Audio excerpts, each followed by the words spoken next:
Oh shit, I was about to start, but I forgot. I left my coffee in the Nespresso. One sec. Hoo. Oh, oh, oh, oh.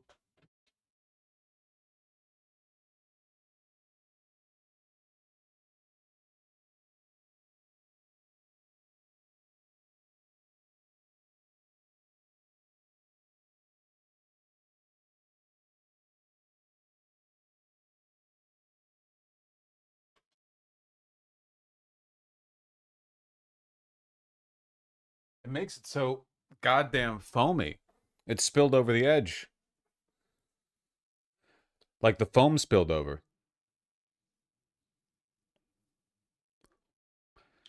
Chat is unfunny today as always. Yeah, but you know. There's only so much they can do about that, I suppose. All right. What a day. Folks, we got him. Definitely. Probably. Maybe. Maybe we got him. Possibly. Tyler Robinson. I've got great news to the transgenders watching. It is a white boy named Tyler. Any melanated individuals watching, you're in the clear. Tyler. No, I know. I know. A lot of people are very happy about it.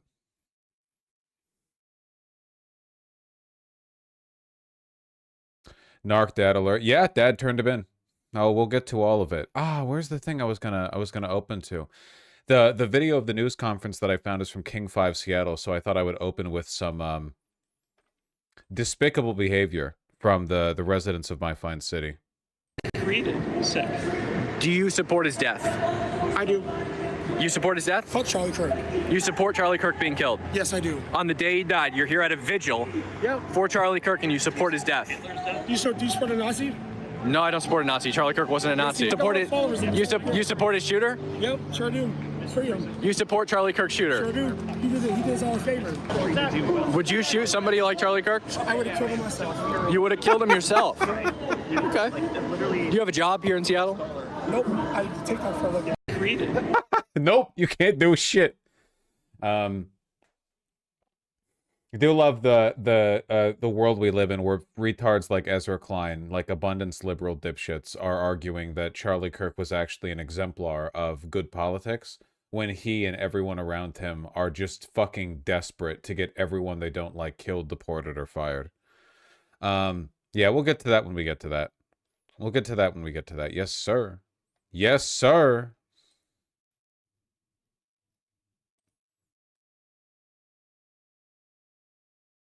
All right, people. We can't keep it in for too long, can we? No, we can't. Folks, according to the information that we have, allegedly,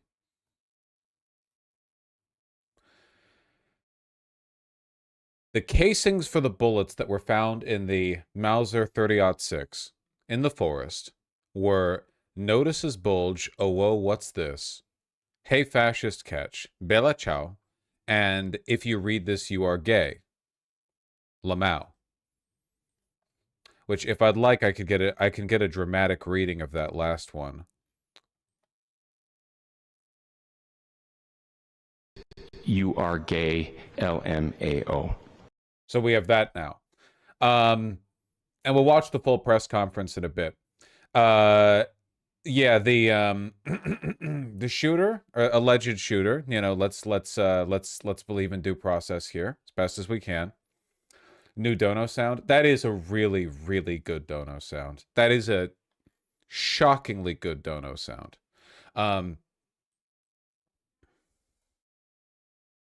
Tyler. How far back do I have to scroll? 10, 11. Oh, the updates are coming in quickly. The updates are coming in quickly. Currently being questioned by law enforcement. Law enforcement news conference. Spencer Cox says a family friend of the suspect. Oh, not his dad. Not his dad. Tyler Robinson contacted a family friend after the shooting. That friend then contacted the sheriff's office and told officers that Robinson had confessed or suggested that he had committed the killing. So this one fell apart pretty quickly. As always, it's social engineering, isn't it? You know, you can plan the perfect crime, but then if you go home and tell all of your Discord buddies, it doesn't work out. It doesn't work out. A list of messages on the suspect's casings, as described by Governor Spencer Cox of Utah, include apparent references to online culture and gaming.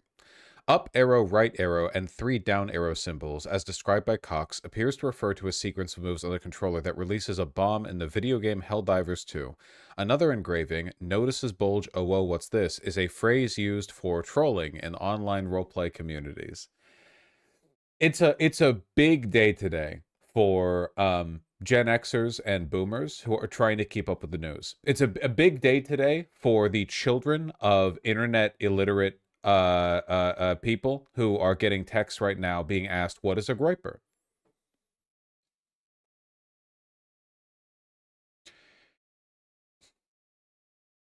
He was a Trump supporter? I do not believe he was a Trump supporter. You have fallen for fake news, my friend. In fact, if you take a look at this image right here and you scroll down by 1, you can see that it's an edit of this picture in which he is not wearing a MAGA shirt.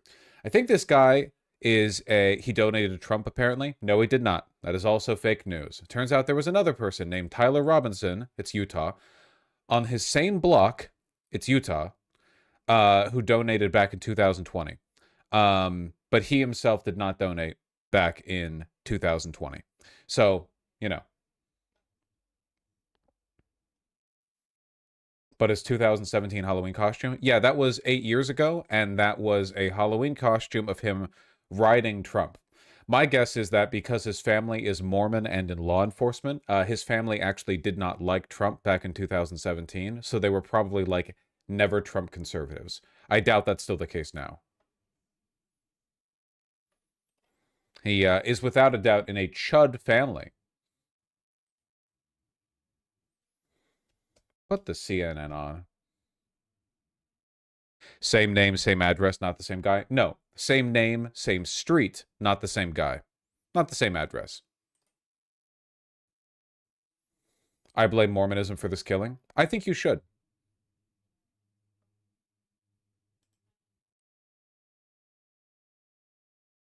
Good morning, ladies and gentlemen.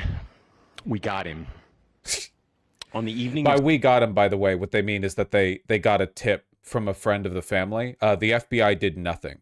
Nothing. The FBI did nothing. There was not a single, like, if the FBI and the police and everyone else had done literally nothing in this case, there would have been no difference whatsoever.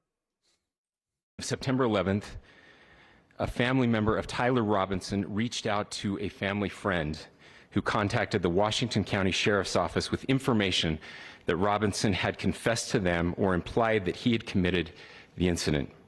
This information was relayed to the Utah County Sheriff's Office and scene investigators at Utah Valley University.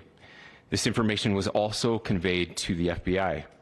Investigators reviewed additional video footage from UVU surveillance and identified Robinson arriving on UVU campus in a gray Dodge Challenger at approximately 8:29 a.m. On September 10th, in which he is observed on video in a plain maroon t-shirt. Trying to make this guy seem like Saddam Hussein. Yeah, I really like the tactical map they have down here in the bottom left, you know? Where they're like as though they found him in like a dusty, abandoned village somewhere in the outskirts and had to dig a hole in the ground. Shirt, light-colored shorts, a black hat with a white logo, and light-colored shoes.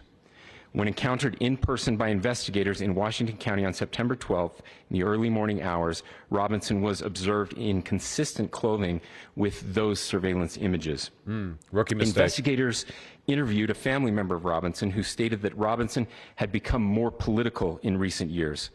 The family member referenced a recent incident in which Robinson came to dinner prior to September 10th, and in the conversation with another family member, Robinson mentioned Charlie Kirk was coming to UVU. They talked about why they didn't like him and the viewpoints that he had. The family member also stated Kirk was full of hate and spreading hate. The family member also confirmed Robinson had a gray Dodge Challenger. Investigators identified an individual as the roommate of Robinson. Investigators interviewed that roommate, who stated that his roommate, referring to Robinson, made a joke on Discord Investigators asked if he would show them the messages on Discord. He opened it and showed several messages to investigators and allowed investigators to take photos of the screen as each message was shown by Robinson's These narc roommate. friends, man. These photos consisted of various messages, including content of messages between the phone contact named Tyler with an emoji icon and Robinson's roommate's device. The content of these messages included messages affiliated with the contact Tyler, stating a need to retrieve a rifle from a drop point, leaving the rifle in a bush, messages related to to visually watching the area where a rifle was left, and a message referring to having left the rifle wrapped in a towel. The messages also refer to engraving bullets and a mention of a scope and the rifle being unique. Damn, he really did just commit the perfect crime and then run home to his Discord buddies and blab about it. It's like basically everything about this guy is sizing up that he was like a left-leaning but extremely online, like internet poisoned, irony poisoned, brain dead. I think the photo of him, the one that was edited for him having the MAGA shirt, he literally had Hearts of Iron 4 open on the computer. Hold on, let me confirm that. Chat, I'll tell you this much. That's not an FPS. That is not a first-person shooter. That is not the hit game Silk Song, parentheses 2025. Yeah, Virgins, can you confirm? That's Europa 4. That's not better. Messages from the contact Tyler also mentioned that he had changed outfits. I know there has been speculation as well as to the writing on those casings, those bullet casings, and I believe we have that as well. Please, oh please, and please. I will share that with you now. So the area north of Campus Drive Road where the suspect crossed over, you saw some of that in the video that we released last night, consists of a grassy area with trees on the edge of the UVU campus. He really doesn't want to say it. He doesn't want to denigrate himself in the press conference by saying it. Investigators discovered a bolt-action rifle wrapped in a dark-colored towel. The rifle was determined to be a Mauser Model 98 30-06 caliber. By the way, listen, I'm not going to delve into the conspiracism yet, but I will say that video was released of him jumping off the roof at the back of the school, and it didn't look like he was holding a rifle. Unless the argument then is that he disassembled the rifle after shooting it, which sounds insane, and then reassembled it to lay it down on the forest ground, which is also insane. It didn't seem like he was holding the long rifle there. He was holding something, but like a backpack? Rifles are pretty long. I'd have to look at it again. 6 caliber bolt-action rifle. The rifle had a scope mounted on top of it. Investigators noted inscriptions that had been engraved on casings found with the rifle. Inscriptions on a fired casing read, "Notices bulges, capital OWO, what's this, question mark." Inscriptions on the 3 unfired casings read, "Hey fascist, exclamation point, catch, exclamation point." Up arrow symbol, right arrow, and symbol, and 3 down arrow symbols. A second unfired casing read, "Oh Bella Chow, Bella Chow, Bella Chow, Chow Chow," and a third unfired casing read, "If you read this, you are gay, LMAO." Unbelievable self-control from the people attending this press conference. Unbelievable. Boys, we got him. We are indebted. Pretty sick engraving skills, by the way, to get all of these on some, 30-06. So, like, rifle bullets are pretty big, but like still, that's so you gotta have some solid engraving, skills to get that in. Is that like laser engraving? Yeah. How were you using a chisel? I just want to know. To law enforcement across the state who's worked seamlessly together, local law enforcement, state law enforcement, and our federal partners with the Federal Bureau of Investigation. We're grateful for everyone who worked together in such a short amount of time to find this person and to The bring. guess is that he stuffed the rifle in his pant leg. How the fuck would you walk with a rifle in your pant leg? Also, like, again, rifles are pretty big. That would be like the whole length of your pant leg. It would be like having a 3.5 foot long wooden rod jammed down. In fact, that's exactly what it would be. I don't think you could do that. Justice. I want to thank the public who has been so engaged, reviewing That was the reviewing bulge. videos, helping us with sending in tips, and helping us get to this point. I want to thank the family members of Tyler Robinson who did the right thing in this case and were able to bring him into to law enforcement as well. I especially want to thank the family of Charlie Kirk, Erica, Charlie's parents, instrumental to his this children. investigation. I want us to be thinking of them as we bring justice in this case. They will be involved in that justice. We will be working very closely with them as we move through this process as well. This is a very sad day for our country. Right. So we have a lot of fun tidbits from this. I have to find a way to like structure or segment this, I guess. So yeah, they got him. It's probably this guy because it seems that he's confessed, and there's like matching information with regards to stuff out at the scene versus him. Is it a setup? Is it all a deep state hoax? Is it all Mossad? I don't fucking know. Probably not. It seems more likely to me that this is the same thing that has happened with like literally every single other shooting, which is that the person doing it is mentally ill and irony poisoned. Seriously, like overwhelmingly, every time there's a mass shooting or some kind of weird political assassination or whatever the fuck, every fucking time it's some crazy goddamn person who does not live in reality. If you're going to conduct what is probably the most like high profile public assassination since JFK, in terms of like visibility, right? Like Jesus Christ, how many assassinations are there where you get fucking footage like that? Like this, it's very, very public. And then the bullet you use to do it says notices bulge, oh whoa, what's this? You're probably not like operating in reality. People are always looking for some kind of coherent explanation for these acts. It's like when a school shooting happens, everyone wants, like, the narrative that people want is like, oh, they were tormented. You know that like wave of edgy TV shows in the 2010s? I can't name a single one. I might be making this up completely, but they would try to like humanize school shooters by showing like, oh, here's all the trauma and bullying that they experienced beforehand. We're not justifying what they did, but like, here's what led up to it. So don't bully people because this is where it leads or whatever. And then it turns out that in a ton of cases, school shooters are not even bullied. They're not even like social like, not really. Like, so it's just fucking, it's borderline random. It's just mentally ill people. It's just crazy fucking people. Like the boys at Columbine were popular. That was the school shooting. And they were like popular people. And then they were like, yeah, well, let's just do a shooting. That'd be fucking epic, Lamau. I don't think they talked like that back in the 90s, but maybe. Maybe they talked like that. I don't know.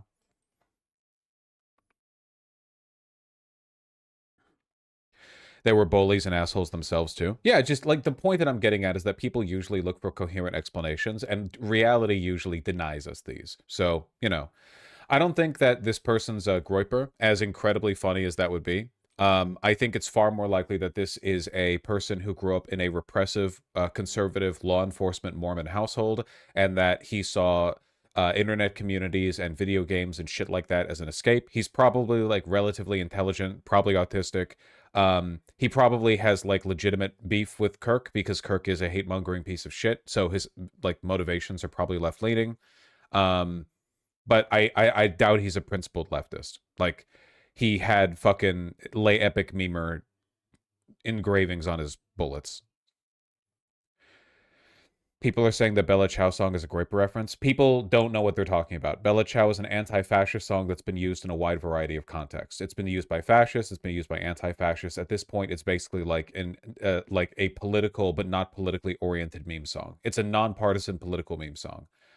It's used by like lots of people. Everyone's gonna try to like ascribe their own motivations to this or whatever, but I'm placing my chips down on this guy is like an autistic, dank, epic memer, who's totally cut off from reality, and that's the like real fucking grounding point here.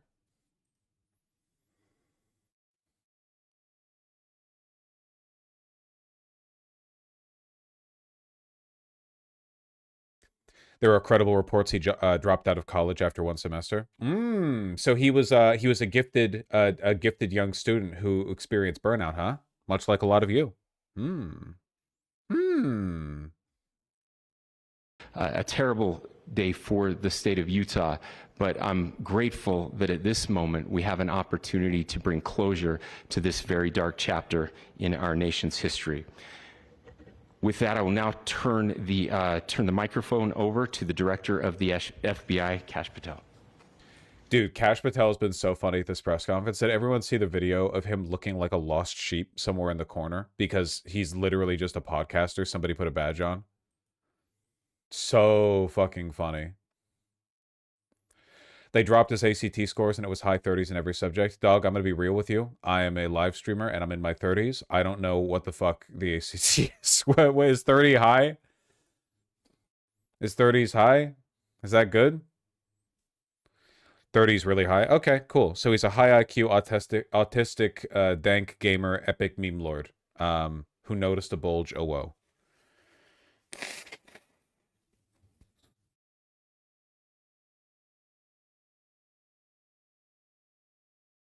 Pretty good, right? I mean, you all were worried it'd be like a trans chick. If this was a setup by Mossad, okay, it'd be a trans chick. That's all I'm saying. They'd have a wig and like stubble, you know? Bullet casings did not bear engravings about transgender people. Okay, I will say this.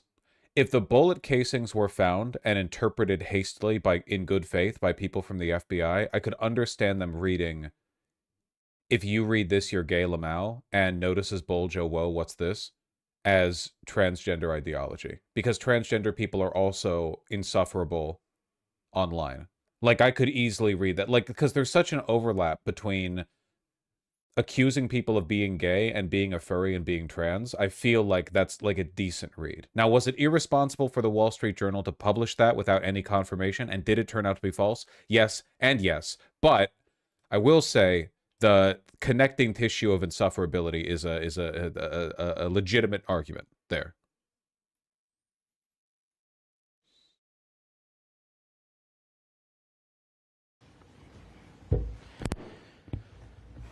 Thank you, Governor. This is what happens when you let good cops be cops. That's right. A friend of the family turns them in after they blab on Discord. All right, cut the feed. We'll watch the rest of this soon, but I gotta get this out there.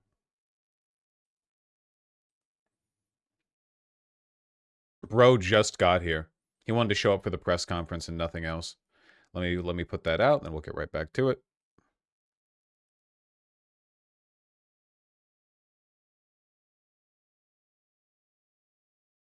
It's not Hearts of Iron 4 in the background, by the way. Lefty misinfo. I'm keeping with it. In my mind, he's a Hearts of Iron 4 player.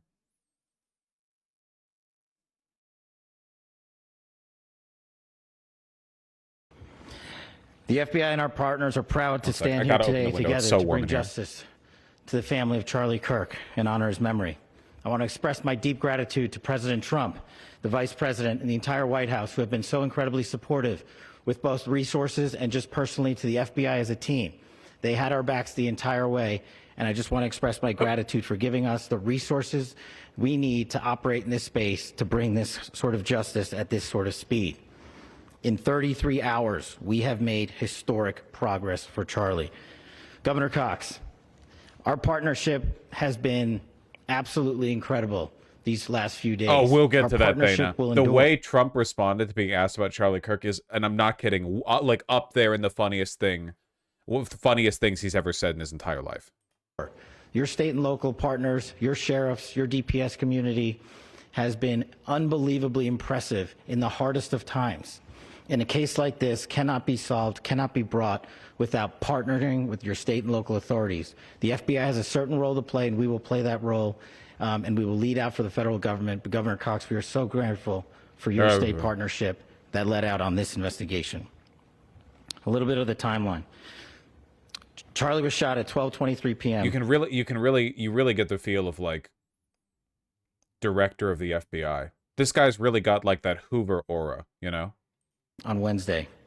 The first FBI agents arrived on scene in 16 minutes with chiefs of police at 12:39 and secured the scene. The FBI immediately launched fixed-wing assets. We utilized these assets to transport personnel, specialty technicians, hostage rescue teams.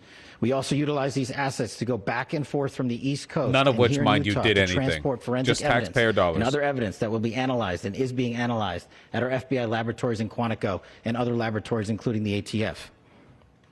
At my direction, the FBI released the first set of FBI photos of the suspect at 10 a.m. Here we go. Here is him off to the side before it was his turn to speak at this press conference. Look at him. Again, director of the FBI. Like, historically, this is a person with an ungodly amount of power. This is the head of the federal police department. Like, this person is so influential, you know, or at least he's supposed to be. Sorry about that.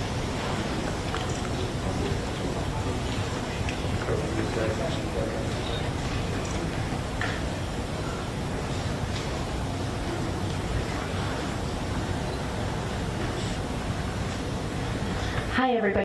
Jesus Christ. Is he zooted? He's fucking nervous, dude. He has no idea what he's doing. He doesn't know why the fuck he's here. Local time on 9/11. Then, shortly thereafter, the FBI reward of $100,000 was released at 10:45 a.m. local. Myself and Deputy Director Bongino arrived on the scene at approximately 5:30 p.m. on 9/11. The governor led a press conference last night at approximately 8 p.m. On where, 9/11? at my direction, the FBI released a never-before-seen video of the suspect. We also released new images to the public of the suspect. And just last night, the suspect was taken into custody at 10 p.m. local time. Speaking of non-press conference related, like, anomalous behavior, did you guys see this from the other day where, and I can't believe this is real, Vice President Vance helped carry Charlie Kirk's casket onto Air Force 2. This guy's a YouTuber. He's not a war hero. He's no official state role. It's insane. I can't think of any precedent to this. Also, yeah, not pulling his weight at all.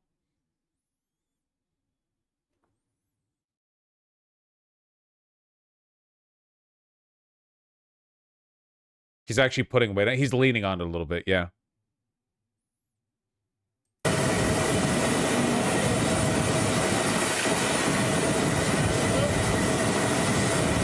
Again, do all YouTubers get these honors? What about me when I pass? In less than 36 hours, 33 to be precise, thanks to the full weight of the federal government and leading out with the partners here in the state of Utah and Governor Cox, the suspect was apprehended in a historic time period.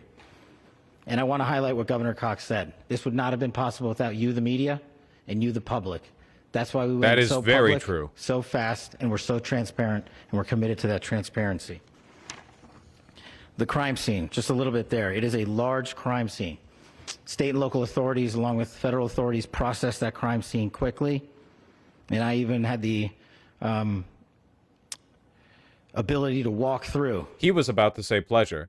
He was about to say pleasure. I had the pleasure of walking through it myself. He was about to say, I got to walk where Charlie Kirk died. He 100% was about to say that. That crime scene and walk through the steps the suspect took to learn more about what was needed and what resources we needed to bear to create a full picture for the FBI and leadership back in Washington. Furthermore, thankfully to state and local partners, forensic evidence has been seized and continues to be garnered. Forensic evidence has already been evaluated at FBI laboratories in Quantico and state and local authorities here. If you actually listen to the words he's saying and don't get fooled by the presentation, he might as well be reading off a script that would be applicable in every FBI investigation ever. He's like reading the cliff notes of what happens every time the FBI does anything. He's not saying it. Yeah, he seized and garnered the evidence. Holy shit, both? At the same time? We will continue to process evidence as we see it, as we collect it, and we will continue to deliver to Governor Cox and his team. Last night, we had a total of approximately 7,000 leads. As of this morning, thanks to your great work, 7,000 like calls from Utah Mormons, yeah. We have over 11,000 leads that were called in to the FBI, and we are running out every single lead that we can. Those aren't Those aren't really leads, by the way. Those are tips. You can't treat every tip like a lead. Every one of those leads will be run out. The arrest is a testament to the dedication of good law enforcement being great, and partnerships in law enforcement, which I've tried to highlight as my tenure as the director of the FBI. There is no better relationship. Have you seen this thread breaking down the Kirk Groyper infighting? Can I be real with you guys? Anybody with any insight on Kirk and the Groypers and Charlie, or sorry, not Charlie Kirk, Nick Fuentes, can't be on Blue Sky. Blue Sky is a haven for thin-skinned liberals. Only people with the thick skin necessary to duke it out in the trenches of the Nazi site Twitter can have an insight onto that, you know? For law enforcement than the FBI to partner with state and local authorities, and you've seen it here in these last few days. The FBI Salt Lake field office, along with our offices in LA, Phoenix, Denver, San Antonio, Las Vegas, Pittsburgh, Buffalo, our headquarters component in Quantico, all participate in the FBI.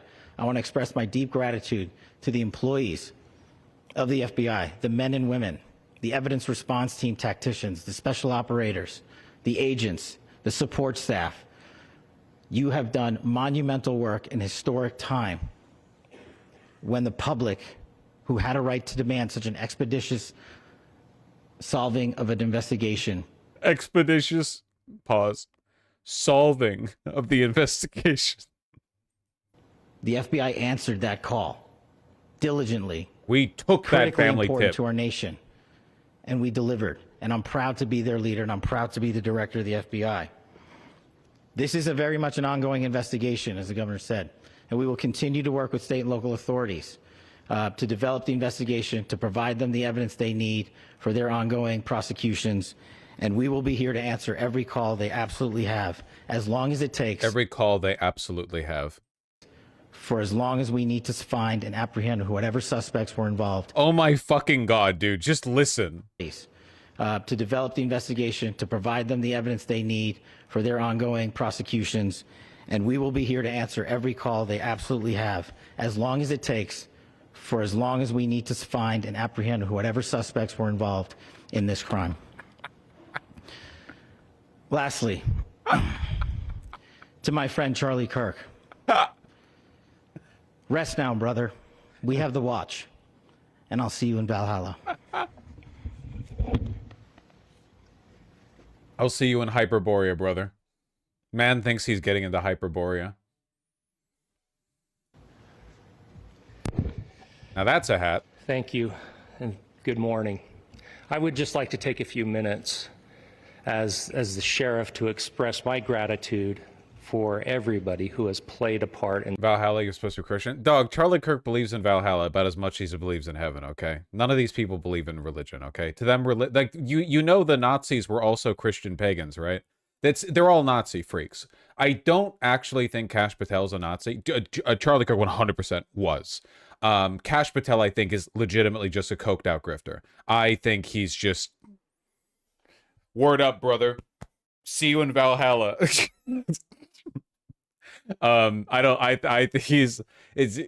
doesn't seem to put much thought into anything that he does, so I wouldn't take it too seriously.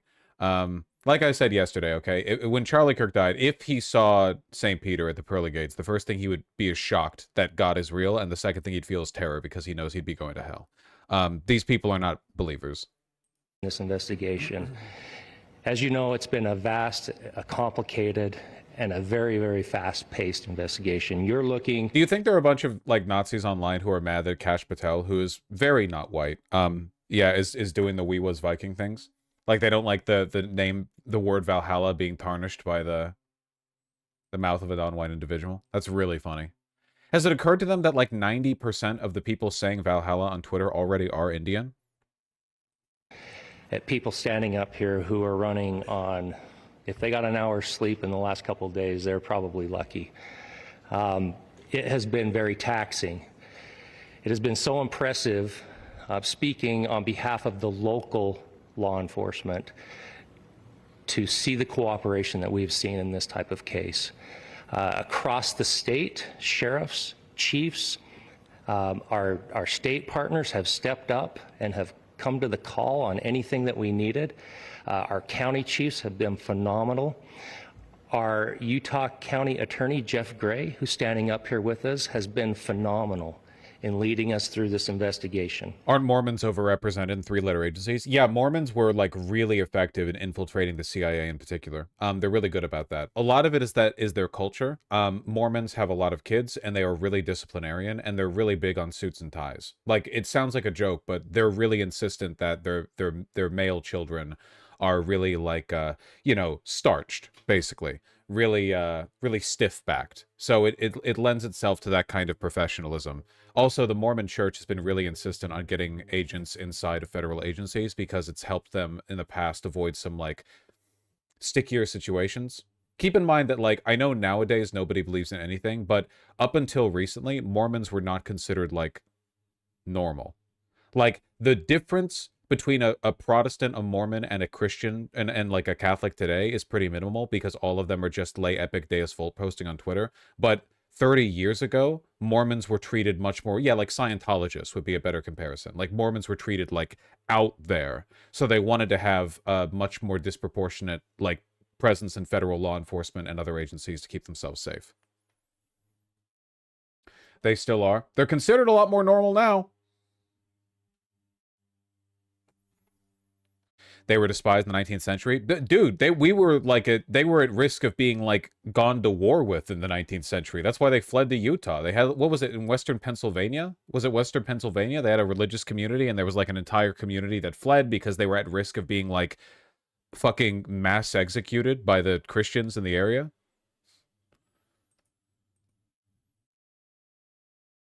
The Utah War happened too. Yeah, it's a spicy, spicy place. Missouri ordered their extermination. Rare Missouri W. I would like to thank the federal government for their resource. They got kicked out of every single state. Yeah, you know how Nazis make up the thing about like how Jews have been kicked out of 50 million countries 50 million times? That was actually the Mormons, you know? That actually happened with them. And it happened so quickly, too. Like, America was like 5 years old at the time. Their assets. Our local team here, our FBI team, has been extraordinary in helping us work through this and bring this person to justice. Most of all, I would like to thank the public, and specifically, I would like to thank the public who turned to prayers and who turned to positiveness for us. I would like to thank them on behalf of the law enforcement community because we needed those prayers. That's what we needed to get through this. We needed your support, and you gave it to us. We needed your patience, and you gave it to us. And I would like this country is so fucking cooked, dude. This country is so fucking cooked. Thank you for the Kirk family because that's what they need. Is your support and your prayers. You know, America is like multiple times as religious as any European country that is worth going to. I'm not talking about Romania or whatever the fuck, like fake European countries. I mean real ones. Even in Italy, people think like, oh, in Italy, like everyone's Catholic. And like, yeah, everyone's culturally Catholic. But if you ask people, and the polling data is like, if you ask people, how important is religion to your life? You know? Far more Americans will say very important than Europeans. Because in Italy, their version of Catholicism is once every 3 years they go into like a beautiful local church that was built 800 years ago. And they're like, I'm sorry! And then they feel bad for a day and they move on with their lives. It's not really like a dominant force in their life. But with America, man, you've got the fucking Utah sheriffs out here saying, pray harder next time there's an assassination. Maybe we'll catch him faster. Will get us through all of this. So thank you everybody that have stepped up. We've had such a phenomenal response to this. Thank you.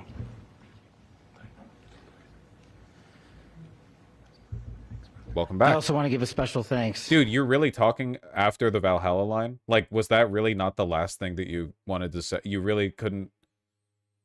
I feel like you should have ended on that. To the Attorney General and the Department of Justice. Their unwavering support and their commitment to justice is shown true here. And without AG Bondi and Deputy Attorney General Todd Blanche and the resources they brought to bear, we would not have been able to complete our mission. And I just want to say special thanks. It's an honor to be a part of the Department of Justice. Thank you. you again to our incredible law enforcement team who is... Oh, this information's out of date. This is from 2009. Since 2009, there's been like an internationally recognized phenomenon of the death of religion, where a bunch of people have gotten way less religious. Yeah, back in 2009, things were a lot more equal in parity, though America's still more religious than most of Western Europe, Northern Europe, and Canada. But yeah, no, it's different now. Afghanistan, 97% say religion's important. Can you imagine like how fucking giga-chatted up you'd have to be in Afghanistan and be part of the 3% saying religion's not important to you? Actually, this was during the American occupation, so this was during the ANA. I wonder if these were like urbane, relatively upper middle class Afghanis who were immediately executed when the Taliban took back over, like 3 years ago, you know? These people are fucking gone now. You do this poll again, 100%. Find me an Afghani or it's Afghan, right? An Afghan in 2025 who doesn't think religion is super important to their day-to-day life. Yeah, Afghani is the adjective. Afghan is the noun, yeah. Estonia is the world's most advanced nation, followed by Sweden, Denmark, Hong Kong, Japan, UK, France, and so on. Where's the Netherlands? I kind of figured the Netherlands would be super high up here. Were they not polled?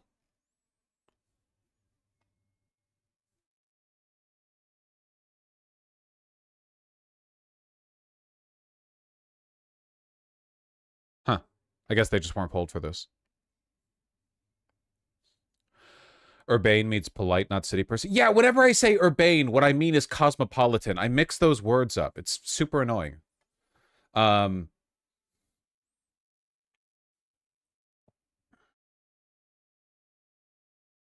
Oh, here's from 2018 data. Yeah, look at this shit, dude. Fucking every country in Europe that matters, less than 25% say religion is very important, whereas in most of America, it's 50% and more, including like fucking like Pennsylvania and shit. Like it's not all the deep South or whatever. And even in the blue states, it's 25% more. And then you've got Alabama.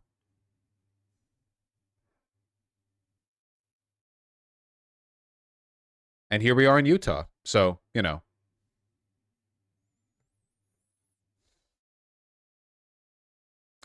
Alabama and Caliphate. Yeah. They're all going to Valhalla. We was Vikings.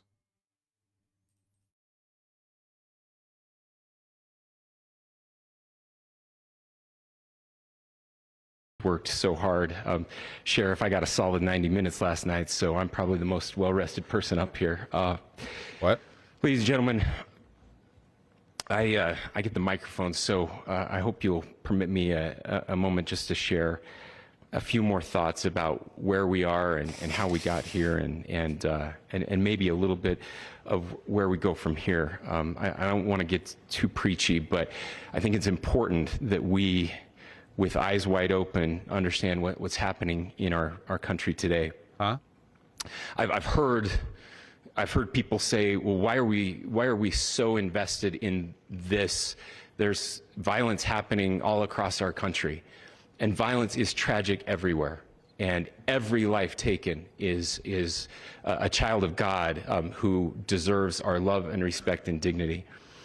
This is certainly about the tragic death, political assassination of Charlie Kirk. Dog, what the fuck are you saying right now? Do any of you people have media training at all? None of you gotten this at any point in time during your times as governor or director of the FBI? The most coherent person up here so far is the sheriff with the gigantic hat. But it is also much bigger than an attack on an individual. It is an attack on all of us. It is an attack on the American experiment. It is an attack on our ideals. This cuts to the very foundation of who we are, of who we have been, and who we could be in better times. Political violence is different than any other type of violence. He's so fucking mad that it wasn't a transgender. He's so mad it wasn't some purple-haired, hijabi, one-legged, they/it firing the shot. He's so fucking mad. In fact, he's going to say so. I'm actually going to spoil a little bit, but look at this, like, insanely honest and despicable quote from ahead in this very press conference. You know, this bad stuff happens. And for 33 hours, I was praying that if this had to happen here, that it wouldn't be one of us. That somebody drove from another state, somebody came from another country. Sadly, that prayer was not answered the way I hoped for. Just because I thought. Jesus Christ, man. Why would you say that? Why would you be that honest? Like, fuck. Please, fuck God, let it be a foreigner. Let it be a brown guy. I hope he means someone who isn't from Utah. Yeah. But, like, the thing is that saying, I hope it wasn't someone from Utah is also racial politics, if you look at, like, the demographics of Utah. Remember how right after the shooting, there were some interviews with some of the students present, and one girl who was there, I think it was a girl, was saying, like, I wouldn't expect this to happen here, not in our neighborhood with our nice people or something like that. And it was like, you understand what I'm talking about. It's Mormons. It's these Mormons, very white state. At the very least, it's something worth reading into. For lots of different reasons. One, because... Yeah, he was like, in this nice city. It's not like crime... Yeah, he said crime cities. In the very act that Charlie championed of expression, that freedom of expression that is enshrined in our... We'll talk about that fuck-ass Ezra Klein article, don't you worry. ...founding documents. In having his life taken in that very act makes it more difficult for people to feel like they can share their ideas. Was the shooter a registered Democrat? No, the shooter did not have a political registration and has made no political donations. However, context that we have available at the moment would suggest that he was, at the very least, left-leaning. I don't know if he was coherently left-leaning, but he seemed like maybe like a internet brain poisoned, edgy, lay epic troll kind of guy, if that makes any sense.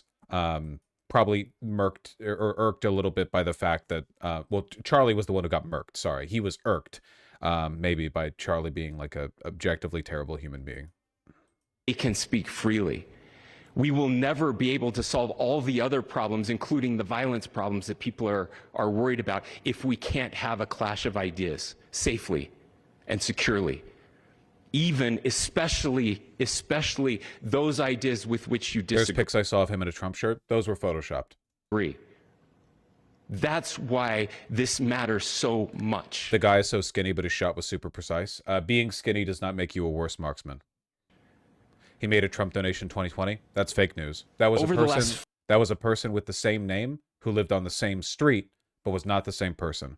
Tyler Robinson must be a common name in Utah. 48 hours. I have been as angry as I have ever been. As sad as I have ever been. How do we know they weren't gay lovers? We do not know for sure that Charlie Kirk and Tyler Robinson were not gay lovers. And it was, as anger pushed me to the brink, it was actually Charlie's words that pulled me back. I'd like to share some of those. And specifically right now, if I could, I need to talk to the young people in our state, in my state, and all across the country. As President Trump reminded me, he said, you know who really loved Charlie? Maybe this is schizo posting, but they're saying Nick Fuentes connected the dots. I'm going to stop your sentence right there. I don't need to finish it. It is schizo posting. I've obtained all the information that I need to make that determination. Charlie, the youths. And he's right. Young people loved Charlie, and young people hated Charlie. And Charlie went into those places anyway. And these are the words that have helped me. Charlie said, when people stop talking, that's when you get violence. He said, the weak can never forgive. Forgiveness is the attribute of the strong.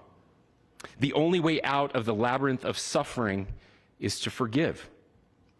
welcome without judgment, love without condition, forgive without limit.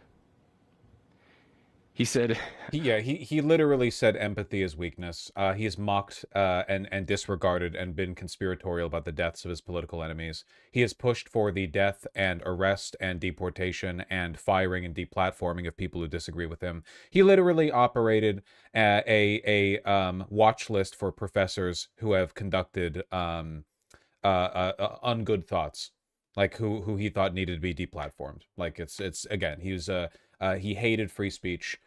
He only took advantage of it while it was there. Much in the same way that the Nazis did. They took advantage of their ability to participate in a democratic process while the democratic process existed.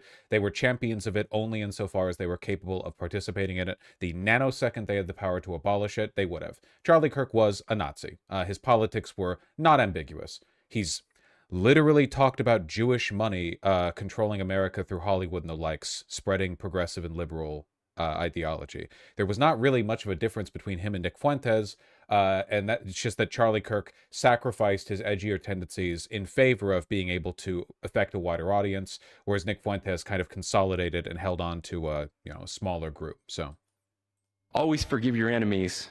Nothing annoys them so much. A few months ago, I referenced this last night, Charlie posted to social media, when things are moving very fast and people are losing their minds, it's important to stay grounded.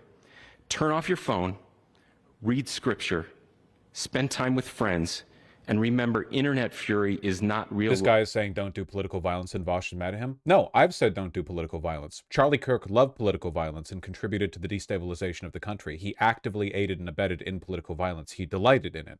He's in favor of it. In fact, he's so good at inflicting it that he and his party have taken control of the government and are using the apparatus of the state to inflict it. See, individual assassins can kill only so many people. The government can kill millions, actually, if they want to, or deport millions, which was the explicit, intentional plan of this administration when they took power. I am anti-political violence. I think that it is pro-political violence to sanitize Charlie Kirk's legacy after his death. I don't think that a person dying means that you're obligated to mourn their wretched life or lie about them to cover up the harm of their ideology. Life, it's going to be okay. He again said, when you stop having a human connection with someone you disagree with, it becomes a lot easier. It all comes down to January 6th, man. You're not gonna eliminate reactionary thinking because it's part of the human condition to an extent. But man, letting January 6th happen and everyone get away with it scot-free with no consequences was such a fucking flare in the sky. You can get away with anything now. Absolutely anything. Nothing matters anymore. Conservative thought is completely unhinged. It's only gotten worse since January 6th. Well, since that people found there would be no consequences for January 6th. Violence. He said, what we as a culture have to get back to is being able to have a reasonable agreement, where violence is not an option. Now, again, to my young friends out there, you are inheriting a country where politics feels like rage. It feels like rage is the only option. A tendency which Charlie Kirk, definitely didn't contribute to. Charlie Kirk wasn't out there Civil War posting every single day or talking about how the Democrats are fundamentally evil or how our country is under attack and being invaded and our white people are being replaced and et cetera, et cetera. Like, definitely not. But through those words, we have a reminder that we can choose a different path. Your generation has an opportunity to build a culture that is very different than what we are suffering through right now. Not by pretending differences don't matter, but by embracing our differences and having those hard conversations. I think we need more moral clarity right now. I hear all the time that words are violence.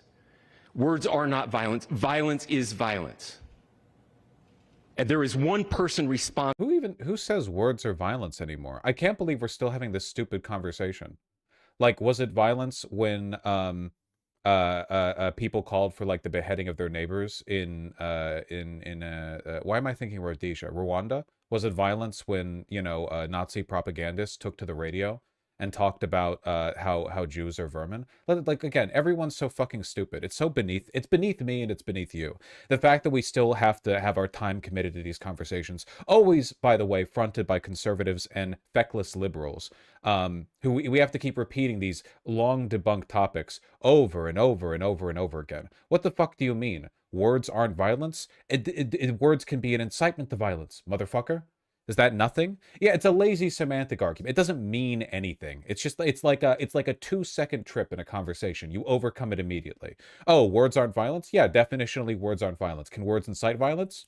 There you go. Wow, phenomenal stuff. Responsible for what happened here, and that person is now in custody and will be charged soon and will be held accountable. And yet all of us have an opportunity right now to do something different.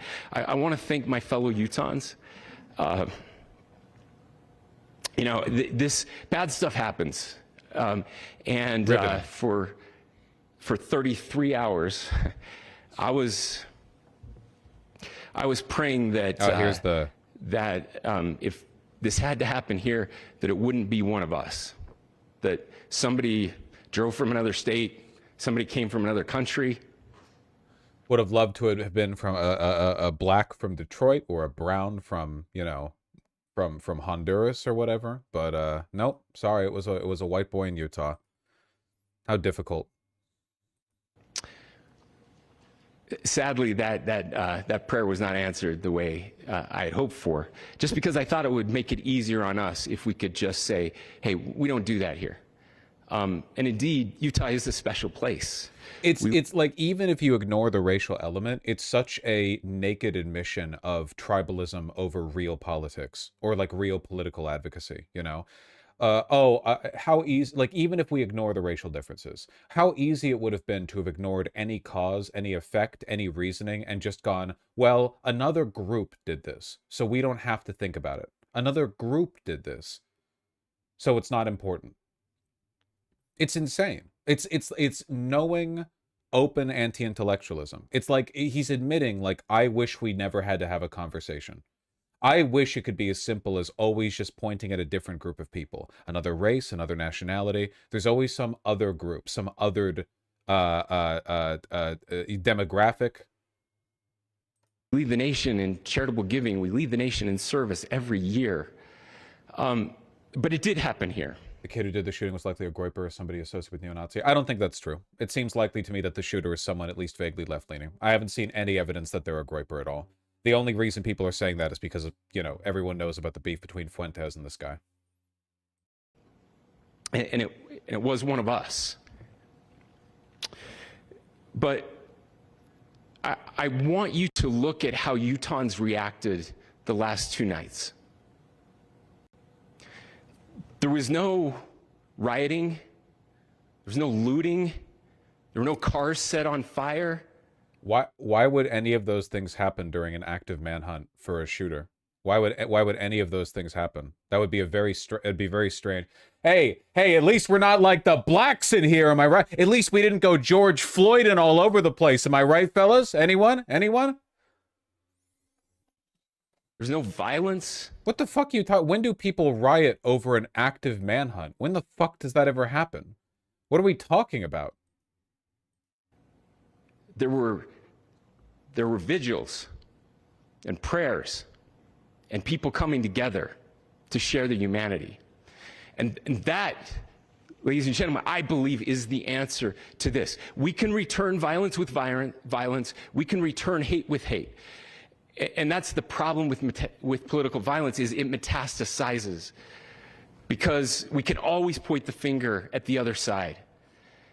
And at some point... You literally just said that you wish you could point the finger at the other side. You just said, I was praying for 33 hours that the perpetrator would be someone from the other side so I could point at them.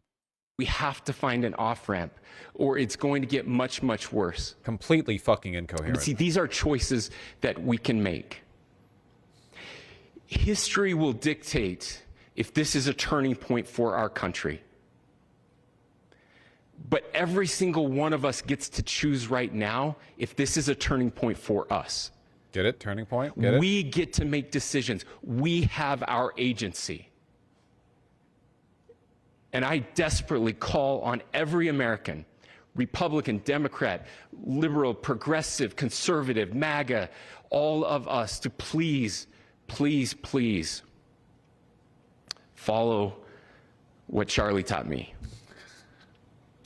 I'll just conclude with words I share often from a friend and author, Yuval Levin, who was asked if he was optimistic about our country. And he said, I'm not optimistic. He said, I hate optimism. Like, that sounds bad. But he said, optimism is a vice. It's this idea that good things are just going to happen. What?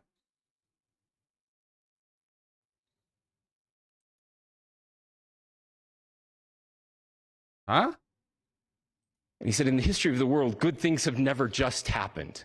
What? He says, I'm not optimistic, but I am hopeful. What? And hope is the virtue that sits between the vices of optimism and pessimism. What? Hope is the idea that good things are going to happen because we can make them so. I still believe in our country. And I know What? Charlie Kirk believed in our country. I still believe that there is more good among us than evil. Among and us? I still believe that we can change the course of history. I'm hopeful because... Dude, I feel like literally like 90% right now of my life is just getting mad at people's English now. Because I go on Twitter and every right-wing personality is Indian or Pakistani, and they're all ESL, and you can tell by the way they conjugate. And then I look at the actual white American-born MAGA leaders, and they're all just illiterate retards. So they also can't talk. Like, Kash Patel, his incoherence has nothing to do with which language he learned first, and everything to do with fucking the fact that he's a coked-out podcaster who has no idea what he's doing. No matter where I go, nobody knows how to speak English. Nobody can talk. It's insane. Unironically, one of the most like compelling non-political pundit figures in the MAGA movement is Stephen Miller, because at least he's not stupid.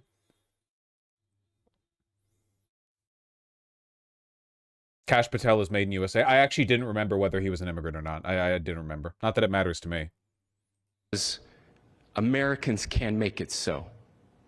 Ladies and gentlemen, we're happy to answer any questions you might have. Please speak to whether the suspect is speaking with authorities and his demeanor, Tyler Robinson, when he turned himself in. I cannot speak to that right now. Governor, how do you interpret the engravings on casing? Well, I will leave that up to you to interpret what those engravings mean. I think the clearest one that says "catch fascist," there's not. And by the way, that's like catch. Oh, that's the clearest one, not the "if you read this, you are gay." I feel like the message on that one was pretty unambiguous. Like a ball, catch this. That's. I think that speaks for itself. Governor, you indicated that he had been communicating. Please. Talk about this level of hatred that this person expressed.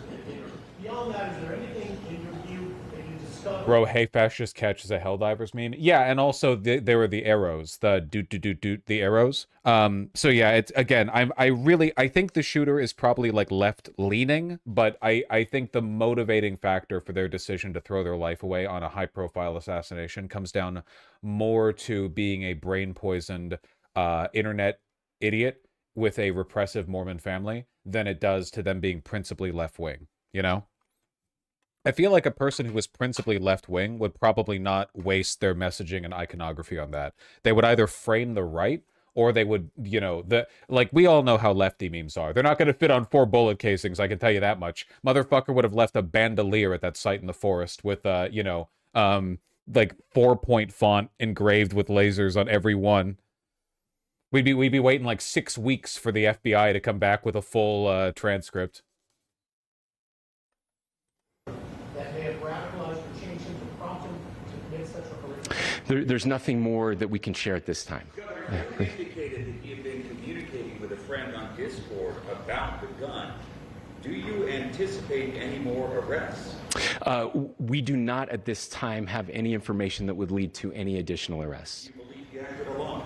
Yes. How old was he? The investigation 22. is ongoing.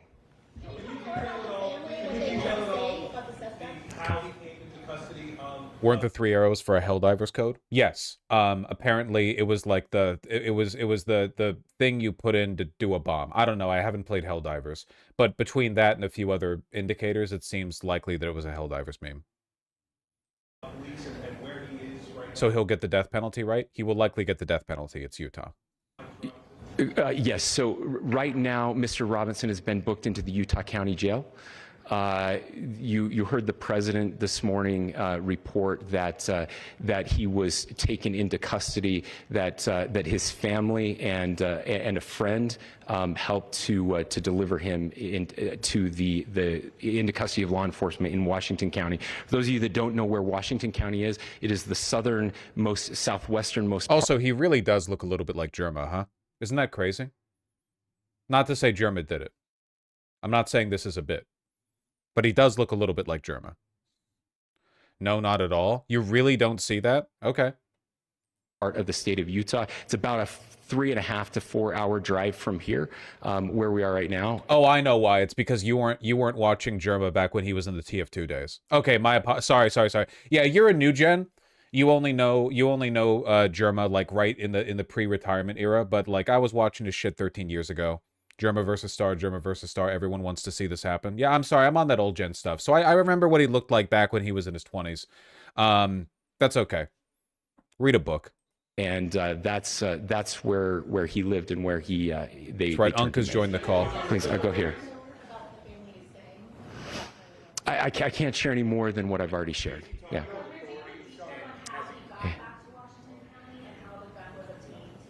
So what was the last book Vosh finished? Mods, ban this person for hate speech. Permanently ban this person for 10 minutes. How we obtained the gun? The gun was found here. So I don't have much more details on that. We do know that he drove. We had his car here on campus, and then we had his car going south back to the St. George. It's actually the city of Washington in Washington County. Is he talking with authorities, and did he discuss a loading? I'm sorry? We don't have any information that would lead us to believe that. Yes, in fact, it was just released. Yes. Talking with authorities, and did he discuss a motive? I can't answer that right now. Yeah, thank you. Wait, did he drive or did he run into the forest? There is still some information that I want cleared up, but it seems like based on the information that we have right now, they've got the guy. It's not like Luigi Mangione where there's still a ton of questions about the legitimacy of the evidence. In this case, it seems like a little bit more cut and dry. Because the story that corroborates his being turned in now involves multiple people. So it's not as much of a like Luigi situation where they just fucking found a guy, you know? But I don't really know. Yeah, it doesn't really. We'll see. This shirt complicates things. All right, I'm going to say this one more time just to be clear, okay? And you can see this on this post. This is fake. If you scroll down, you can see as much. I just want to be clear because I know a lot of people... I get a lot of the fake news cycling. He didn't donate to Trump. He wasn't wearing a MAGA shirt. Just being clear on that. I really don't think we need to act this defensive about it, you know? If some, like, internet brain-poisoned gamer bro, meme lord, redditor dipshit took out Charlie Kirk, whether or not he was incidentally left-leaning has nothing to do with whether or not the right is going to use this as like a rhetorical excuse against us. It could have been anyone and they would have done that. Motherfucker, the guy who shot at Trump was a right-wing dipshit who donated to the Republicans, who was registered Republican, and they still act like that was the left taking him out. It doesn't matter. Like I said, we've reached a point of rhetorical saturation where you can't take the right seriously every time they call for civil war, because they call for civil war every time a red-headed white comic book character is adapted to be black in the movie. They call for civil war every time they stub their toe. They call for civil war when Aunt Jemima is replaced. They call for civil war when the Land of the Lakes Indian is replaced. They call for civil war over the Cracker Barrel logo being changed. They call for civil war over everything. Total rhetorical saturation. There are limits to how many ways in the English language you can call for people to kill other people. Eventually, they just have to commit and start doing it, which they haven't started doing it yet. Because at the end of the day, for a lot of these people, this is nothing more than rage bait on social media because they like living in a Manhattan penthouse apartment that they pay for via X blue check clicks. They like the impressions, they like the money. A lot of these people are just doing this for the social media clout, okay? And a lot of them are Indian. So don't get too defensive about whether or not this guy was a groiper. Over here.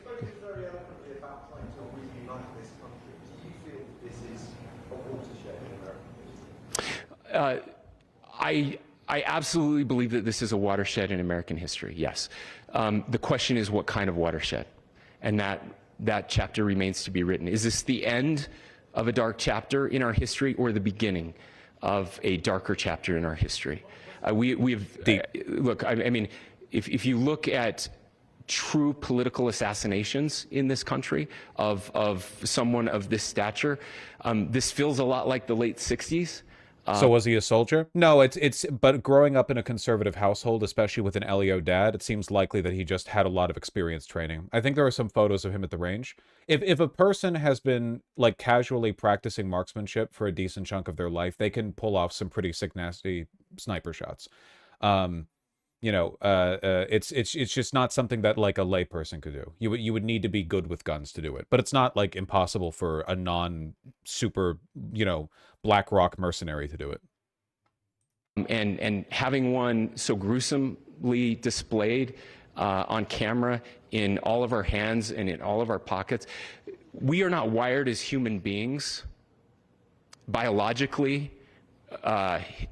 Historically, we have not evolved. Did anyone see that fucking Twitter post that got 100K likes of the Charlie Kirk being the dam in the cartoon, and what the dam was holding back was like the epic Fallout Soldier Hyperborea meme, and it was posted by a K-On profile pic neo-Nazi, and somebody else underneath who also had a K-On profile pic was like, oh, I just had the idea for a meme just like that, epic meme, and then the original poster replied, oh my god, we're like on the same brain wavelength, and then it turned out the original poster was actually Indian. Can somebody link that? It was the funniest thing I'd ever seen in my life.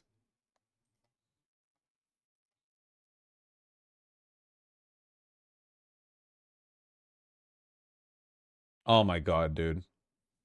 You fuckers have no idea what you've done. Neo supremacist. K-On warlord.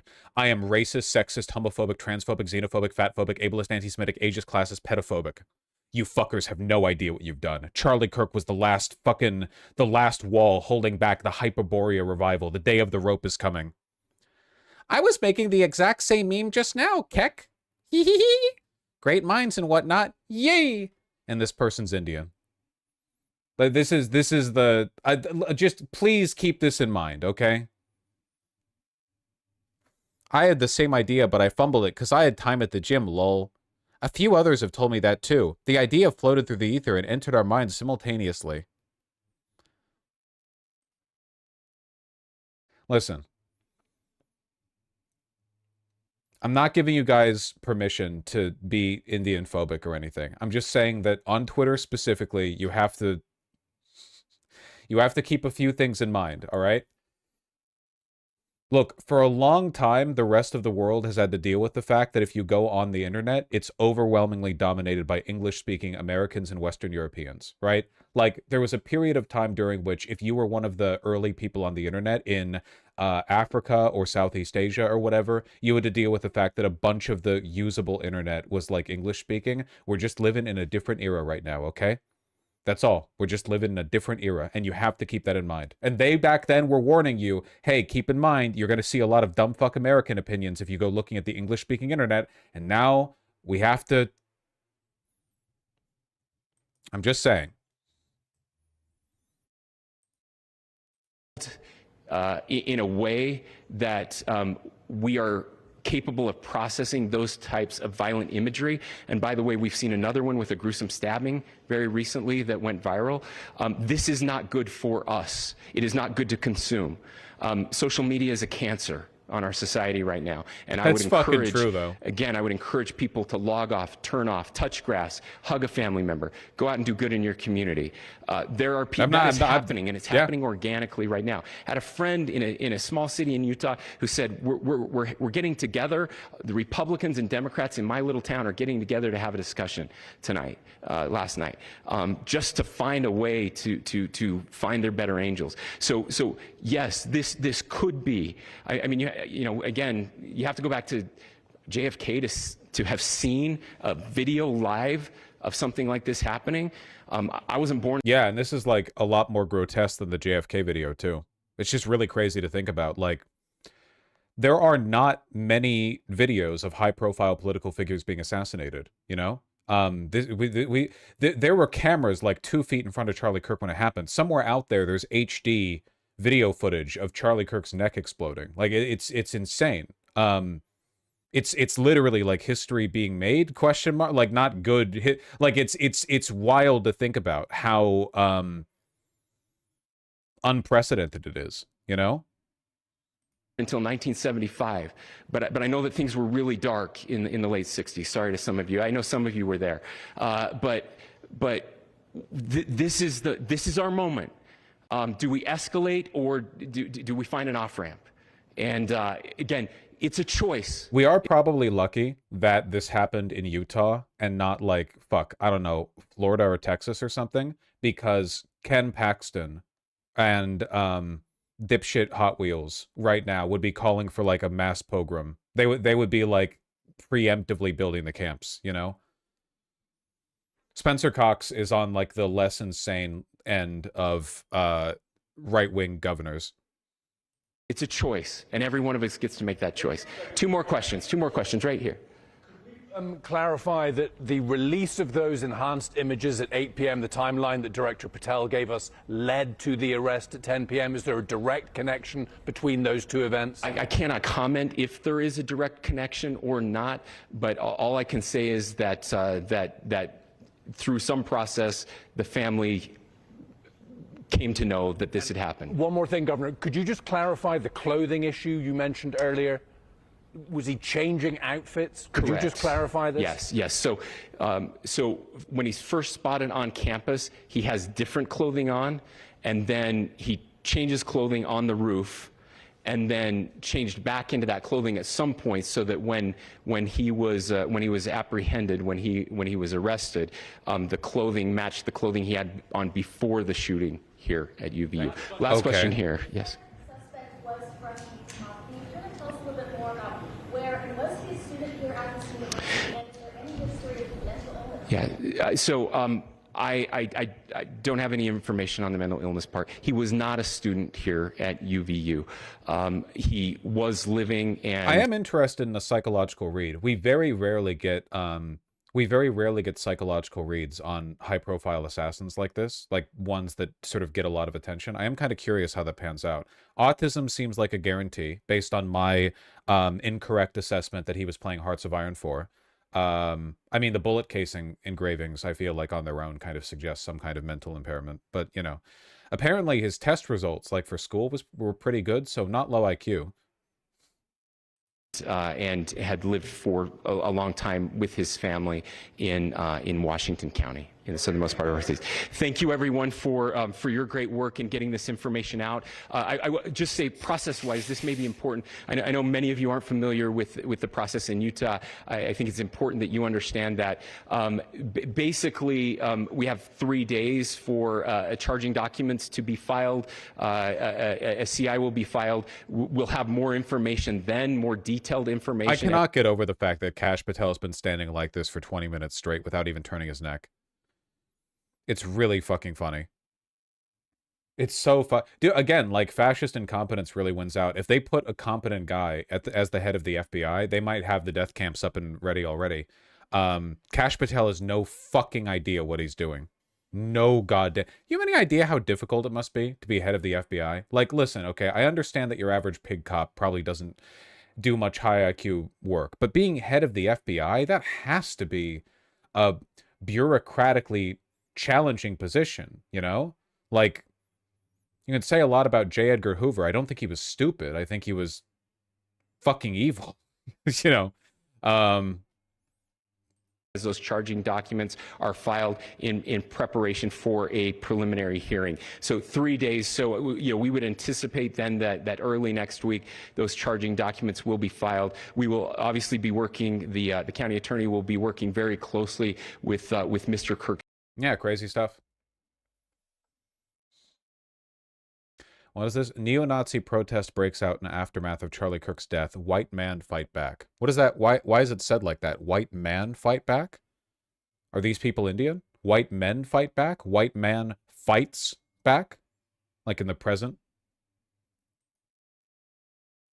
Fight back! White man fight back! White man! Is this like an ape together strong kind of thing? Like we're not conjugating deliberately to signify how angry we are?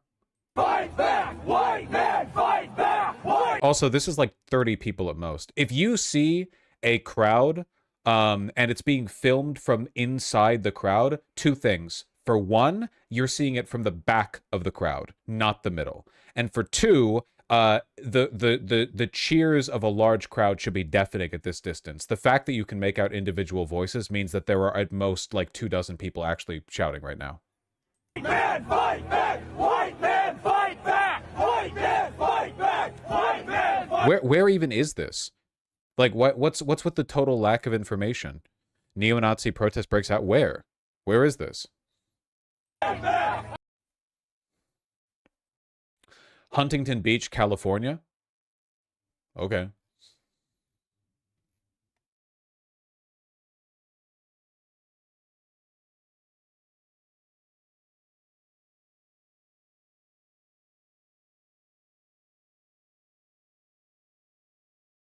Seems meaningless.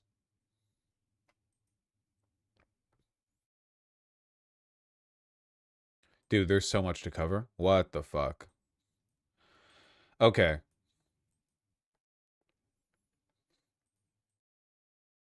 I think it's time we checked in with our good friend, our president, Donald Joseph Trump, who's been getting some questions. I don't have much to say here. It's just really funny. It's just incredibly funny.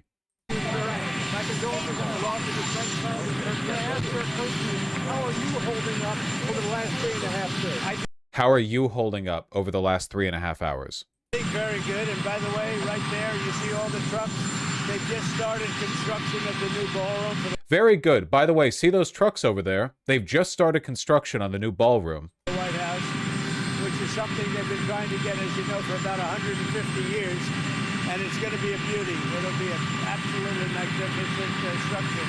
And I just see all the trucks. We just started, so it'll get done very nicely, and it'll be one of the best anywhere in the world, actually. Thank you so much. You can really tell how much he cares. Yeah, that's not the only time, too. He was very hurt when he saw this, but I mean, everybody was. Oh, when I heard it, I was in the midst of, you know, building a great. For 150 years, they've wanted a ballroom at the White House, right? They don't have a ballroom. They have to use tents on the lawn for President Xi when he comes over. If it rains, it's a wipeout. And so I was with the architects and with design. It's going to be incredible. And they came in. They said, "Charlie Kirk is dead." I didn't know what they meant. I said, "What do you mean dead?" Charlie Kirk was shot. And they thought he was dead because it was so horrific, you know. And I said, "Dead? You got..." You laugh, but they're going to name the ballroom after him? Probably, yeah. They're probably going to... It's going to be the Charlie Kirk Presidential Ballroom or some shit like that. Oh my God. Dead. He's a narcissist. He doesn't like the attention being off himself. The studio lights are so bad for Trump. He does look particularly bad here. I know we say that a lot, and in fairness, he is a very ugly person, but he does look especially bad. Like, the orange is very saturated under these lights.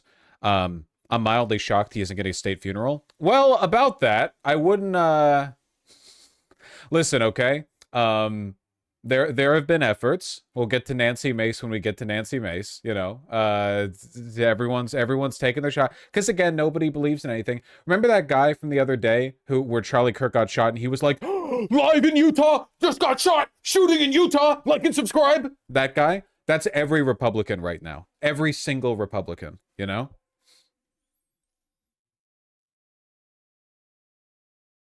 He's so funny, man. He's so fucking funny. Okay, Nancy Mace. So here's Nancy Mace yesterday. It's gonna get demonetized for this, but I can't not play it. This shit ends. Like, enough is enough. And now I have to deal with real safety concerns. It sounds like the shooter was a tranny or pro-tranny. Tag yourself. Figure that would cover pretty much everyone watching.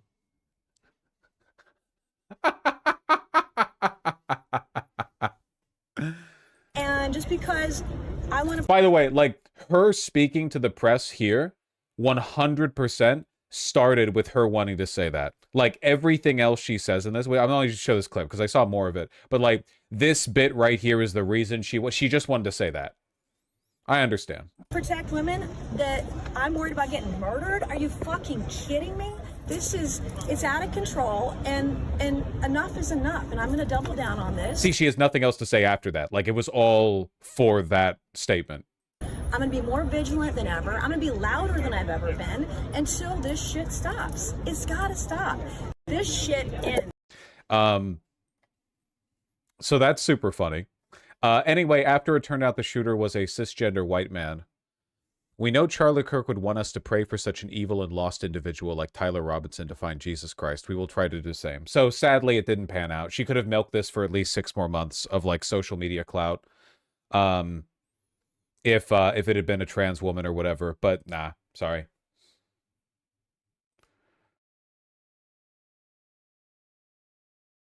It reminds me of the VTuber hesitating to slur. Oh, the person who was doing ethnogesser and like couldn't pull out the N-word to say their life. Their VTube model was literally like a SS officer and they were like uncomfortable saying the N-word. Was that person also Indian, out of curiosity? Do you want coffee? Oh, my love. I would love another cup of coffee. Let me finish this one. Look, it's PV. It's actually a really nice mug.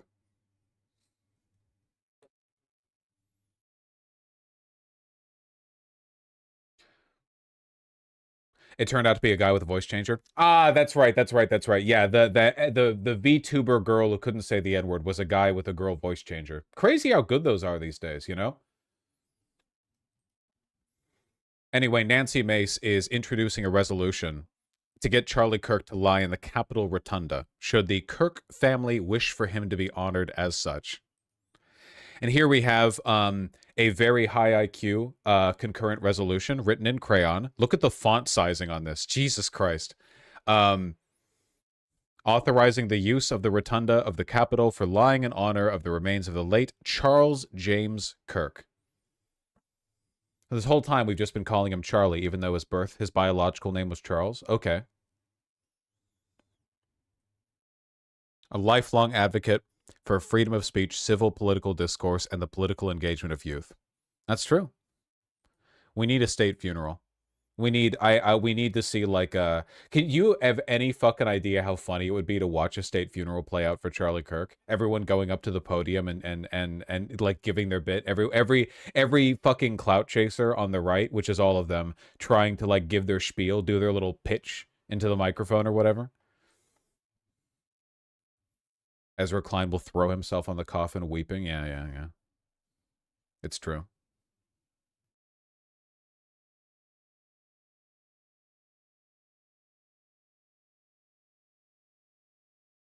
It's funny. It's everyone.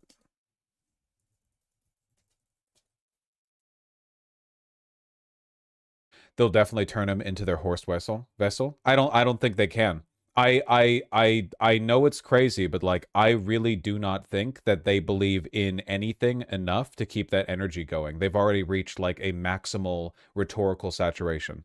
I don't think they can ramp up the rhetoric that much more. Like every time any white person dies and gets attention, they're like, "This is it. I'm the blood of Europa shall be spilled no further. Come, Deus Volt, my fellow meme lords, my fellow groypers. You know, march forward." Like it's the same shit all the time. I don't know how they can make anything because they have no sense of proportionality. Everything is maximum, like loudness all the time.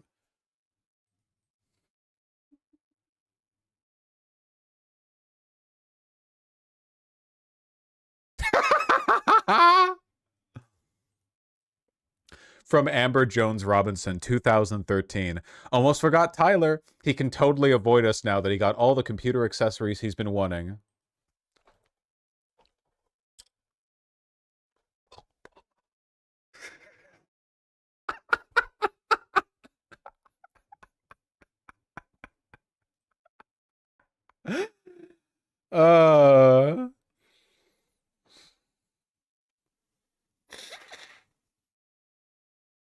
Gonna be an awkward memory reel in a few years.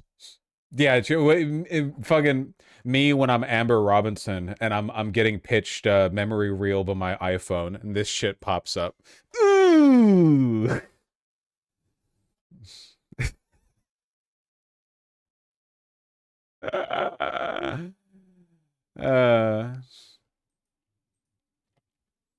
Did you cover Dean Withers crying on stream about his death? No, it's shit like, oh, is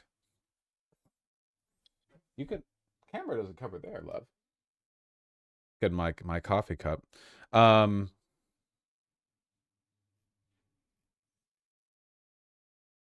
It just feels a little bit mean. I don't know.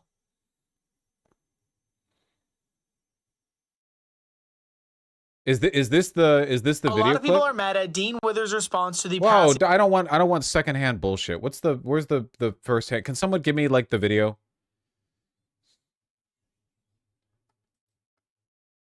In the last 24 hours or so, This is his TikTok. I don't know how TikTok works. I'll figure it out one day. I'm not doing fucking TikTok reactions. Oh my god, look at these view counts. Is this the one? Charlie Kirk is dead. He got shot at an event that he was hosting in Utah. And is this a live stream though, or is this just like a TikTok? Distraught. In fact, I just cried on my live stream in front of 250,000 Oh, this people. after the live stream. My goal in this video is to tell you why I feel this way. If you want to end gun violence, it is something that you can never celebrate. It is all. Oh, here's the live stream.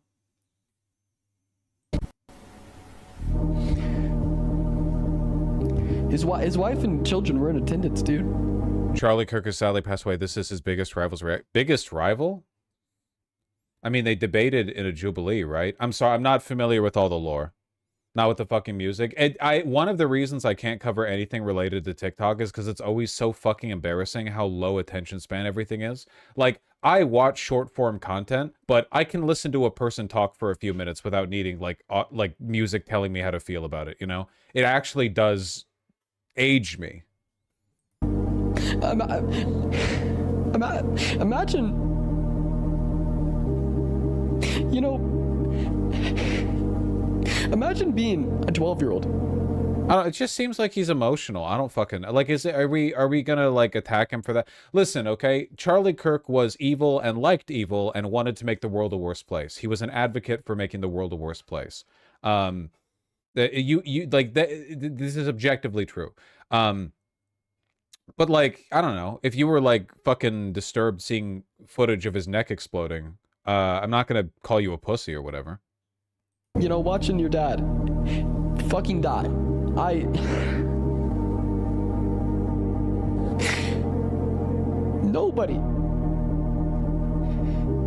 Nobody deserves that.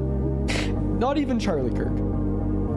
I don't. Yeah, it's just the sensitivity to the loss of human life, something that Charlie could never have. I don't know. It seems not really gonna like. It doesn't really seem that political. I don't know. So fake? No. What if he's just like emotional? Sorry, he didn't grow up watching all the lay epic, lively, gore Syrian beheading videos that you did or whatever. I don't know. Just doesn't seem Longer clip with less crying and no music. Okay. Is this better in terms of the commodification of the content and the formatting and stuff? Is this better or worse than the music? I'm not sure. Gang, gang, gang, gang. I'm gonna make this last point incredibly clear before we end. I'm gonna take. They have 218,000 live. Do I have to stream on TikTok? Is that where the TikTok would like insta ban me? Don't they ban like all leftists or if you're gay or something? If you've ever sucked a cock, TikTok's algorithm knows. Some time off for a little bit, and I'll have a video up later about this as well. You'll be able to find it on my TikTok, on my Instagram. You'll be able to find it everywhere. I'm just gonna collect my thoughts and then make a video.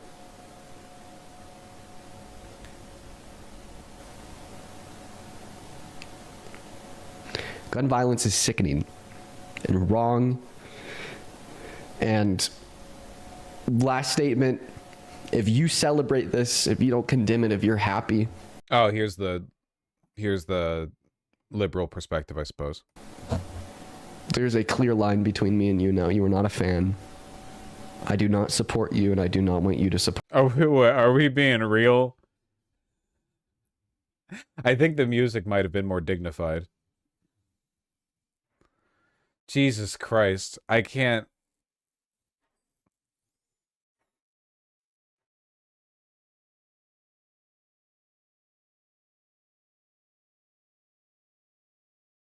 Gang, gang. Support you, and I do not want you to support me. If you claim to be an individual who wants to end gun violence. It's not really a gun violence thing to my perspective, but, you know. Then you are contradicting your values to their core if you celebrate it.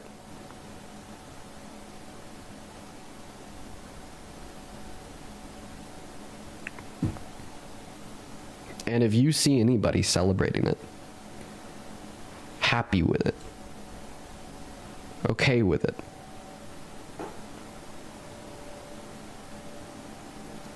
please call them out. All right, well, yeah, now I'm being disagreeable. I'm sorry. Thank you very, very much, love. I'm sorry, but like, come on. You gonna narc on somebody because they're happy that Hitler died? No, there's a you can say you don't like political violence. I've said that. I'm not dog whistling. Legitimately, the existence of political violence is institutionally destabilizing, and almost always those destabilizations are like a net moral bad. Like, it's just bad. Like the idea that like once the switch is flipped everything becomes socialism is naive and childish. And there are people who believe that, and I think they should be called out for their naivete and maybe bloodlust. But like we don't need to, like, you know, pretend to be sad over Hitler dying. I just don't see why. Like, Charlie Kirk aided, abetted, actively pursued equal or worse fates for many people. Please call them out.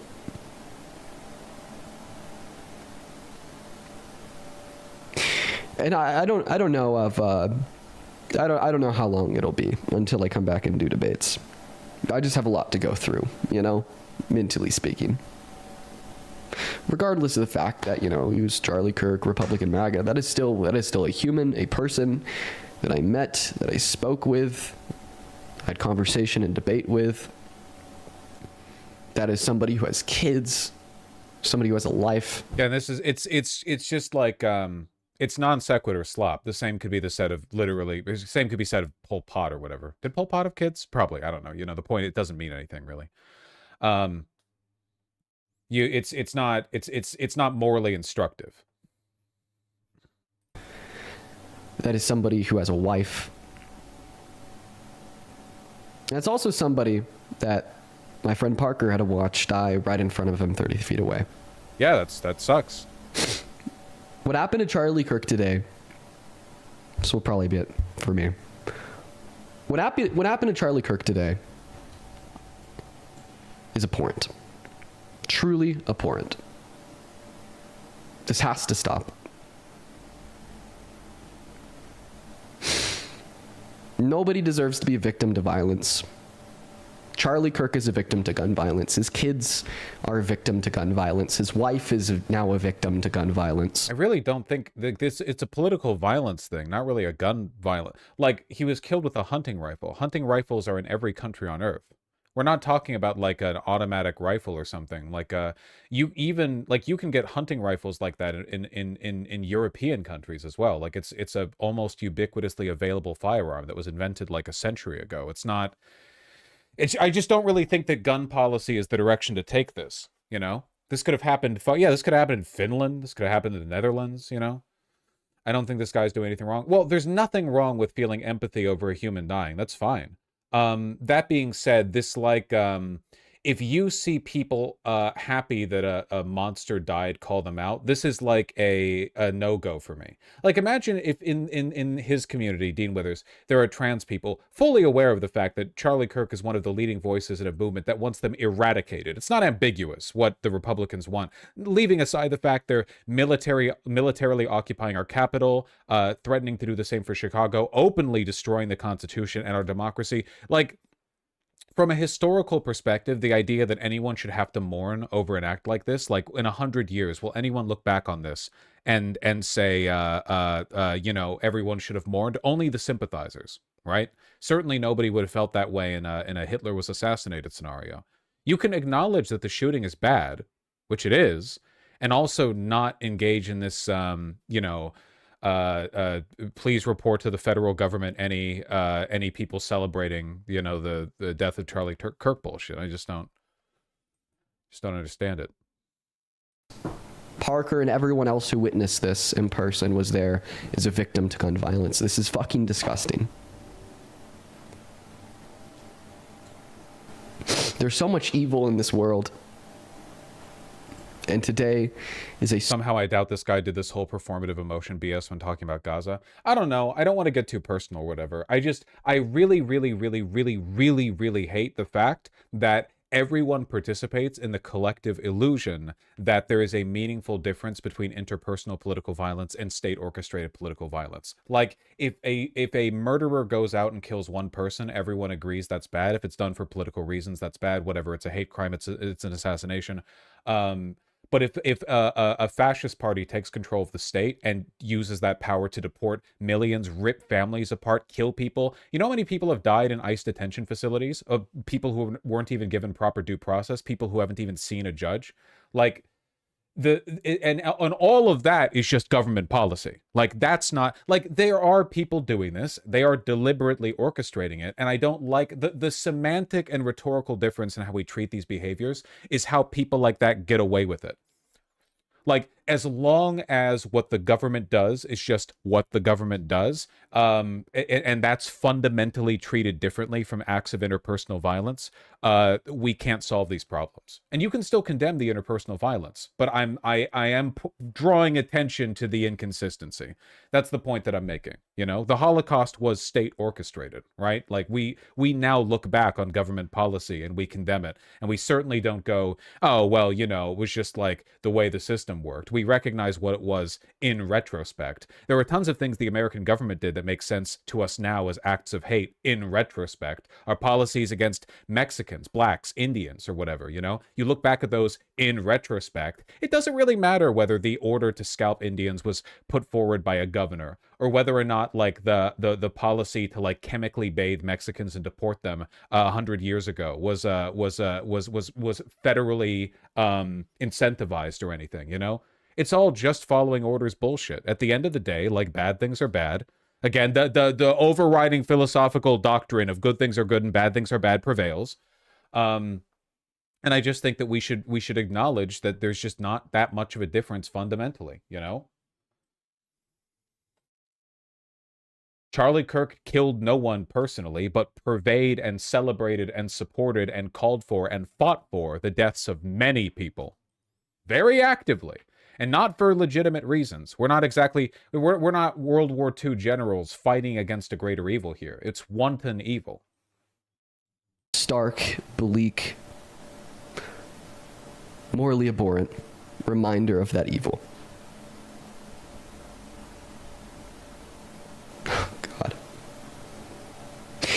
But I'm not going to fault him for being like personally emotionally moved. I think that'd be kind of lame of me.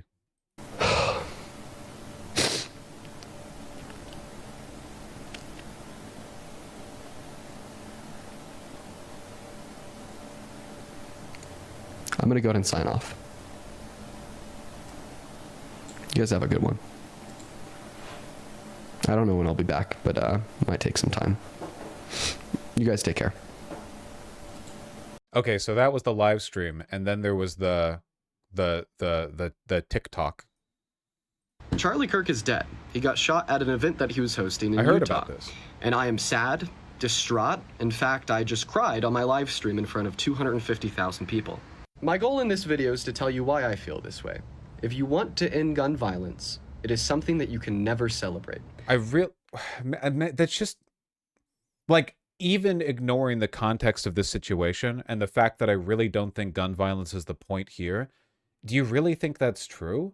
Like, if you're opposed to gun violence, you can't support a cop shooting someone in a dangerous, like, bank heist where the lives of many people and hostages were on the line. You can't support, like, Allied soldiers making their way into Berlin or whatever. Like, you can't, like, I just don't think that really makes sense, I guess. It is always disgusting, always vile, and always abhorrent. It should come as no shock to yourself when I tell you that I think Charlie Kirk was a bad person. I've made that very clear over the last year, but does that mean I think he deserves to lose his life? No. Does that mean I think his 2 young children, who were in attendance at the event where he was shot, deserve to watch their father die? No.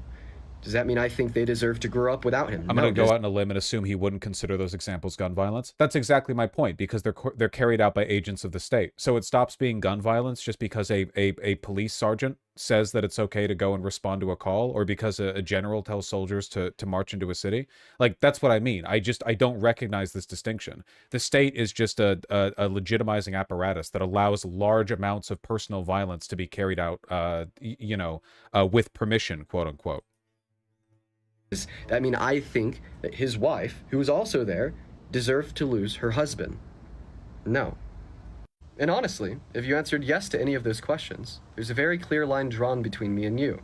I don't want your... Also, if you're making these points, don't you think it would be a little bit prudent to point out, again, correctly point out the fact that Charlie Kirk both celebrated and called for equivalent or significantly greater amounts of harm himself? Like, don't you think that's an important part of the message here? Like, you wouldn't want your message of sympathy to be incorrectly interpreted as like a broad statement of support or an implication that, he was laid low by something worse than himself. Charlie Kirk actively, he's not like a small player or whatever, or wasn't a small player. He was a huge component in a years-long project of implementing a fascist political doctrine in this country.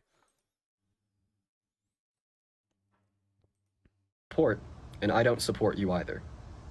We as a collective need to end gun violence, and if that phrase is negotiable for you, I believe that you're in the wrong.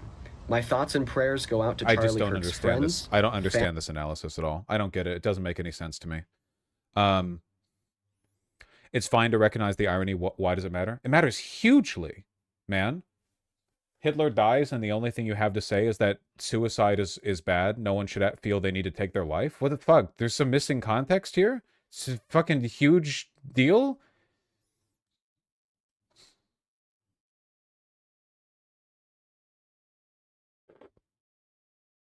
I think the gun violence stuff is of like particular import to a lot of young people because Europeans don't understand, but like every American nowadays is given like 78 hours of school shooting drills per grade in elementary and middle school.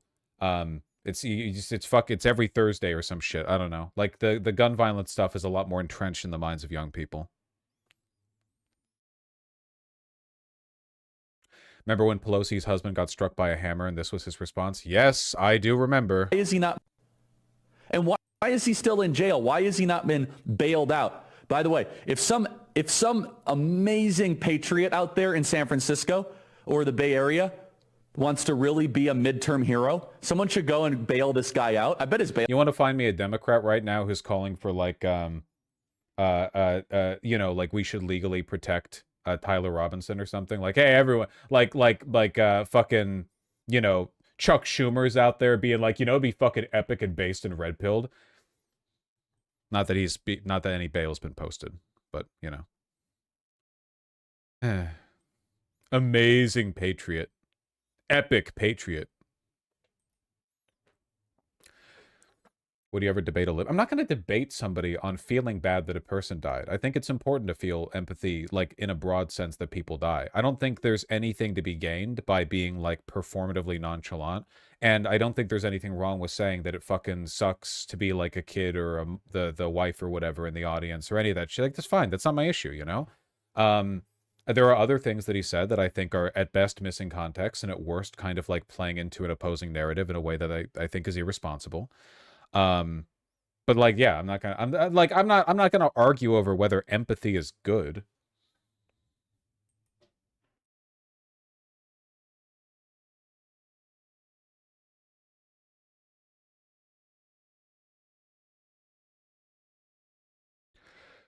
My point being, why should we react the same way that Charlie would? We're not. We're not doing what Charlie did here. Also, unlike Charlie Kirk, I and the people in my community, at least I would hope, aren't advocates for a doctrine of death, destruction, and evil. You know, we like good things. We talk about stuff like, you know, healthcare and the economy not fucking collapsing, and international relations that aren't dictated by, you know, power brokers and strongmen dick waving across the sea, and you know, treating each other fairly and sensibly, and de-radicalizing people, or at least radicalizing people in the correct direction, in favor of good things. I do, in fact, think that good things and bad things are different. I think that advocating for good things is different than advocating for bad things, you know? I don't think that thinking that it's good that Hitler is dead is the same thing as thinking it's good that Martin Luther King Jr. is dead. Like, I think that, you know, I think that there's a little more nuance to the moral landscape than that. In my opinion, good things are good and bad things are bad. Nobody's defeated me on this yet. So many debates, not a single one of them lost on that topic. Anyway, yeah, I'm not trying to, like, oh, wrong one. I'm not trying to fucking, like, go after Dean Withers or whatever. I didn't realize dude was so big. I didn't realize dude was so big! Take a look at his profile pic up there. Fuck, I gotta get back to working out. I've been saying this for years. Damn! What's the most recent video? What's, like, the follow-up? In the last 24 hours or so, I've received a lot of public scrutiny and backlash in response to the fact that yesterday, after Charlie Kirk died, I cried, and then the video of me crying was blasted all over the internet. So first and foremost, I am distraught because of what happened to Kirk. I think that gun violence is always wrong, and I also think that violence leads to more violence. In fact, today, we've already had 3 HBCUs go into lockdown because of retaliatory threats in response to what happened to Kirk.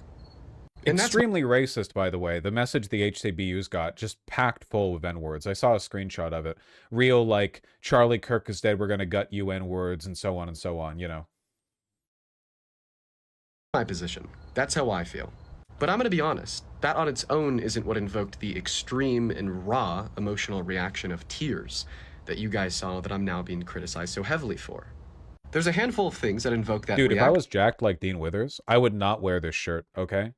People need to unlock the, like, 1950s shirt pill tech, you know? You need to go find those single stitch sleeve shirts at a vintage store or whatever, like the ones with, like, a hokey design on the front, or like a college logo, and they need to, like, wrap around your fucking titties, you know? Like a big hulking meaty slab of pec right there in the front. You got to know how to dress it. Of mine, and here they are. The first thing that invoked that reaction out of me was watching the up-close video of what had happened to him and how extremely violent it was, while then also learning that his wife and 3-year-old daughter were watching from the crowd. When this occurred, I momentarily placed myself in the shoes of his wife or 3-year-old daughter and how they had to watch that, and yes, that made me extremely emotional. I don't know, man. I guess I'm just really unimpressed by, like, self-aggrandizing displays of empathy when the context of your opponent feels no empathy, in fact, has literally called empathy a vice, is being left on the table a little bit, you know? The selective expression of empathy can be just as damaging as having no empathy at all, arguably more damaging. If you're only empathetic when a white gets killed in the subway or whatever, but then when a black gets killed, you're not, well, then your empathy doesn't really matter that much, right? If you're empathetic when, like, evil, hateful Western political leaders get assassinated, but a bajillion people get mulched every day in Gaza, You know, I feel like I'm not suggesting that's him, by the way. I don't actually know his positions on Gaza. I don't actually know his positions in Israel. But like the selective expression of empathy is unimpressive to me, right? It's not you have to like broadly engage with this, you know? The second reason why I cried is because my best friend Parker was standing less than 30 feet away from him when it happened in person. In fact, he was next in line to debate Charlie Kirk. And not only the fact that he had to witness this, but then also turned around and FaceTime me while he was running away and screaming, not knowing if he was the guy in the video. This might be a mass casualty event where he or anybody else there would be next, was very traumatic for me and on set, a lot of emotions. The third reason why I cried is because Charlie Kirk is somebody that I've personally interacted. All right, News. I have to take away your modship, at least for a little while, because I need to be able to like mute you more freely. It's very important to me, personally. With in real life. Now, the reason why I've personally interacted with him is because I disagreed with nearly every single thing he believed in, and I personally let him know. But I'm not good with gore, and seeing those things happen to somebody that I've personally interacted with in real life was really hard on me psychologically. It's also worth adding on that my tears weren't me telling you how you should feel, but rather you happening to see me and how I felt because of everything I've just described in this video. But you did tell people how to feel.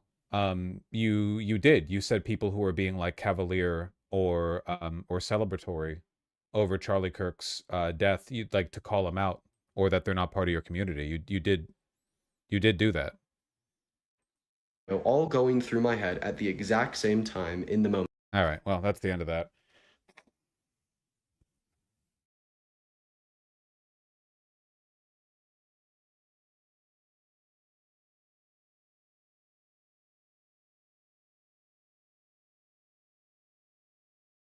Yeah, I don't know, man. Having empathy when you call when your enemies call it weak is a strength. Actually, I feel like a lot of people in chat are talking about the wrong thing here, and I normally I would elaborate, but I think I've actually made it clear, and you guys are at fault. I've been pretty clear about what exactly I'm talking about.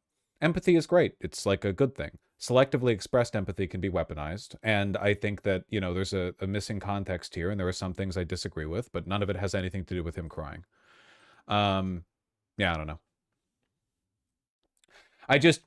I've seen this shit happen before. This isn't my first like trip around the block in terms of like this particular genre of internet discourse, and I just know for a fact that there are going to be schisms over this where liberals performatively disavow association with leftists because the leftists aren't appropriately mournful over like Hitler's death, you know?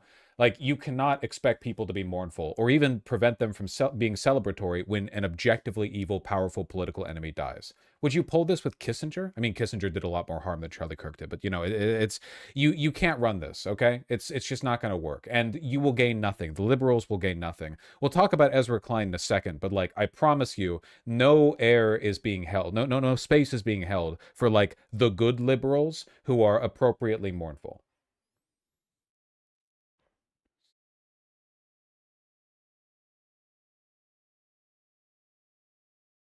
And I think it's, you know, potentially, I think it's very cynical and misguided to make enemies of people who want to make the world a better place because they aren't plussed about a person who was actively making the world a worse place being gone. Can we move on from Dean and the neolibs, please? Sure. All you have to do is make your own YouTube channel, get into live streaming, get around my level of popularity, and then you can conduct you can orchestrate the procession of events in a live stream. Unfortunately, right now, you do not hold the baton.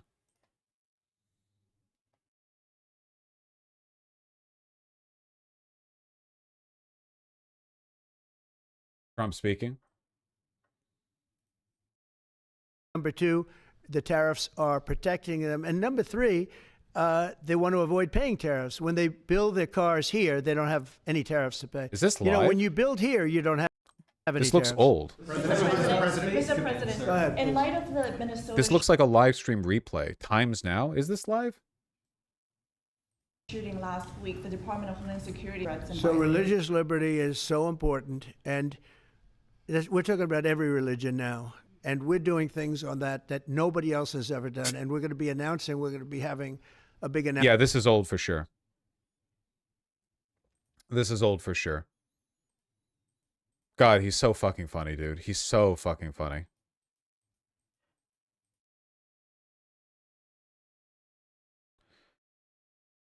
Oh my God. Okay. Man arrested in Kirk's killing had become, quote, more political. Really?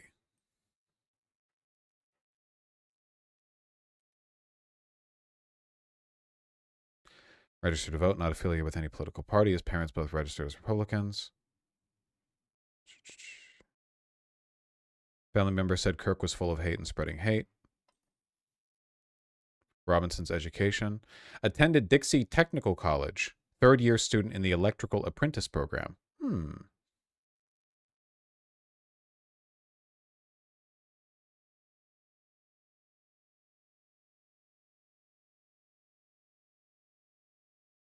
The Wall Street Journal issued the mother of all corrections.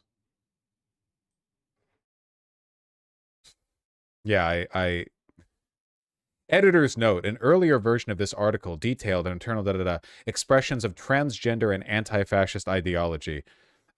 Whoops. Like I said, it was probably the OwO notices bulge bit. What do you think will happen when all the boomers go extinct? Will the evil in the world be less potent? No, and I don't like the generational warring. I think it's dumb. The boomers are literally to the left of the Gen Xers. Like it's the problem is not a generational one. The problem is human patterns and incentive structures that are that repeat generationally, because the underlying issue stems from our brains and the way we work in groups. It's not like it's not a generational war. I'm just not, I guess, I don't know. I think that at this point, like, posting about how the boomers are bad is super weird and cringe when all of the evil tech overlord billionaire what the fucks that are controlling the world are Gen Xers. Like all of the Silicon Valley hyper multi hundreds of billions of dollars, the Palantir fucks, a ton of people in government. Like it's yeah, okay, so like a lot of people in government are boomers, but it's not like a boomer led thing. And when the Gen Xers are done, it'll be the millennials, then the Gen Z. You're always going to complain about older people because older people are always going to be like relatively behind the times, and there are going to be tendencies about them that you don't like, but you're not going to be part of that group because you will be the boomer.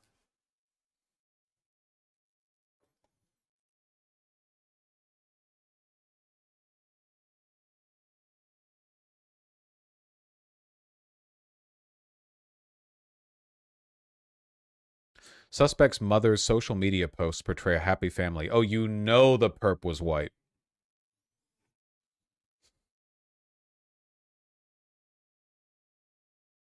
I still think he looks like young Germa a little bit.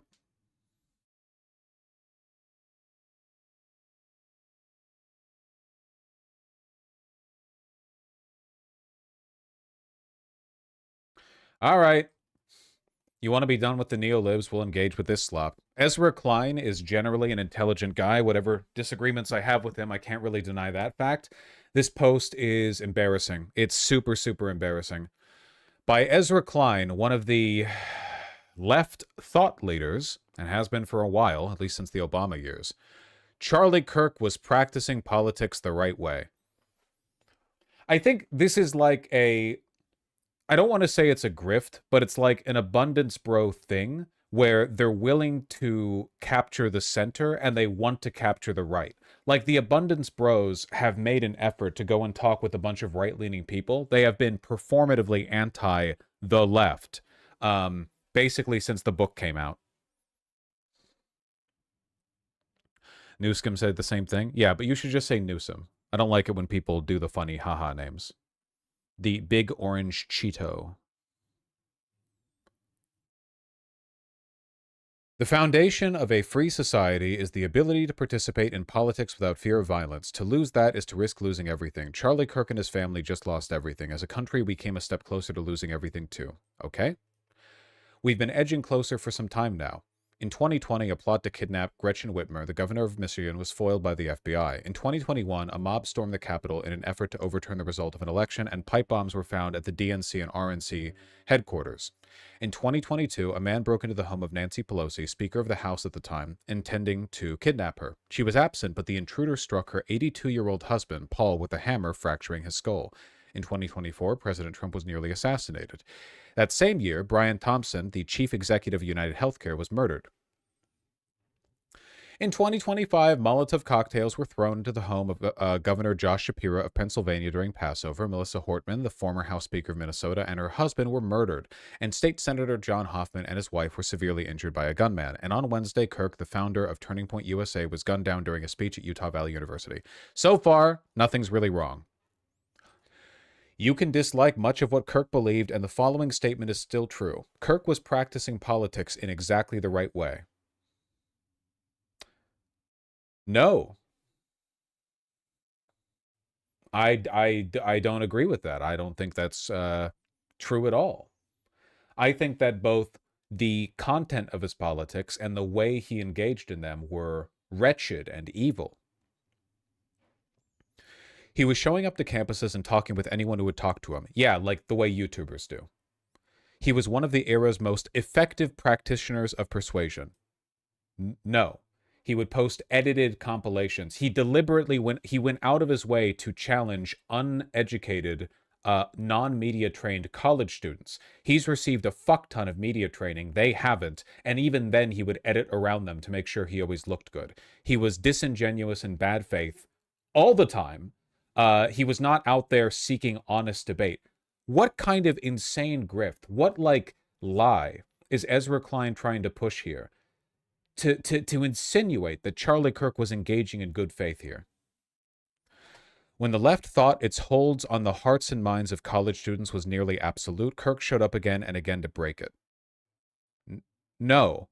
College students are overwhelmingly left-leaning. Charlie Kirk got a lot of attention at those Change My Mind college meetings because everyone there disagreed with him.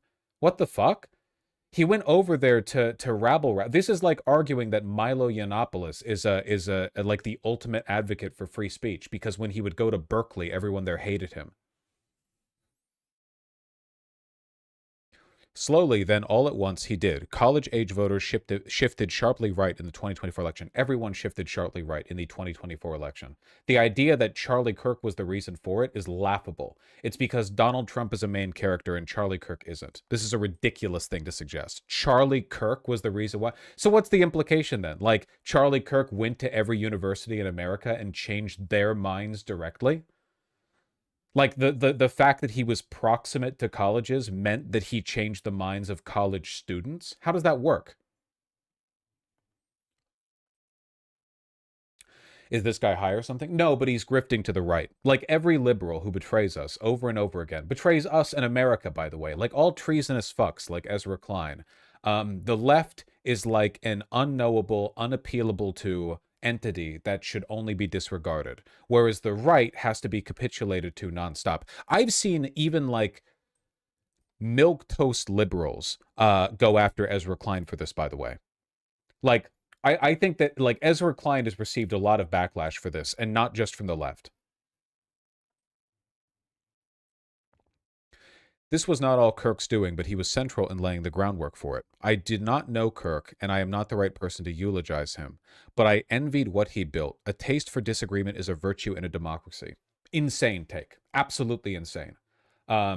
Like, you might as well argue that the brown shirts were advocates of a free society because they freely participated in the right to protest and organize.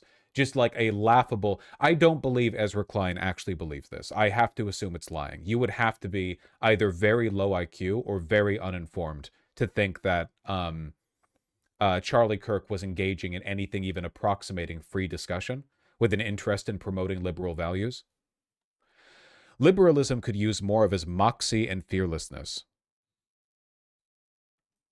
In the inaugural episode of his podcast, Gavin Newsom of California hosted Kirk, admitting that his son was a huge fan. What a testament to Kirk's project. It's all a fucking grift, dude. On social media, I've seen mostly decent reactions to Kirk's murder. Also a lie. Twitter is absolutely packed full of people cheering. There is grief and shock from both the left and the right, but I've seen two forms of reaction that are misguided, however comprehensible the rage or horror that provoked them. One is a move on the left to wrap Kirk's death around his views. After all, he defended the Second Amendment, even admitting it meant accepting innocent deaths. I actually do agree about this one. I do agree that the whole, oh, you live by the sword, die by the sword thing is worthless hypocrisy posting. Like, Charlie Kirk being in favor of the Second Amendment and him being assassinated with a 100-year-old hunting rifle are two completely irrelevant statements. Like, they have no, like, there are no gun laws that will ever pass in this country ever that will make it impossible to get a hold of a fucking Mauser 30-06. No, there's no way, dude. You can get that gun anywhere. So like, it's just meaningless hypocrisy posting. It's fallacious. Another is on the right to turn his murder into a justification for an all-out war, a Reichstag fire for our time. But as the list above reveals, there is no world in which political violence escalates but is contained to just your foes. Even if that were possible, it would still be a world of horrors, a society that had collapsed into the most irreversible form of unfreedom. Yeah, can you imagine a society in which an extremely partisan political force had taken over the government and were weaponizing all of its enforcement apparatuses to exclusively target their political enemies? Like, for example, Donald Trump explicitly saying that he will be giving grants to states that elected him and will be sending the military to cities full of Democrats. Things he's just openly said.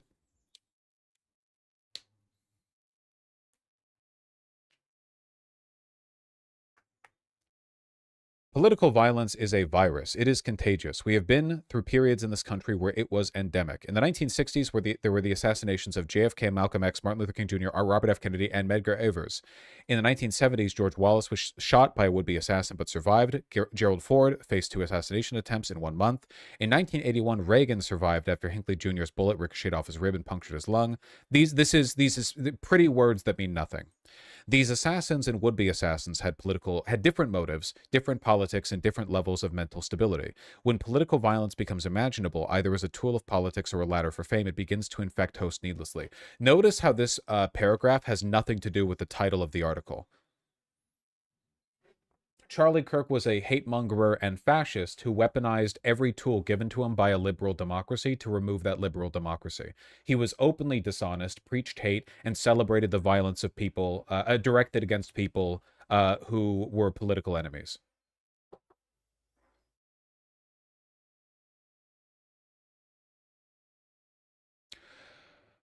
American politics has sides. There is no use pretending it doesn't. But both sides are meant to be part of the same side of a larger project. They're not. That's not true. That's not reality. Like, holy shit. How can you possibly think that we live in this reality? We are all, or most of us anyway, trying to maintain the viability of the American experiment. No, we're not. No, we're not. This is like the liberal myth, the idea that Republicans are just failing to do liberal democracy as well as Democrats are. Like, oh, the reason that every single thing they do and say is fascist is because they're just ineptly failing over and over and over again in ways that are increasingly harmful both to us and the fabric of the state and the Constitution to do liberal democracy. Why does every liberal sound like they're perpetually trapped in 2010-era dialogue? Well, you'll never guess when Ezra Klein became prominent. You'll never guess what he made his career off of. At the end of the day, these people aren't that different from the MAGA pundits in the sense that they're just content creators, you know? Ezra Klein, just like Iglesias and those other types, make their money off of Substack subscriptions, podcast appearances, and public speeches.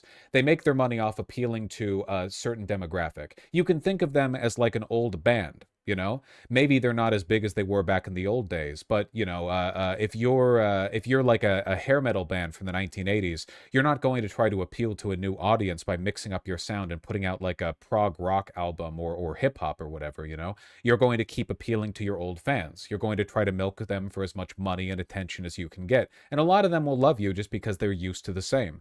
That's what they're doing here. They're trying to play to the same old audience over and over and over again. They're still pretending that it's 2011, but it's not.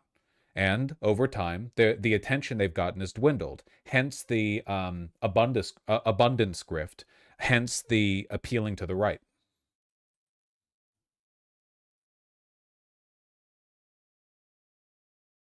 We can live with losing an election because we believe in the promise of the next election. We can live with losing an argument because we believe there will be another argument. No, that is not how politics works. Not only is that not how liberal democracy works, that's not how politics works. Politics isn't like an epic chess game where after you lose, you shake hands and go for another round. It's actually like a life or death battle every time.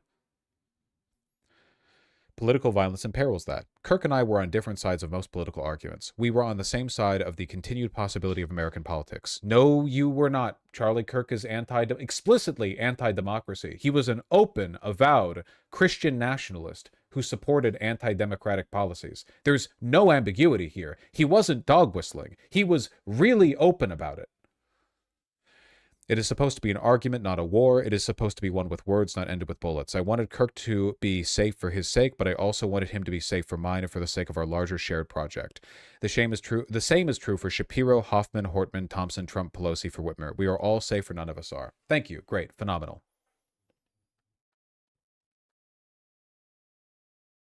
Great stuff, really. And as always, I suppose, a reminder of how useless and feckless and inconsistent liberals are when faced with an existential threat to their democracy.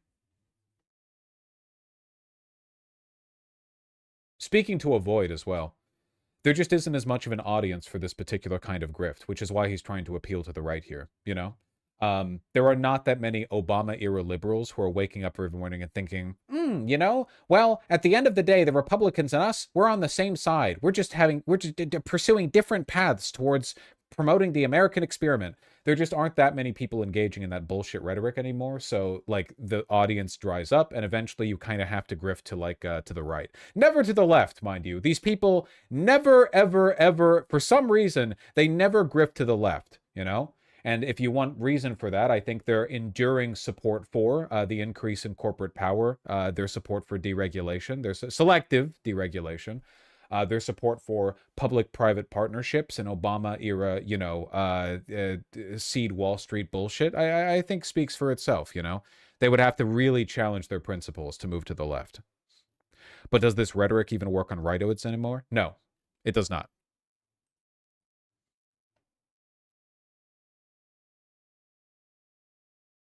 Appreciate the calming of the waters, Ezra, and yet I find it naive to think that his rhetoric was not escalationist and violent to itself. Charlie Kirk should not have been murdered, but we also need not rehabilitate his image because of the heinous circumstances of his death. What Ezra doesn't get is that American liberty doesn't start and end with his political podcast, Class of Pundits, being able to make their points in peace and say whatever they want without fear of reprisal. American liberal democracy was violated when Kirk repeatedly claimed that non-white migration was a threat to the white race. Setting up a tent for college kids to argue with him about it doesn't absolve him of being a pusher of hate and supporter of political violence. I can't see how what Charlie Kirk did was, quote, practicing politics the right way. Any engagement he conducted was to promote disinformation and mock people who disagreed with him. I disagree with this position. Kirk did nothing but stir hatred throughout the land. Everyone here fucking hates him. And this is, by the way, the comment section for the New York Times. Not exactly, you know, we're not on the New Republic. We're not on Jezebel. We're not on the Daily Beast. We're not on the Rolling Stone comment section. We're not in the fucking Intercept. These are Times commenters. So no, this grift doesn't sell anymore. He made $5 for this. I hope it was worth it.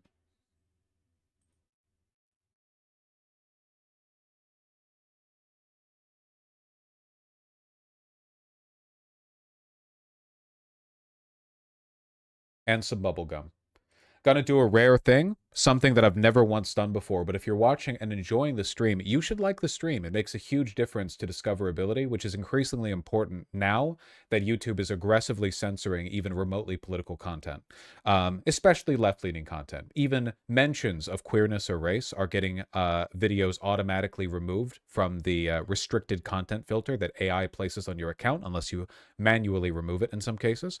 The likes really do mean a lot, and I appreciate them. Also, if you want to join the site chat, it's vosh.gg. And they got the funny frogs. Thank you.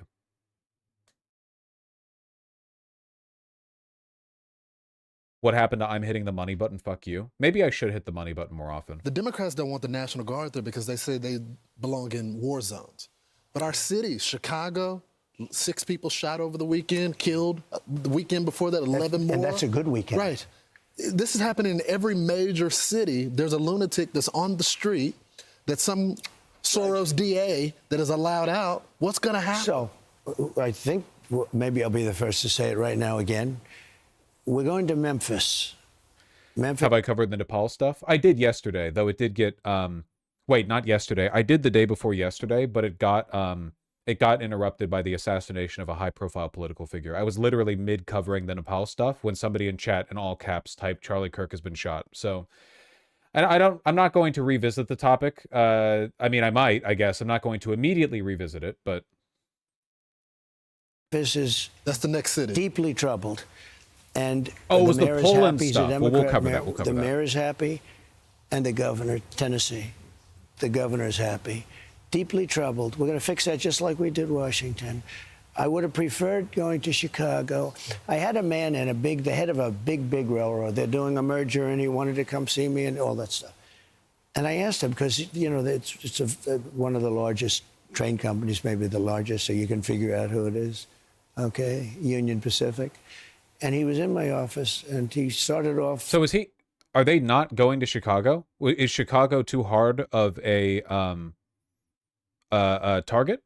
Are they going to Memphis? Why Memphis? No one talks about Memphis. Sorry, no Memphis slander, but like that's not a Democrat stronghold the way Chicago is. 45 years ago with the railroad, it's such a great story. Sir, I'm a railroader. That's the kind of guy that should ride it, you know, as opposed to a Wall Street guy that destroys the railroad, but he's good financially, right? And he was a very impressive guy. And I said, so what do you think? Where should we go next as a city? Because we're going to go 1, 2, 3, and then we'll do a few at a time. But we're going to straighten out the crime in these cities. He said, sir, Memphis would be good because he's on the board of FedEx. He said, when I walk 1 block to my hotel, they won't allow me to do it. They put me in an armored vehicle with bulletproof glass to take me 1 block. Huh? He said, it's so terrible. I said, let me ask you a question. So we're going to Memphis. I'm just announcing that now, and we'll straighten that out. National Guard? The National Guard and anybody else we need. And by the way, we'll bring in the military, too, if we need it. But National Guard. But Memphis is, look, it's a great music city. It's, you know, home of Elvis and everything else. But I said to him, where else should we go? Where would you say? He said, sir, please. Dude, we're doing a national tour. We've completely lost the plot on this one, man. He's going to Memphis because he just said, because they want me, literally because the governor and mayor will not say no. Then what are they even going to do there then? Are we going to do like the pussy version of this authoritarian takeover where they only send troops to cities that already want the troops there? So like we have like big, you lefties thought you could get away with killing Charlie Kirk? Well, how do you like this? Military occupation of Salt Lake City. Military occupation of Memphis? Yeah, that's right. All right. Well, what are we talking about here? Nashville. They're going to go to Nashville. Like, okay. I know that Salt Lake City actually has a pretty robust queer community, but you understand what I'm talking about here. Please do me a favor. St. Louis has been so badly hit. It's very hard, very, very hard. He said, don't lose Chicago. Rouge. You're going to lose Chicago, sir. It's a great city. You're going to lose Chicago. What city would you send the National Guard to? I would send them to Detroit, but only to line up against the Canadian border. Like I would do like a Russian pre-invasion situation where it would be like the pretext would be Detroit, but then they all line up right against the border and everyone gets really nervous. And then we have this Slav Pritzker on television every day. All he does is hit Trump. I said, does he realize last weekend he had 11 people killed and 28 wounded? It doesn't bother him. He says he's got the situation handled. And you know what was considered one of the most popular Soviet Union military deployments? Cuba. Back in the days, of course, when the Soviet Union sent troops to Cuba, there were like a bunch of letters written by Russian soldiers to their friends and family back home where they were basically like, oh my God, the weather's so good. The women are so fucking hot. The food is so good because they're from Russia. Like imagine living your entire life. It's like the 1960s and you've lived in St. Petersburg and you get sent to Cuba, you know? So people would like getting sent there was considered like a reward. Like people were like, yes, because no one was fighting. They just go there and get, you know, flirted on by fucking, you know, pogs. I guess they're not pogs, right? They'd be like pogs. Keep saying we have no crime problem. the week before, he had a week where he had 72 people injured and like 11 died. But if he does 5, like you just said, 5, that's a good week. Every weekend, they're losing many people. It's out of control. But when this guy, who's a smart guy, he heads the biggest railroad, he said, the way he said it. They might actually be backing off the Chicago invasion. I guess we'll keep an eye on that. I mean, I don't fucking know. That seems crazy to me that they would invest so much energy into preempting that and then they wouldn't do it, but I don't know.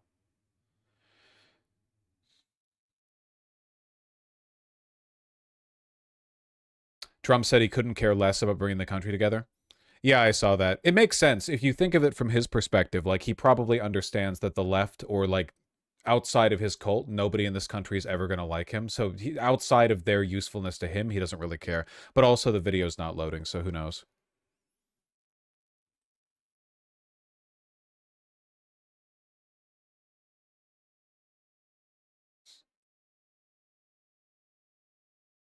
Guess we'll never know. I guess we'll never know.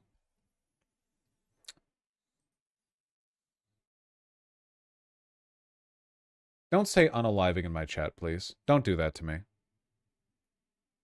I really want to see some CNN. Okay, there's a Channel 5 interview that I want to look at, but I also really want to see some CNN talking heads talk about the messages on the bullet casings. Please, God. Give our viewers the details on what you mentioned just a minute ago, which is the messages that law enforcement say were on the suspect's murder weapon.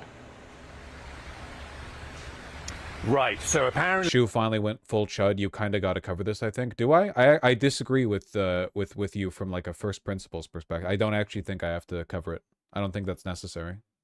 when they found that weapon just in the woods, just in this neighborhood behind the campus in the direction that the suspect fled, they found engravings on the ammunition and the rifle, and I believe we have a soundbite that we can play describing what those engravings were. Take a listen. Investigators noted inscriptions that had been engraved on casings I want to hear it again. With the rifle. Inscriptions on a fired casing read, "Notices bulges, capital OWO, what's this question mark?" Inscriptions on the 3 unfired casings read, "Hey fascist, exclamation point, catch, exclamation point." Up arrow symbol, right arrow and symbol, and 3 down arrow symbols. A second unfired casing read, "Oh Bella Chow, Bella Chow, Bella Chow, Chow Chow." And a third unfired casing read, "If you read this, you are gay, LMAO. So, "Oh Bella Ciao," that is a song glorifying the partisans who fought against the fascists and the occupying Nazis in Italy during the Second World War. And later, when the governor was asked about a motive, he said, well, maybe you want to provide any, like, explanations for the other ones? Don't need to look any further than those words, "Hey, fascist, catch." Dana? What about the other two? I want to know what you have to say about the other two. I'm really curious. I mean, just so chilling, all of it. Nick, thank you so much for being there and your terrific reporting. I want to turn now to former FBI Deputy Director Andrew McCabe and criminologist Casey Jordan. Thank you both for being here. Andy, let's start with you. Law enforcement clearly has a lot more answers. We heard it this morning, but there are still questions. What are your questions right now? Hey, don't ignore them. Don't ignore them. Please don't ignore them. Don't ignore the 2 funniest bullet casings.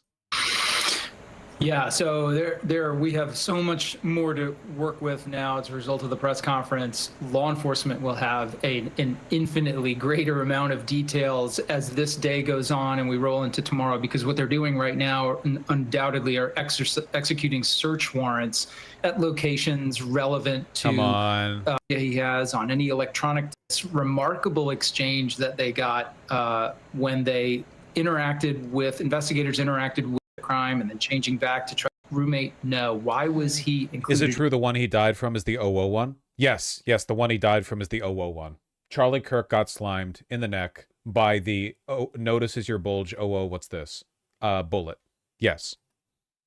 In this part of the plan, did he understand that there was an assassination involved here? If his behavior, which law enforcement was told that he has become more political in recent years and specifically had conversations with his family about Kirk, quote, spreading hate. Like, I know it's a joke. Like, I know we're kind of treating it like a joke. It's actually a huge indictment of our journalistic credibility in this country that they're not engaging with the subtext of what those bullets say. They're just running through their usual spiel. The FBI will be interviewing people. No shit, retard. They do that anytime anything happens. That's standard procedure for any police department, including the feds, okay? They're going to be gathering evidence. The title of the video and what you opened with was the engravings on the casing. So talk about those. Do you not have anyone around who's like remotely like, okay, here is what would happen in a newsroom that was kind of like this one, but it wasn't dog shit.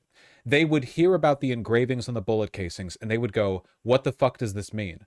Bella Chow, OwO bulge? What does any of this mean? Does anyone around here know what this means? What is this even referencing? And somebody working for the team, because they have many people there, would go, I think I understand what these mean. I think these are references, and I think that this is like a big internet culture thing.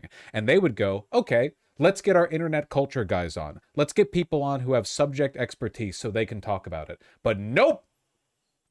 Instead, they just ignore it. They ignore what they don't understand, and they just run with the stuff they barely understand, you know? What do the new details tell you about the alleged shooter's motive? Well, to be honest, there's so much we don't know that we really do want to know as we repiece what's been going on in his life in the last few years. I wouldn't say he's been so much become more political as he's become more politicized, perhaps. And usually you see this happen in the lives of young people who don't have enough purpose in their lives. Oh my God. And he did not like the most boomer analysis in the world. Not wrong, but boomer, you know, like incomplete, lacking. And that particular university, based on what I've read, he just had one semester at the state university 4 years ago, like did the freshman year semester and, you know, didn't go back. So what has been happening in the last 4 years? Does he have a job? Was he living at home and then got his own place? You know, where does he live with this roommate? Did he have a girlfriend? Did he have any purpose in his life? When you don't have purpose, kind of like idle hands are the devil's play shop, an idle mind is ripe for the picking for. Jesus fucking Christ. Jesus fucking Christ, dude. Oh my God. We should bring somebody on here to talk about how, like, video games cause shootings or something. Or radicalization or politicization. And it just looks like he was spending all of his time online, reading things and buying into things that gave him a sense of purpose and power. Because really, this was just a power move, probably more personal than political, to make himself feel powerful. This isn't entirely incorrect, but you really can't engage with this, and you cannot even begin to get into this with substantive commentary unless you are familiar enough with internet culture to know what it means that a person would throw their life away on a high-profile assassination, but then engrave the bullets with stupid, out-of-date internet memes. That's another thing worth keeping in mind. The OwO notices bulge thing, that's like a decade old. That's old. People don't really say, people don't reference that anymore. People reference the stuff that reference that. That's an old fucking meme. Like, literally, the thing that's from, he was a kid when that came out. So, like a little kid. So, I like, there's, you can't engage with this unless you're even remotely familiar with, do you think they're a 4chaner? I don't think there's a such thing as a 4chaner anymore. There are 5 websites on Earth now, and everyone uses all of them. There's YouTube, Instagram, Twitter, Facebook, and 4chan, I guess. I don't know. Make it fit however you want. Like, it's all old hat stuff. I don't know. He really didn't have a good escape or exit plan. So he didn't think beyond the act. And that tells us a lot about his lack of maturity. I mean, he did escape, though. It actually seems like he did a pretty good job escaping. He was just stupid and blabbed to his Discord friends. I want to drill down on that point that you just made about the fact that he clearly lived on the internet. And Andy, what law enforcement officials said, and the governor himself said, is that these bullet casings, explain the bullet casings, and to people who don't live on the internet, several of the... Oh? Who's LMFAO?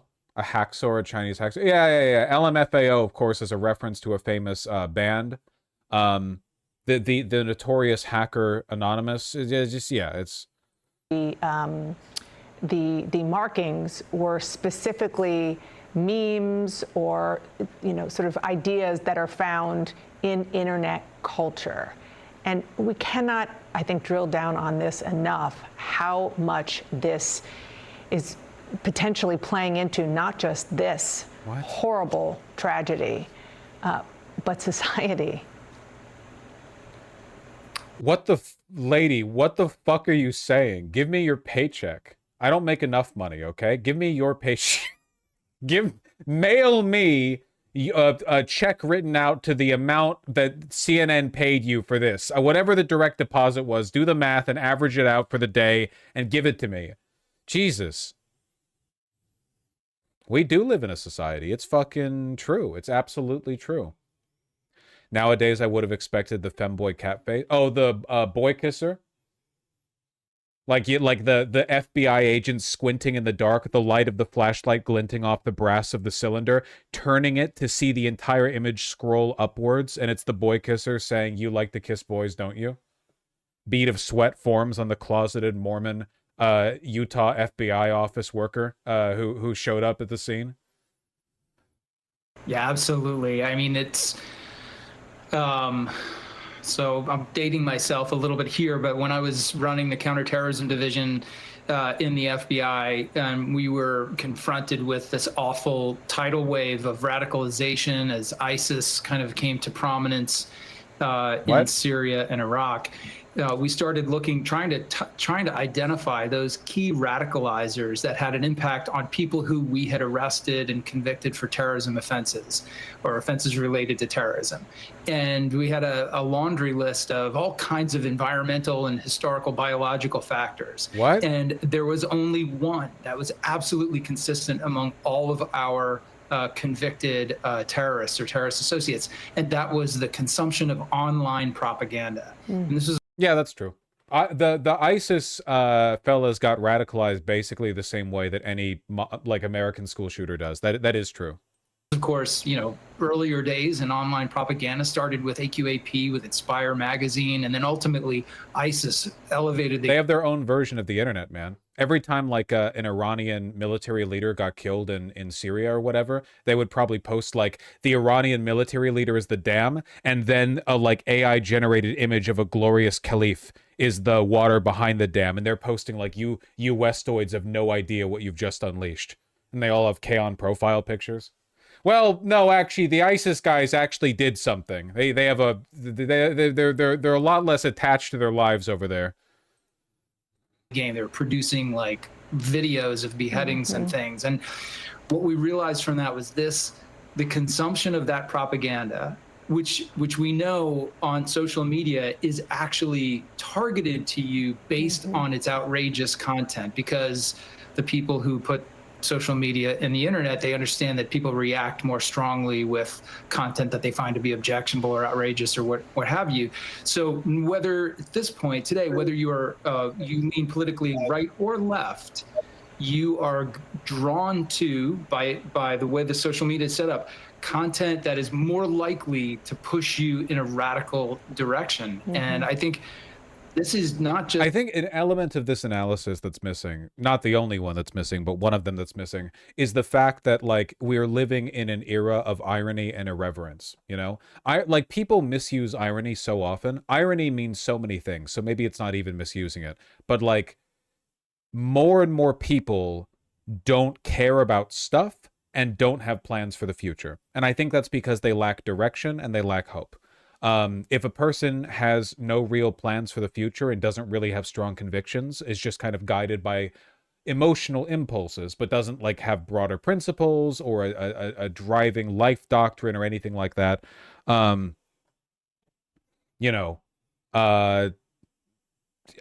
think they tend to be pretty susceptible to this stuff. But you have to understand the nihilism.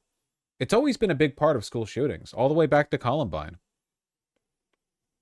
Iran was fighting ISIS. No, that's my point. Like the ISIS guys are like, oh, the West, you thought Iran was bad? Well, they were holding us back, like that kind of thing, you know? Like how Nazis think that Charlie Kirk is like a deep state Israel funded warrior for the Jews or whatever. Internet culture now. It is our culture. The internet is ubiquitous. Particularly young people are on it. It is their means of communication. It's their means of community and interacting with their friends. So, I mean, we should be prepared to see a lot more of this. And real quick, Casey, we're pretty much out of time, but I do want to pick up on that because this suspect is 22-year-old male. And if you look at so many of the people who are convicted The Columbine boys were also Nazis. Yeah, but what's important to remember is that all of these Nazis don't really believe in Nazism. Just like all of these fascists don't really believe in fascism. They don't believe in anything. They have strong emotional impulses, usually having to do with their relationship with women, and they find ideologies that give them satisfying answers to those questions. But they are not primarily advocates for those ideologies. That's not the main thing they believe in. It's just a convenient secondary position. It is laughably easy to turn a Nazi into a Stalinist. They believe almost the same things. The economic positions, irrelevant. Even the positions on Jews, irrelevant. The Jews become the global capitalists, whatever. It's not about the ideology or even the consequential outcomes of believing in these things. It's just about, does it give you an in-group and an out-group? An in-group to work with and an out-group to fear, despise, and blame the world's problems for. Of course, all ideologies have at some level an outgroup, right? That outgroup can be ignorance, it can be fascists, it can be the Jews, it can be capital, it can be a lot of things. But there's a pretty big difference between having an ideology that has a moral doctrine and there are some things that are good and bad versus just looking for a scapegoat for your problems. Overwhelmingly, Nazis just want a scapegoat for their problems. Crimes or even accused of committing crimes that are of this ilk, they are young men. Today I'm 16. Yep, sorry, evergreen. Every time it gets posted, it has to be.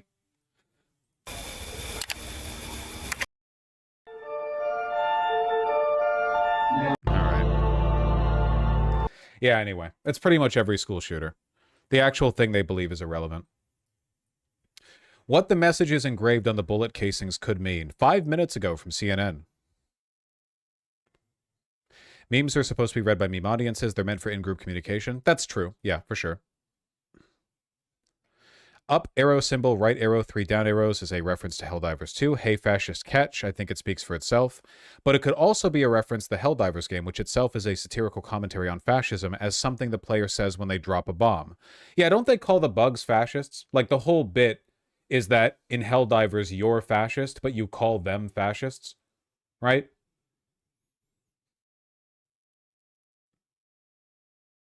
I'll let you out. Notices bulges, OwO, what's this? This phrase refers to an older meme from 4chan furry subculture and is about being unable to distinguish somebody's gender. You know, I think it's when you notice somebody has an erection. Like, maybe some people have used this in the context of like, I thought that you were a woman, but I look down at your crotch and you have a bulge, so you're either like a feminine man or trans or something. But I think like 99% of the time when this is used, yeah, you're just referring to a person being bricked up.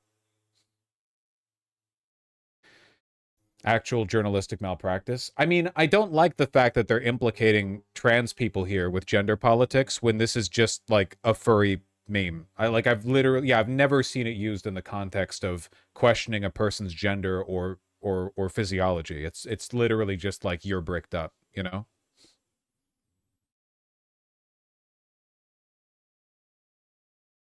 Suspect is expected makes for court hearing on Tuesday. Damn, pretty quick. Okay.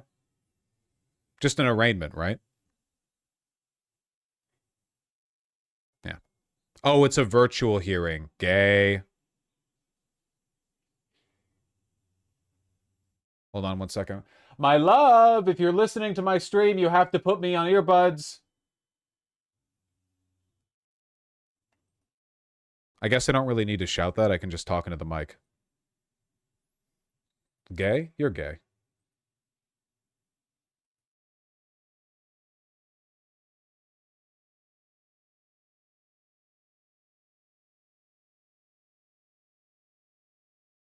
All right.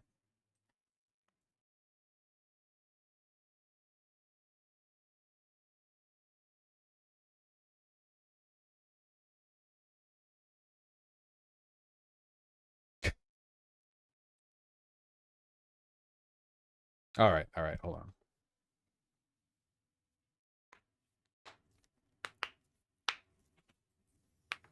So gay to love someone? That is absolutely the case. 100%.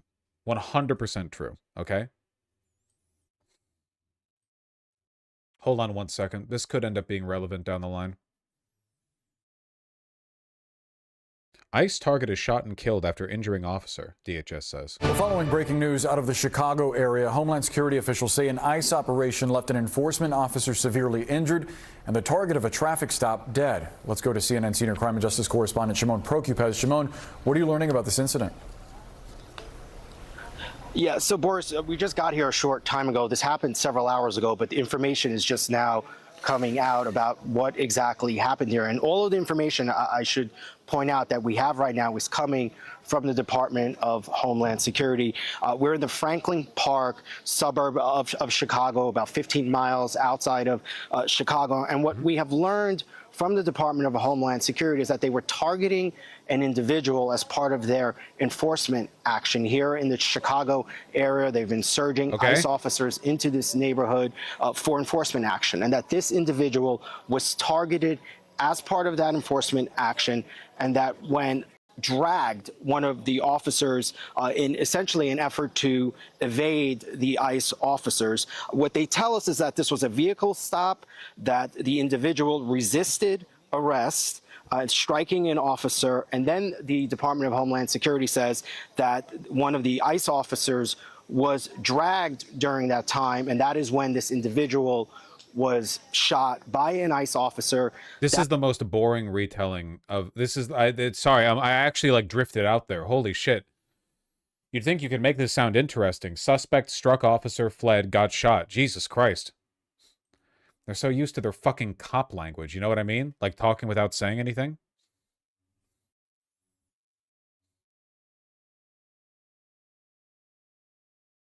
What happened? I fell asleep. Me too. Hey! Perk up. What a snag, huh? Andrew Callahan, a.k.a. Channel 5. The last person to debate Charlie Kirk, parentheses, exclusive interview. This is crazy. You know, the person who was, who went up to talk to Charlie Kirk, there's no way he can say anything, like, negative about Kirk, right? Because, like, he can't come up here and say, like, yeah, I'm glad he's dead. Because he would see so much hate for it. He would get fucking dogpiled. They'd kill his ass. So my name's Hunter. I was debating. Hunter! I was in the middle of. What kind of rifle took Charlie out? I'm not saying anything. I am, however, noticing.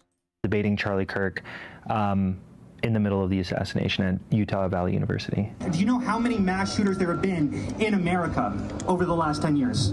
Counting or not counting gang violence? Great.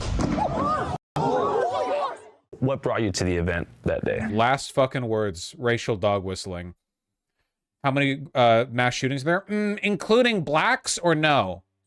I make videos on Charlie Kirk, and I made this video about the statistical analysis on trans shooters. And sort of the point that I was trying to make was that it's sort of a statistical outlier, that they're extremely underrepresented when it comes to how peaceful they are. Obviously, that question, pretty ironic given when it was given. Yeah, so Poor kid. Pretty much, no matter what he says, I'm not gonna, like, unless he says something really cringe, I'm not gonna make fun of him, because, like, he was fucking 10 feet away from some guy when he exploded, you know? Mostly came in there because Charlie's very open about having some sort of dialogue or some sort of conversation that, you know, he believes in engaging. And I'm pretty on the record of how much I disagree with him, but I do definitely respect how much he's willing to platform voices to ensure that, you know, at least some semblance of a good conversation can come out of it. Some semblance is doing a lot of work there. And as far as these like statistical anomaly thing when it comes to trans shooters, is that in response to the way that him and Turning Point were framing that as like a big issue? So it was about 3 weeks ago. There was a trans shooter at a Catholic church. Charlie made a bunch of tweets basically saying that picture flashbanging all the trans women in the audience. Sorry, I've seen the discourse. Like, when are we going to start noticing that this is a trend? And I'm like, okay, well, I'm getting my math degree. The Akira memory. Yeah. Akira. That was my university, and I was like, there's an answer to that. There's, we can determine if there's some sort of outliers. We can use p-values, things like that. And I was like, according to the data, it really doesn't pan out that there is a trend here at all. So I kind of made a video calling him out a little bit and saying, hey, I want to come debate you. I want to come do it. And a lot of people were kind of encouraging me. So I kind of wanted to come and have my, I guess my little audience see that. How was the energy whenever you arrived to the event? Very conservative, for sure. Everyone was very energetic, chanting Trump, chanting USA.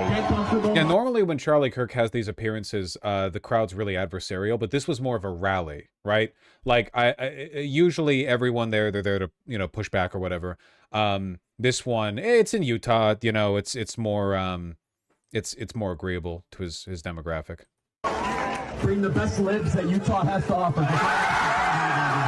There was a line of liberals on the rooftop who were holding like pride flags and I think some like Palestine flags and things like that. And some other stuff. There was a little bit of taunting back and forth, but not very out of hand. Most of the debaters were either like asking questions like who's better, LeBron or Jordan, or like some like theological debates about distinctions between like Mormonism and Christians. That shit was so funny to me because I saw bits of it too, and it really is like a bunch of anxious, insecure Mormons, all of whose like fascist thought leaders are evangelicals or Catholics, being like, okay, so like having a totally different religion doesn't mean we're not going to go to the same heaven, right, guys?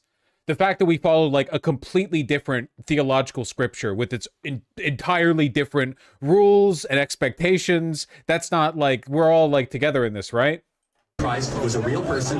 He lived a perfect life. He was crucified, died, and rose on the third day, and he is Lord and God over all. Christ is God. But Christ was fully mortal. He didn't live a... What do you mean by perfect life? Christ was both fully mortal and fully divine. He was fully man and fully divine. If to be... That kind of depends. There's some interpretation differences there. You can't bridge a gap with a statement like that. Also, the event lasted, I want to say 20 minutes, maybe. Like, I really didn't get a good finger on the pulse on what an event would really look like, because, I mean, I showed... Never sinned during his time. Yeah, but never sinning isn't the same as a perfect life. Like, I feel like a perfect life is a kind of, like, divine ascription, which kind of contradicts a little bit the idea that he was fully man. Never mind. But fairly early, I was the second person to speak there. So, like, the first person was maybe 10 minutes and I maybe got like less than a minute in. So could you give us kind of a recap of how that conversation with Charlie went? To Christians, being sinless is a perfect life. Yeah, but Christians think we all have original sin, and also everyone sins at some point. No Christian believes that a life can be fully without sin. There's the sort of a... Listen, it's religion. It's all fake, okay? I'm not going to argue with you, okay? The idea that Jesus Christ led a perfect life in those words is, to put it lightly, not like settled doctrine across Mormonism, Christianity, Catholicism, evangelicalism, and Catholicism and Orthodoxy. Okay, it's a subject. Sure. Yeah, so we're gonna... Hey, Charlie. Hey, hopefully we're gonna have a little bit more disagreement. So it was, I came in and I said, hey, there was a shooting that happened maybe a few weeks ago.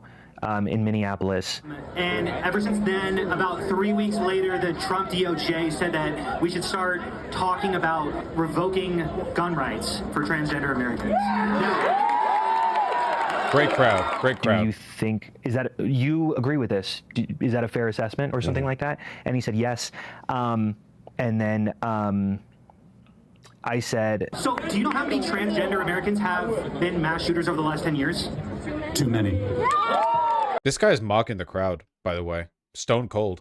And I said, there's 5. And I said, do you know how many shootings there have been? I think maybe my memory's a little hazy. I haven't rewatched the videos, honestly. But it was something like this, which I knew the answer was. It was a little under 6,000.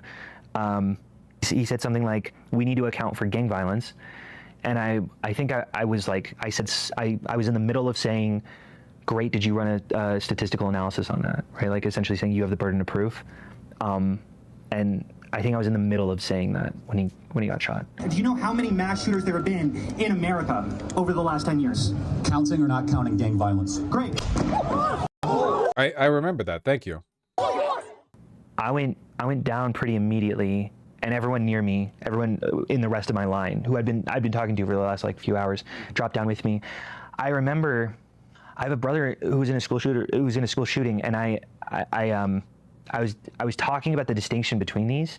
That like for me, it was there wasn't as much fear as I think. Oh, you're talking about one of their fundamental beliefs, Jesus, Lord, perfect. Okay. Well, maybe I've misheard the perfect life thing. It's irrelevant to the broader point. I'm being disagreeable for no reason. I'll fully take the L on any theological arguments, unless the argument is about like non-metaphysical bullshit, in which case I'll happily argue the details. I will say, and I'm not backing off this claim, it is really fucking funny for a bunch of Mormons to line up and anxiously make sure that their favorite evangelical fascist still thinks they're going to heaven, you know? Like any of them fucking believe anything anyway. Would expect, because I recognized immediately, like I think I was a lot more logical than I thought I would be in that moment, where I was like, that's an assassination. He is the target. He is the only target. I am freaked out, but I know that I'm okay. Whatever. It definitely became chaotic. My wife was in the crowd. I tried reaching her. It took me like 20, 30 minutes. Just a lot of chaos as like, I sort of shifted in a weird place, and then I had to wrap back around, and I couldn't find her, and our phones weren't really working, and it was bombarded by texts, and I don't know. So it was very chaotic, and it took a while to really orient myself. But it was a strange environment because people were kind of milling around afterward. I think a lot of people had this similar idea that it's like, this is different. An assassination is very different from a mass shooting, where a mass shooting you disperse, right? Everyone's a target. But when it comes to an assassination, it's everyone just sort of was there. And I heard a number of people say like, so much for the tone and left, right? Like the 2 or 3 people. Me when I watch a guy get slimed right in front of me live. Historical moment. So much for the tolerant left. Just scrolling through like my notes app list of all the fucking like bumper sticker slogans I'm aware of. Said that as they walked by. And what do you think about that assessment? I made this video a little while ago. I've been following, sounds crazy, I've been following Charlie Kirk for a little while. I went to Tampa, Florida for one of his events. I remember I was just basically interviewing some of these, some of his followers, and I found this girl, and she seems so young and bright, ignorant for sure, dumb, I would probably say. I'm like, I'll be honest, dumb, but I was just asking her questions, and I started bringing up, I'm like, oh, liberals would say, and then I would give my argument, right? You know, someone can go get like a whole surgery done. Dumb just because she has a cowboy hat? Okay. You know, without parent approval. It's like, how is that even happening? How are they going to the doctor's appointments without the parents there? And then like, I've seen parents on social media where they're like, oh, I haven't identified my kid yet, da, da, da. And it scares me because I'm like, oh my gosh, like they're gonna Yeah, I think dumb might be an accurate description here. grow up thinking that they don't know what they are, or like that they could transition into something else. And But wouldn't that be transitioning with parent approval? yeah, that's what I'm like saying, like to take away. Does that make sense? But if they have parent approval, it sounds like you're talking about parents who give approval that they should be trans. She was like, that's such an interesting thing. I've never thought of that, right?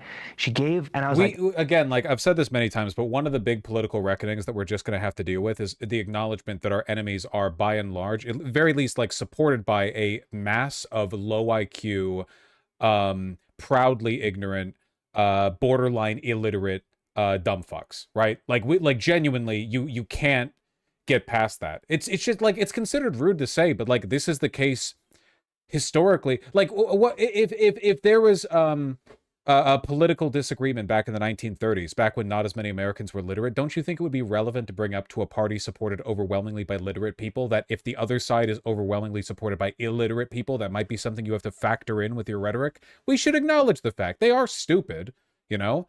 A lot of them aren't even that hateful. Like, it's crazy, but a lot of them just aren't. They're just really fucking vulnerable to misinformation, you know? Isn't this literally something Marx talked about? Yep. I love it when people on social media are like, Marx never considered that uneducated, illiterate proletarians might prefer satiating meaningless cultural issues over class solidarity. And it's just like, man, that's like the main fucking thing he talked about, dude. That was like 90%. Outside of the economic analysis, that was like the main thing he was talking about. I'm so, like, I was like, cut. That's so perfect. I'm so glad I captured that like the conservative person was so clearly just kind of needed to hear the right thing and maybe got bumped in the right direction. And I posted it feeling so confident, and 90% of the comments were about how fat she was. And I really felt like what am I contributing to? Oh, well, in fairness, that's probably the level of analysis that she would get into online as well, right? Like, she would probably be the first person on social media to be like, well, this Democrat official is fat and ugly, or like this one's gay, or that, who was that trans health official or DOD official that I'm thinking of from the Biden administration, that fat trans woman? Am I thinking of the right person?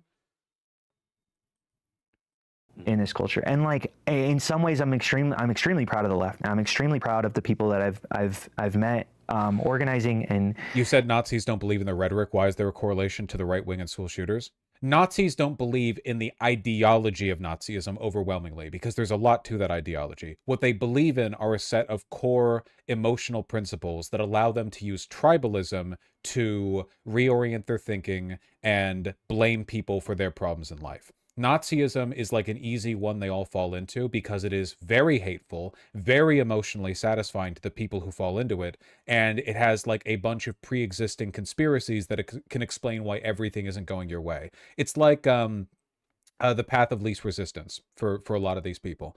But that doesn't make them like ideological adherents. If you take the average fascist, they're just emotionally motivated. You can't sit them down and have them defend the principles of fascism. They wouldn't even know what you're talking about, you know?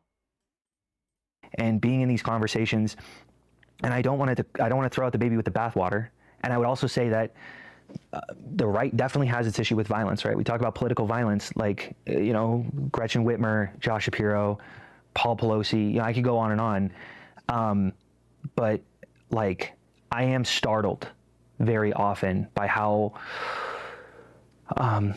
quick people are. Isn't Nick Fuentes having that same realization lately that he's surrounded by retards? Yeah, Nick Fuentes himself isn't stupid. He's like hateful and a bad person. He's not stupid. He's not low IQ. And it probably like annoys him a little bit that what he wants to do is have a lucrative career based off of hatred that he can then leverage into a cosmopolitan lifestyle of gay sex and like gender cosplay, right? But in reality, the way he makes his money forces him to be associated with a massive orbit of obscenely hateful, low IQ, embarrassing retards, right? He wants to be able to separate himself from that. But the problem is you can only do that if you're like a genteel Southern politician, right? You can go preach to the hateful crowds and then go back to your plantation home, have a mint julep, and enjoy, you know, classical opera yourself. You can hang out in your own crowds. But as a live streamer, you can't do that. Unfortunately, as a live streamer, if you are farming your support off of hateful morons, you have to be adjacent to those hateful morons 24/7, at least while you're doing your work. You can't distance yourself from it. You're not like an old-timey politician. Does that make sense? That's why he's like that. But he doesn't want to engage with that, because who would? God, can you imagine? Can you imagine being in a social environment where all of your fucking friends and associates are like groypers? Oh my God. Like, just beyond the ethics of it, it would be fucking annoying. That's why so many of these school shooters are right-wing. They're socially dysfunctional, you know? Grab onto like righteous violence. Mm-hmm. And I don't know. I understand his Fuentes is the straight Fosh? Buddy, if anything, I'm the straight Fuentes. When he says so much for the tolerant left, like that's kind of in some ways, a lot of things that I've seen. Was there something you saw in particular that you were like, man, that's too far? Yeah, about Charlie? Or, I mean, yeah, I saw someone post like, proud to be a UVU alum today. And like, it's also people in my hallways, right, who are just maybe a little bit terminally online. But like, I don't know, I've for sure seen some, why am I gonna be sad? I'm glad he's in the grave. A lot of comments like that. Nah, real shit though, how do we know that Charlie Kirk didn't die of a fentanyl overdose? You feel me? Like, we gotta wait on the toxicology reports come out, because, okay, we might have saw a gunshot and shit, but we also saw somebody put their knee on somebody else's neck, and we saw other people still say that person died of fentanyl overdose. What was some of the rhetoric you saw online that was like particularly insane to see? What kind of things were he saying? Seeing people... It's pretty fucking difficult to, like, condemn people for behaving like that when the right has been doing it nonstop for years. Like, the right still, not just random people online, they're politicians, the president, all of them argue that George Floyd died for reasons unrelated to having a neck pressed into the back of his neck for however, so was 7-9 minutes, odd number around that ballpark. Like, it's just pretty difficult to be sympathetic about shit posting in the opposite direction.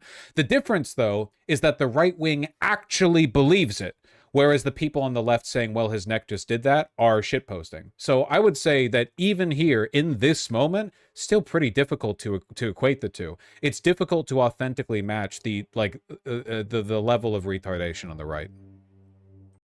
And comments on like big news pages that are like, yeah, well, anyways, what's for dinner? Or, well, this is karma. Like, this was deserved. Nobody deserves to be shot. Sometimes I wish I had dark hair so I could pull off a thin mustache. I would love to be mistaken for like a zillennial neo-Nazi when walking down the street. Unfortunately, I have a full beard and large glasses, so I'm not quite in that. I'm not quite in that camp, you know. Dye that shit. I don't want to dye my beard. This is karma. Like, this was deserved. Nobody deserves to be shot and killed. Nobody. Doesn't matter if they're Democratic Party, Republican Party, does not matter. Nobody deserves to be shot and killed in front of their family. No one. How do we get to this point where it's so divided we can't even... Buddy. It'd always be the divisive people asking how we got so divided. It's always the drama queens saying they hate drama. Look at the other party, you know? So it's disappointing, you know? It's shocking. So you monitored the online discourse in the immediate aftermath of the shooting? First few hours, I for sure logged off. That's enough time. Democrats own what happened today. Bro, I'd be so pressed if this guy shot me. Yeah. So you kind of I saw like two different narratives on the right. They were like, all right, this is the turning point from the left. Like, they have officially gone haywire. I think Alex Jones and Owen Schroyer said, we are all Charlie Kirk. And then, I think Libs of TikTok said, this is war. So it was like the, spawn point for like a larger domestic conflict that's going to be apparently spearheaded by the left. But there was a lot of people that I saw celebrating the death, saying like this is what he deserves for his rhetoric about Gaza and immigration. And they pointed to some of his quotes where I think one quote said, it was something like, I'm willing to accept gun violence and gun deaths as a natural byproduct of the freedoms that we have with our Second Amendment. And there was just a couple different things where people were making it seem like this was a symbolic victory for the left. Is that kind of what you're talking about? Yeah, I mean, I'm pretty adamant, and I don't shy away from how much I dislike the things that Charlie says. If I see a black pilot, I'm going to be like, boy, I hope he's qualified. If I'm dealing with somebody in customer service who's a moronic black woman, I wonder, is she there because of her excellence? I disagree with him on 1,000 different fronts. The problem with showing clips of Charlie Kirk being awful is that any amount you show will understate how awful he is. We're talking about a decade of consistent media presence where he is like, that's an everyday thing. You know what I mean? Like, we're like, you genuinely, people are just scraping the surface, man. The very, very, very surface.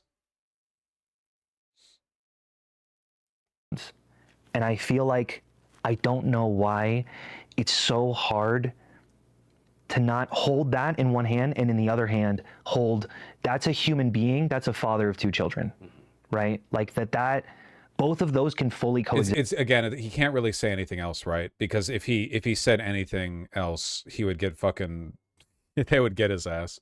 At the same time. And in some ways, He's I have a lot of probably aware of respect that fact. for Charlie Kirk for being so open to debate, for being such an incredible organizer. Like, I think as someone who's interested in political organization, that's something I've always found really admirable about him.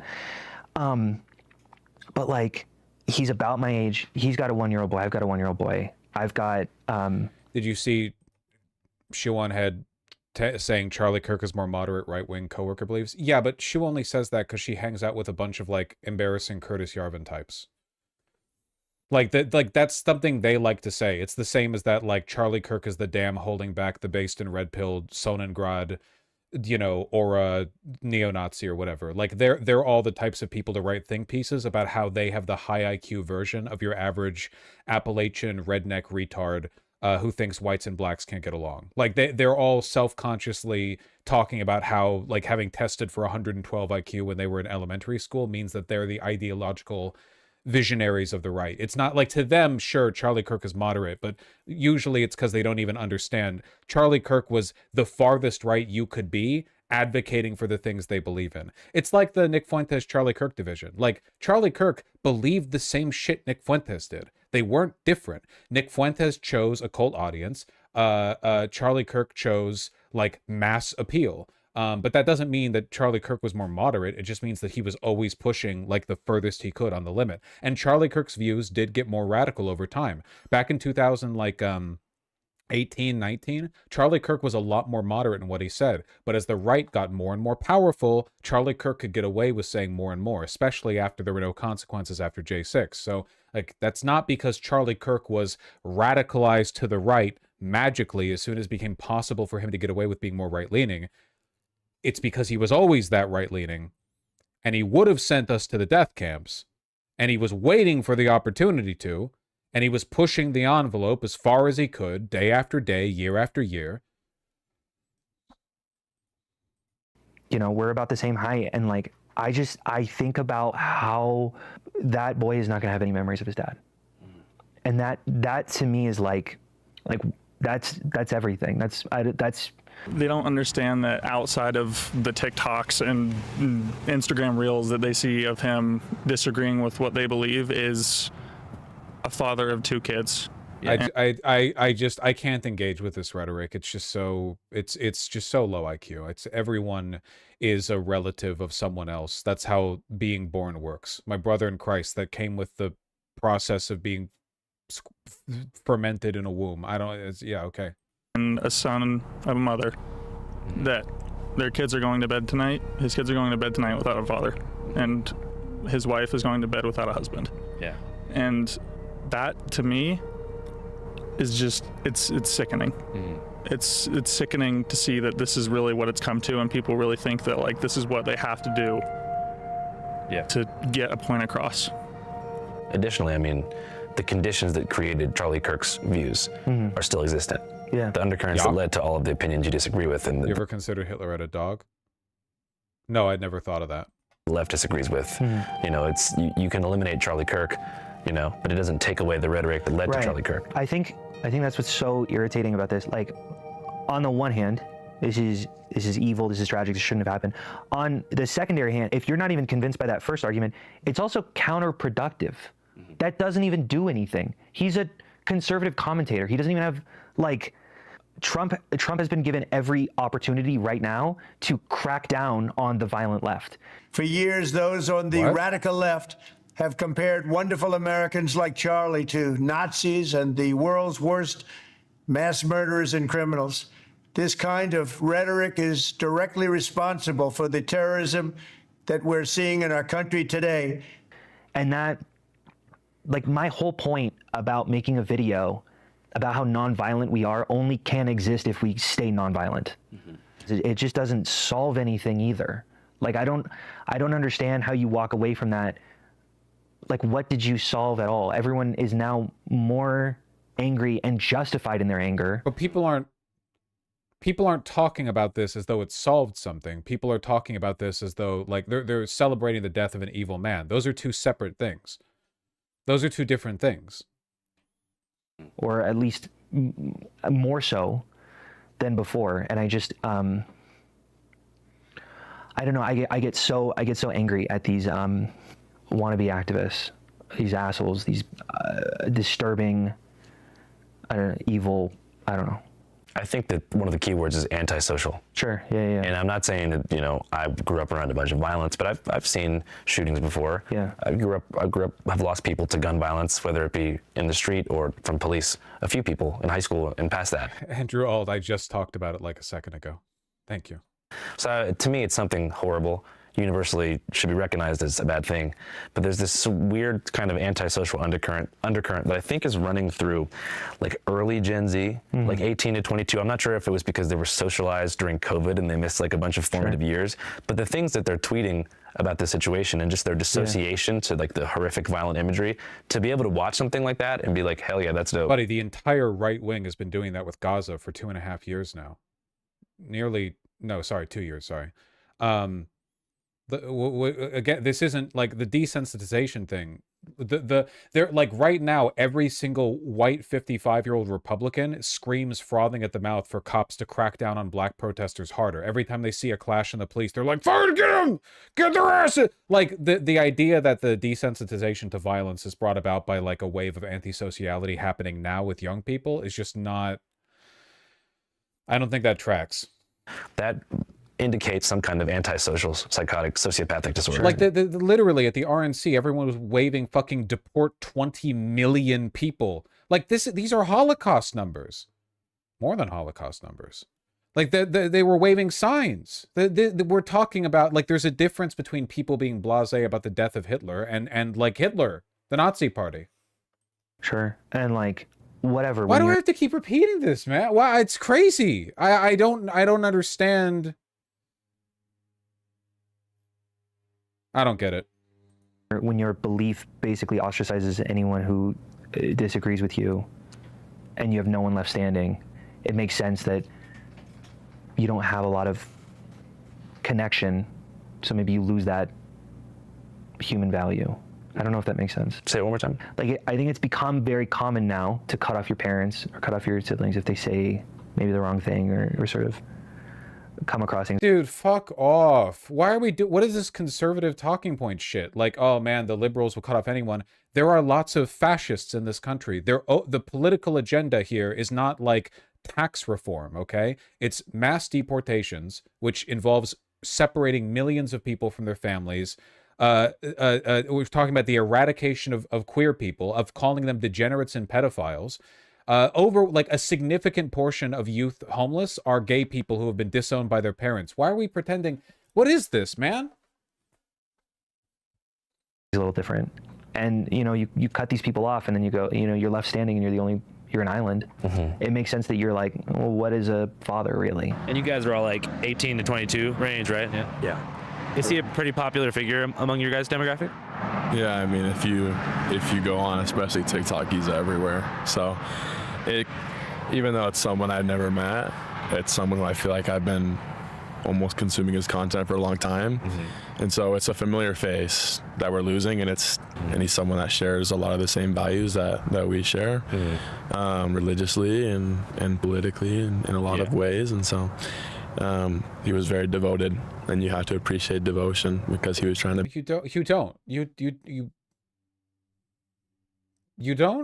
You do not, in fact, have to hand it to ISIS, the Taliban? Build a better society for his family, his young family. Well, okay, well, there's the thing then. He wasn't. But you can't. Listen, apolitically, we can at least appreciate his devotion to the cause. Also, the cause was good. Well, then we're not evaluating him on apolitical grounds, are we? And at the end of the day, people can have their opinions, and people do.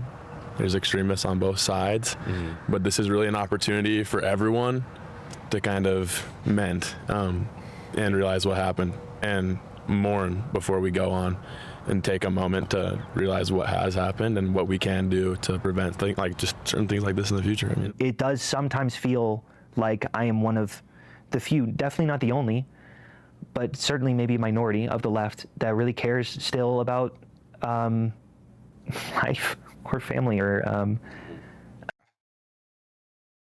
Why do we have to cede so much ground, man? Why do we have to, like, when I look at the left, there are a lot of people online across the political spectrum who are irreverent and antisocial, but literally all of the political power right now is held by the right, and they are so openly, wantonly evil. Like, there is no mitigation to this. There's no credit given or anything. There's no benefit of the doubt. They're just like openly celebrating evil and hatred and violence nonstop. And on the left, what do we have? Democrats who do nothing. And then what? Like frustrated college kids, queer people, black people who don't like the fact that they're constantly scapegoated. Like the president of the United States every single day goes up and dog whistles about them in front of the cameras. Like what? And you expect them to be irreverent or not to be irreverent about the death of one of their most like aggressive hate preachers? It's just it's ridiculous. You're not special for feeling empathy. I would argue actually that people on the left who are being irreverent about Charlie Kirk are far more empathetic than anyone who's doing this performative distancing from the left, okay? We're not talking about empathy to human beings here. Well, maybe we are, but like, what about the empathy for the people who've been hurt by Charlie's ideology? You know?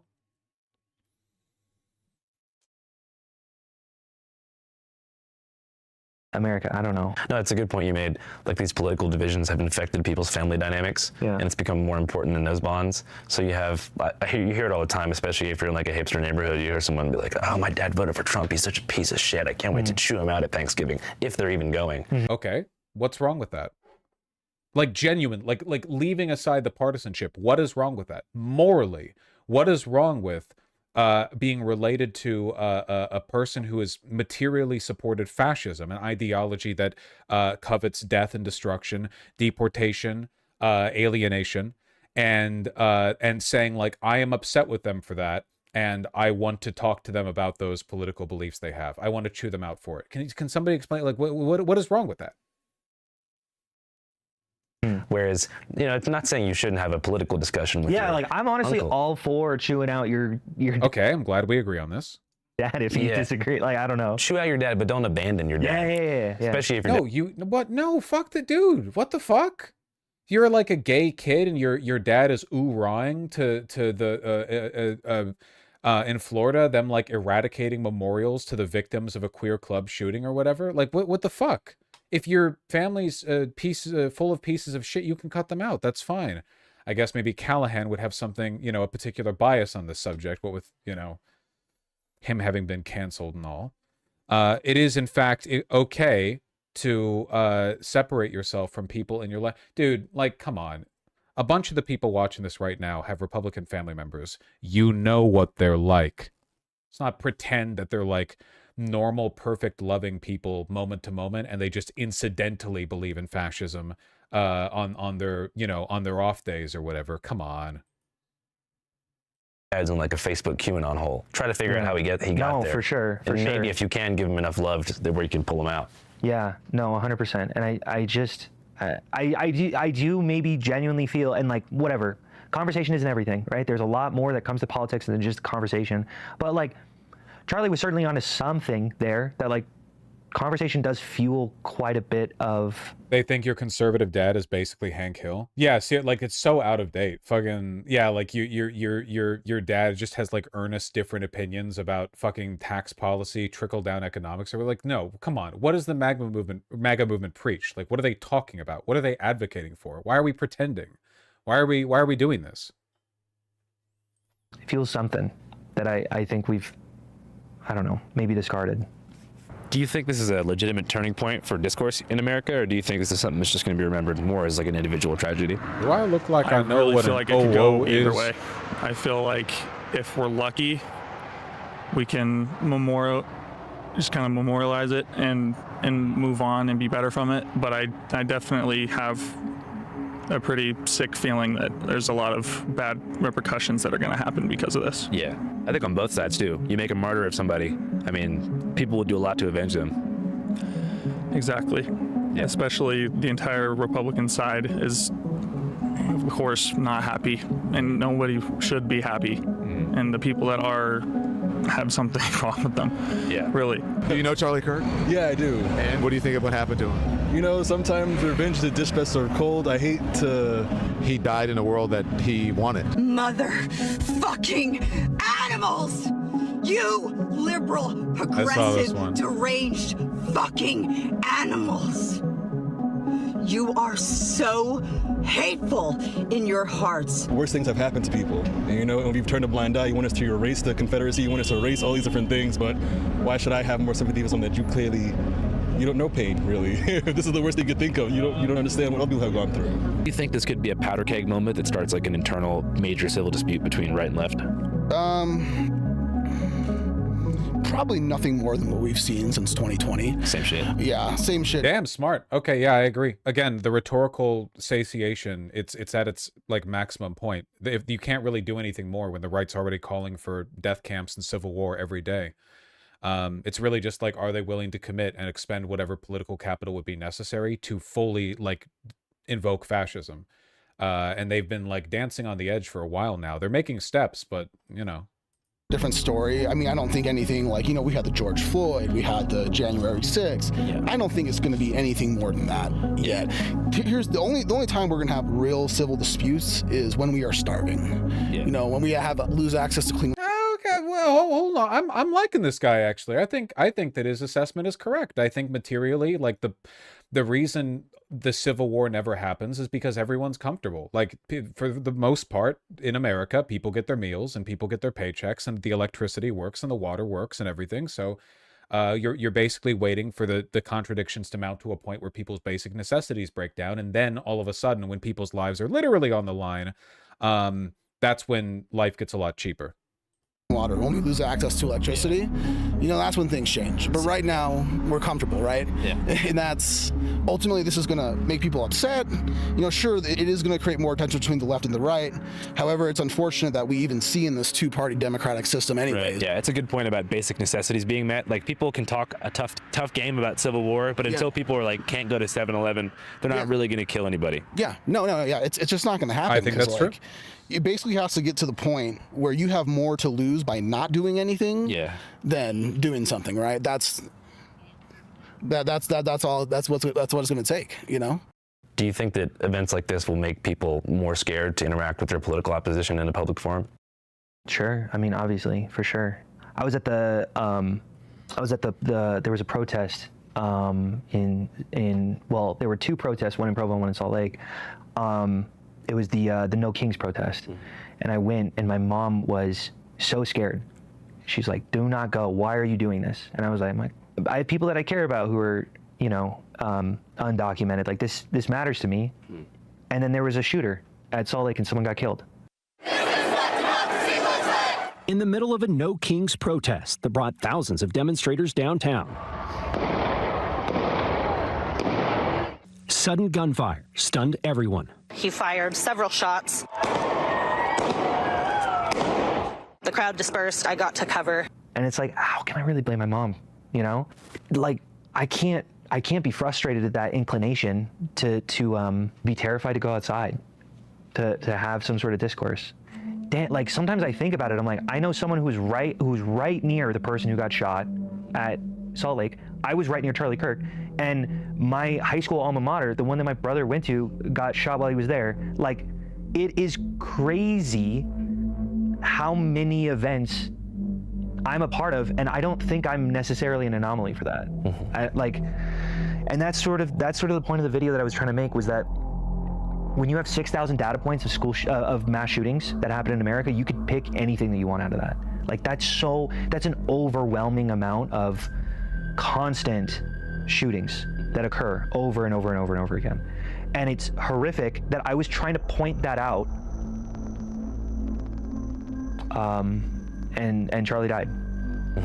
Well, he died while like obfuscating the issue. He was trying to make a point about the transgenders being violent and then about the blacks being violent. He doesn't want to talk about gun violence as a broad subject because it's more expedient for him to use it as a wedge against minority groups.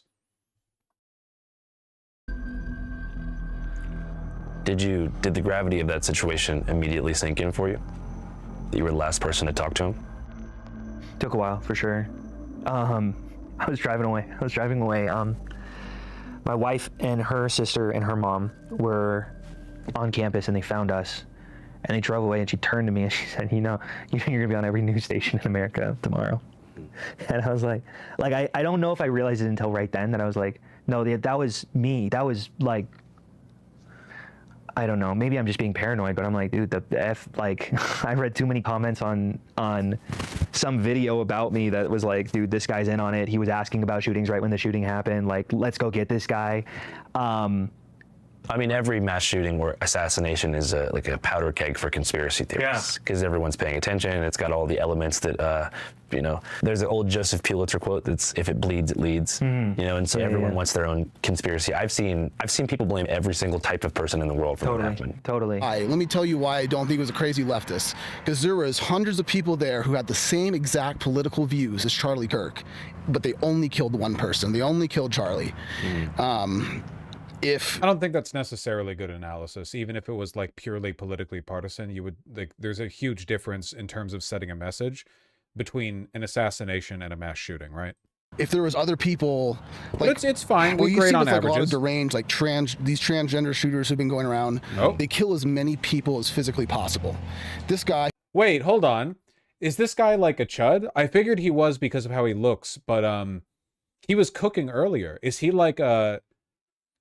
Honestly, this makes me appreciate the earlier take even more, because now it's like his earlier take was correct and he made it despite being a chud. Like, he arrived at a correct position despite an enormous cognitive handicap. Like, you guys arrive at stupid positions despite being leftists. Honestly, this is embarrassing for you guys.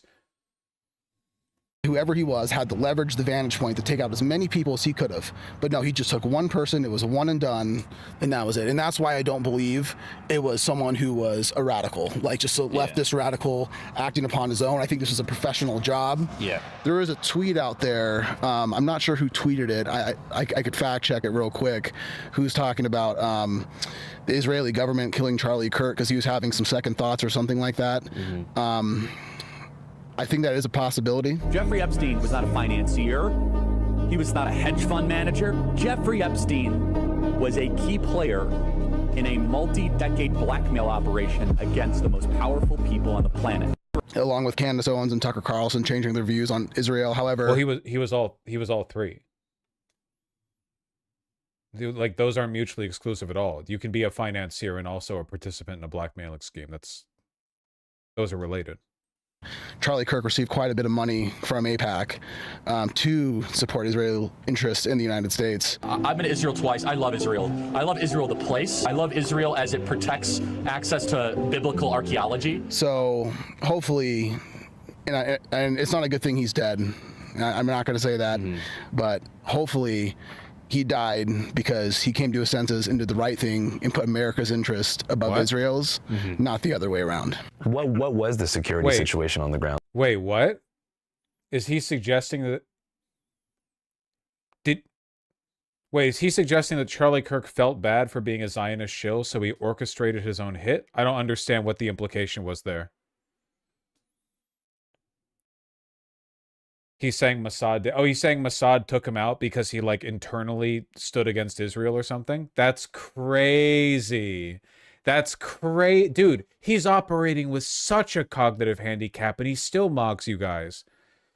People in chat are being like, oh, civil war, they're going to come after us. And he's like, no, I think you need to analyze the material conditions and recognize the fact that usually it's when you see a breakdown in people's basic needs that people are willing to turn to violence. Also, I think the Jews did it, and the transgenders are shooting people nonstop. Like, he's fucking mogs you guys. There. Here's the thing. There was huge pros and cons. Huge pro, a lot of security guards, a lot that were directing me in specific places. But the con is it was fully open, like anyone could wander in. And also there's rooftop access at UVU, which is like a, I don't know, I think that the shooter is suspected to be a sniper on one of the roofs. For some reason, this makes people think that I'm in on it, that I was Mike or I was I don't even know what a mic is. I learned that term two hours ago. What is when it? I don't know. A I mic? think it's like Is it like some sort of I don't know. I kept slur saying for liberal? No. It was like I was shouting a call, and I said, oh, like you had a code word? Yeah, like I had a code word, and because I was talking about shooting, so they're like, that's Like, got to be time to it. go. And I also said I said great right after responding to him, and I think I don't even know why I said great. I think I was just like, It's a high pressure situation. yeah. Counting or not counting gang violence? Great. Well, I was like, maybe it was just like, let me think about this for It's 2 like seconds. being on stage during a talent show when you're a kid. Yeah. Like I'm think you're gonna kill it, but you don't know what's gonna happen once you get up there. And it's like I try to be prepared for sure, but it's like a stalling technique maybe, or like, I mean, I knew what I was gonna say next. I was whatever. How do you think we can prevent things like this in the future? Well, first of all, I'd say that a very respected leader in our community said that conflict is inevitable, but contention is a choice. And we're helping ourselves when we choose to not be offended. So respectful. Wait, what? What? Wouldn't it be the opposite? Contention is the thing that happens no matter what, right? Wait, am I getting my definitions? Contention just means like you disagree. Conflict is when the disagreement reaches a some kind of like a contention just means an argument you put forward. Did he get it mixed up? Contention is inevitable. Conflict is a choice. I think he might have gotten it mixed up. And civil dialogue in social, civic, and religious circles is not just going to help us from the outside in, but from the inside out. What do you think could have been done to prevent this situation? I don't know. Because I'm always so worried. I'm such a math nerd sometimes that I'm like, well, this was still a statistical outlier. Like, and maybe it was. Maybe I think everyone always has these answers. You'd really think the blaming Merrick Garland thing would have taken more root in liberals. Like, for people who love institutions so much, you'd think it'd be so easy for them. We failed to prosecute the right for attempting to overthrow the government, and as a consequence, we enabled an era of political lawlessness, where we essentially signaled like political violence is an acceptable way of moving the country in a direction that you want, you know? But they never mentioned that. But it's also like we have the least amount of violence than we have ever had in the history of Earth right now. We are probably doing something right. 300 years ago, every country was at war constantly until like World War II, where we're like, let's freeze this. We got to just chill the fuck out. And like, whatever, it's not perfect by any means. There's absolutely more work we can be doing. But like, this isn't necessarily good analysis. The fact that the death rate is low broadly and in this country doesn't really bear on the subject at hand. Who has all these answers? I mean, Charlie's answer was like, let's bring back up mental asylums. I'm like, I don't know if that worked in the 1800s. Like, I think you're scrambling just as much as we are. Like, I'm not trying to pretend like I have these answers on how to fix all this. Maybe it is that there are. He's not scrambling. That's not. Insane people. There was the I'm sure you know about the stabbing of that Charlie was talking about a lot. That was his last tweet. It was the stabbing of someone on What a legacy in Charlotte. Yeah. What a legacy, man. His very last tweet. If we want things to change, it is 100% necessary to politicize the senseless murder of Irina Zarutska because it was politics that allowed a savage monster with 14 priors to be free on the streets to kill her. Only to be slimed by a white man. It was on the light rail in Charlotte. Yeah. And they're like, dude, they should have locked him up. And then you look at his priors, he's like, okay, well, he was in jail for like 7 years. Should we have just like thrown away the key? Like, some of these priors are like, he stole some things. Should we just lock him up then? How do we prepare? Like, buddy, he doesn't care. He just hates blacks. He's a white nationalist. Why are we pretending? What the fuck? It's not like hardcore lefty analysis or whatever. You can just look at his Wikipedia page. It's not subtle what he believes. You're not having an argument over ways to reduce crime. He just uses crime to justify white nationalist positions. If somehow magically all of the 40 million black people in America, give or take, committed no violent crimes, it wouldn't change the underlying politics. It wouldn't make a difference to him. He would think of something else. He would talk about the rap music or the sagging pants. Like, I don't know if the answer is we should just be okay with knowing that there are completely antisocial people who walk amongst us and might lash out at any moment. But I don't... You literally just assumed he's racist because of his beliefs? Yes, I assume Charlie Kirk is racist from his belief in racism. That is true. That's usually a dead giveaway. I don't know what we should be doing about that, and I haven't seen a compelling answer.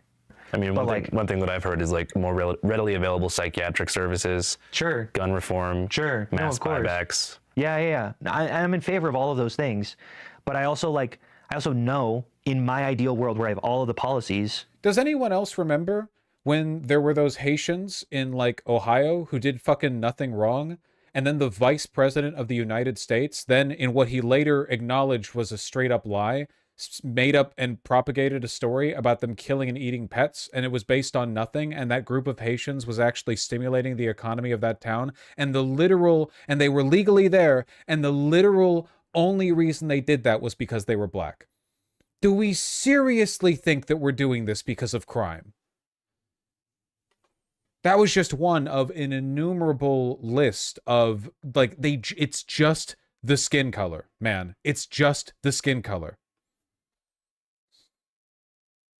I'm sure that a stabbing could happen. Like, maybe that's just the world that we have to live in, but also that seems like an extremely, that doesn't sound like the right answer either. Right. So I don't know. I think I get frustrated with the sin of certainty. Math, bro. As in, like, yeah, you can't math your way out of sociology. You can't math your way out of doing politics, as it turns out. Hold on, wait. Let's get this clip from a guy who definitely super duper really wanted to like reduce crime and cared about crime and wanted to make the country a better place. That means that they're coming across the border, they run a background check or someone knows, and then they say, just have fun. That's what that means. That means that we know who they are. And then we just release them into the interior and say... It just shocks me, like, the level of control you can have over media narrative that, like, you know, the New York Times or whoever can blow this off. 13,000 homicide convictions just roaming the U.S. as an elective policy choice. And the election is close. I mean, the election is close. It's very close. And again, there was a poll that just showed up here. Arizona women voters favor Kamala Harris 52%, 43%. And that does not include the 2 million gotaways. And since those are the border jumpers who avoid border encounters, it's safe to conclude the proportion of convicted criminals is even higher than that, 2 million plus of them. Thank you for being a member, and stay safe in Alabama, and pray Trump wins, or else things are going to get really bad. They're going to get even worse. There will be hundreds of thousands of Haitians brought into Alabama, and they will become your masters. Trust me, he's really concerned about the crime data. He was like this every day on his show, man. Every fucking day. Like, what's insane to me is like, okay, so you're like a liberal data math nerd. How are you not aware of what Charlie Kirk believes? Like, you went in person to talk with him at a thing. Like, don't you know? He doesn't care about the crime rate. He likes crime if it kills blacks and not if it kills white. Like, he's not, like, everything he believes, all of it is subordinate to a greater belief in white supremacy. Or at least that's the doctrine he follows. Maybe he personally doesn't care and it's all a grift, as opposed to it being, like, selectively a grift. But, like, why are we pretending that this is about reducing the crime rate? Solution, if we do this, things like this won't happen again. I watched it like in a movie recently. I just really like that term, the sin of certainty. Like, sounds cool. Yeah, it was Conclave. It was a pretty good movie. Oh, yeah, I like that. I don't know. And like, whatever. I respect a lot of Charlie. I'm so sad. He was a very certain person, and I disagreed with that.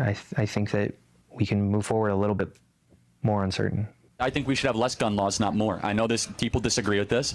I even think that we should bring back, public executions on certain people. No, but think about it. I'm sorry. It's not a real argument against him. It is ironic, though. I think that, and you guys should laugh, it should be public, it should be quick, it should be televised. By the way, you could sell. You could fund the government to watch it. You could have like brought to you by Coca-Cola. Like again, he likes evil. I don't know how else you can put this. He gleefully there's a billion clips of him laughing about being evil. It's not subtle. It's not a lefty analysis thing. I definitely saw a lot of his enemies, his political opponents, instantly spun it into an issue of gun reform, which I think in theory sounds cool. But I mean, we have 380 million Americans. I think we have more than 400 million guns already in civilian hands. So this whole idea of even reforming that, guns are here to stay. And there's counties and states that are always going to have guns available at gun shows and at pawn shops and gas stations and Walmarts and flea markets. And that's just the truth. And you can't walk back something that's so deeply embedded into our culture. Right. So that's a very sin of certainty thing where it's like, oh, there's a big shooting, gun reform, let's advocate for it. It's like, what? Yeah. The guns are already here. Right. You can and it's like, as much as I love to talk about mandatory buybacks, I think that sounds really good and it worked for a lot of countries. I don't care about the gun angle on this at all. He was killed with an ancient hunting rifle. Literally, what the fuck does this have to do with gun policies? I'm way more concerned with the erosion of our constitutional rights and our democracy, because like addressing gun violence in this country is mostly going to be done by making our country less fucking crazy, and then to a lesser extent, like slow changes to the constitutional interpretation of the Second Amendment. You know, that's realistically what can happen. But the assault to our democracy is immediate, and it's happening on like a day-by-day basis. It's going to take centuries to scrub the number of firearms in this country, okay? But like right now, there's a fight that's happening moment to moment. But also, it's like, dude, have you met some of these Americans? Like, you are asking for a Waco, Texas in every county in America. Totally. Like, see, with our ARs, we're citizens. Without them, we'll be slaves. They're not assault weapons. They're sporting weapons. It's necessary to protect my family from tyrannical government. Why do you think there are Of course, when the tyrannical government comes, they're all in favor of it, obviously. so many mass shootings? Because that's what's on the agenda for the left. I don't know. Not like I have a better answer, right? Like, I do think that having more guns than Americans in America is probably going to be, we're going to be a little bit more prone to gun violence and mass shootings, and that's terrifying. But also, I don't know what the answer is. And like, I think that people just have these easy answers without thinking of the like larger implication. Like, for example, someone said recently, like, I was talking to this guy, this really good friend of mine. I don't want to shit talk him too hard, but he was like, yeah, the answer is pretty simple. Just like, don't give guns to mentally unwell people. And I'm like, okay, gotcha. If someone has a gun, then they're not going to seek psychiatric help, because the moment they get diagnosed with anything, they'll take away their guns. So you are discouraging people from seeking help. And he was like, well, that's not what I meant. I'm like, I know that's not what you meant, right? Like, I get that. But also, these things are hard, and I don't know what the answer is. All Americans are mentally ill. Sure, being American is a mental illness, which makes this whole thing that much more complicated. Very often. There's a big problem too, where everybody wants to be right, especially when you have reactionaries and commentators and ideologues with their own social media platforms, and so they're rushing to have the hottest take. Sure. And I saw it in a little micro way, like whenever I dropped the Hunter Biden interview, it was just like conservative media, including Charlie Kirk and the president of El Salvador and Bill O'Reilly and all these people that seemed like larger than life to me at the time, were moving in lockstep. Like, one person sets the narrative, like, he's using the F word a bunch and he's talking about crack, and they all follow that thing. Totally. And I saw it happen so fast with Charlie, and it just felt so selfish to me as a news consumer. I'm just like, why is everyone rushing to like announce this as fast as possible and figure out how to make this situation serve their agenda? Totally. I took a great course in college called The Sociology of Disaster, and a similar thing happens during natural disasters. Katrina, Hurricane. I disagree with this. For one, it is the way the news works now, everywhere in the world, on every side. The idea that there's some kind of like moral superiority to abstemiousness is ridiculous to me. If you decide not to talk about things that are happening, then the right is the only side that gets the immediate, like, they get to rule the conversation. What do you gain from this? And when something bad happens, different political agendas latch on to certain details of it, and they use it to run their own little mini news cycle. And I feel like you'll kind of be able to cut through that for people because you're just a guy who was there. Sure. And so, are you doing okay? I don't know. I remember like thinking, I remember thinking, walking away from that, like, dude, that's a memory that I'm never going to forget. That happened 10 seconds ago. Like, I remember thinking that walking away. I'm like, that's a thing that I cannot forget. And it's a very weirdly like prescient thing to be thinking about as I'm trying to find my wife in the crowd of people. But like, I was thinking that, and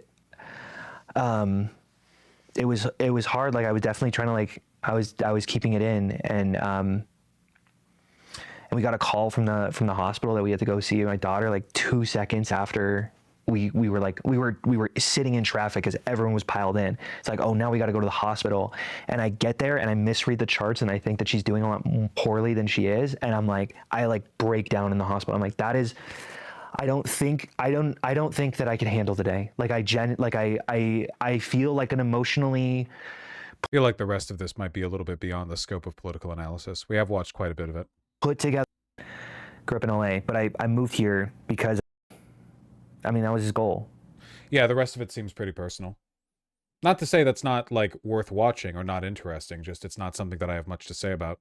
I feel bad for him. I do too. Like, I mean, my griping doesn't really like get in the way of that. I know we've done a lot of like griping at liberals today, but it doesn't change that underlying fact.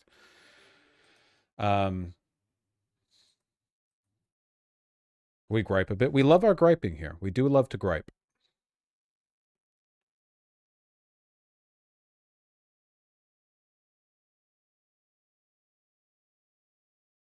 Very gripey, thank you.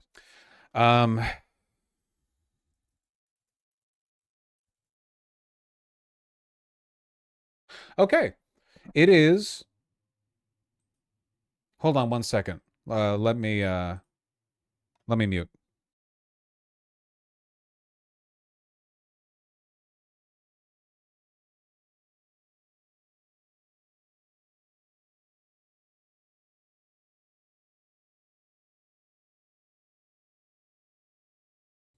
All right.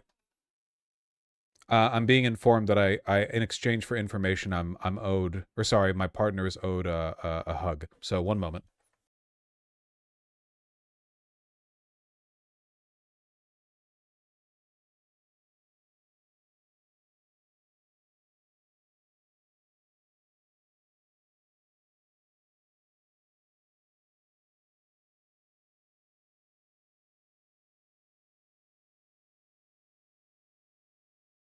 All right, I'm back.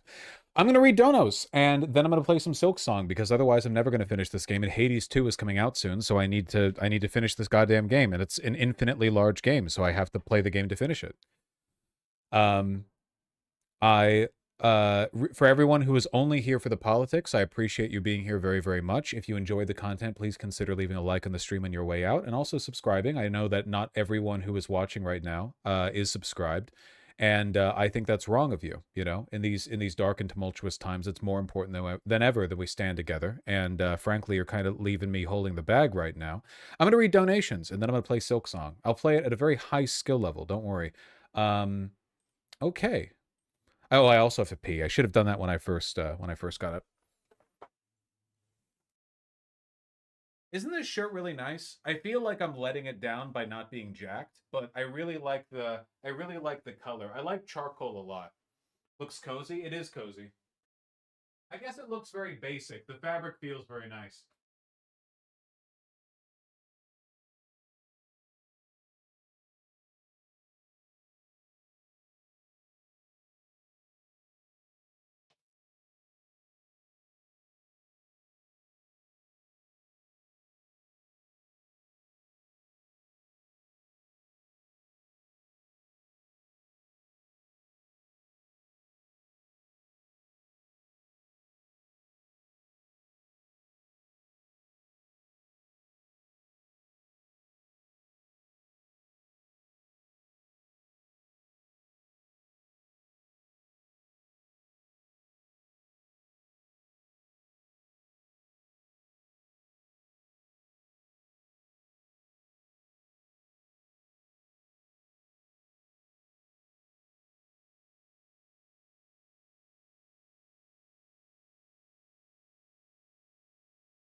Every time I get up, my partner comes over to me and is like, ooh, let's hug, ooh, let's kiss.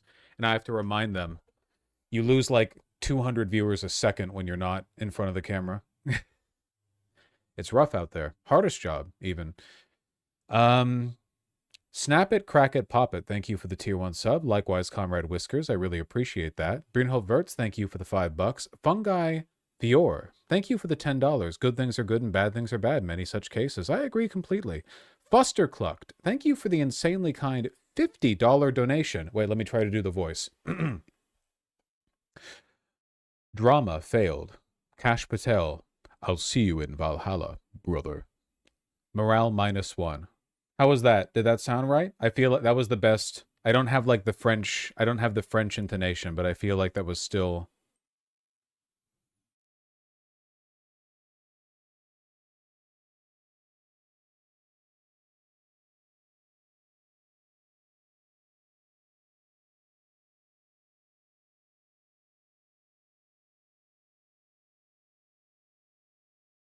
Civil War when? Don't be stupid. Jackal, thank you for the tier 1 sub. Really appreciate that. And Fusterclug, thank you again for the $30 donation. Kirk parries a humane talking point about universal healthcare with a dog whistle to racial warfare. Ezra, this is practicing politics the right way. Yeah, literally, like a dog whistling hatred to the very end. It's crazy. Last tweet, racial hatred. Last words, racial hatred. Jesus fuck, you know? He was consistent, if nothing else. Miss Gender Lynn with a tier 2 sub. Vosh, can we at least get Nutz unbanned at the end of stream so we can chat with him in offline chat? Sag? Fine. I didn't appreciate Nutz's suggestion that I'm engaging in selective empathy by not mourning the passing of the fucking like Hitler youth minister. If anything, it's just that I'm more empathetic to the victims of that ideology.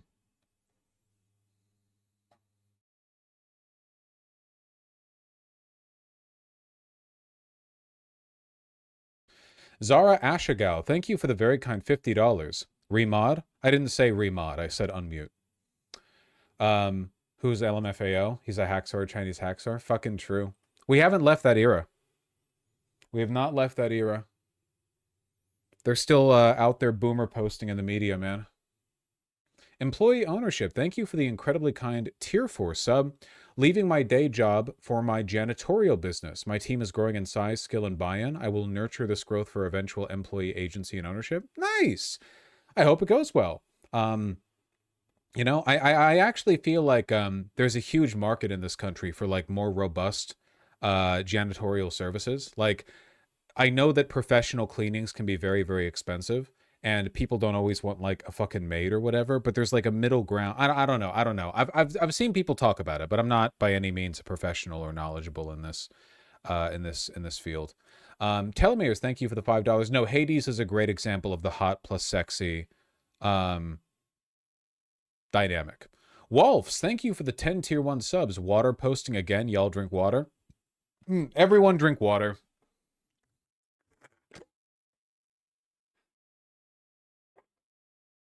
I'm being given a cat. I'm having a cat launched at me.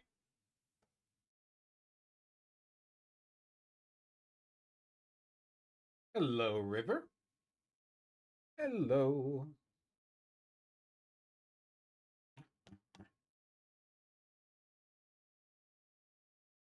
Down, down, down by the river. Ooh. You're being very agreeable.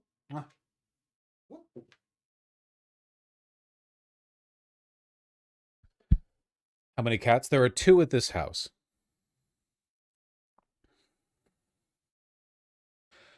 Napesack, thank you for the $5. Keep in mind, I'm turning TTS on soon.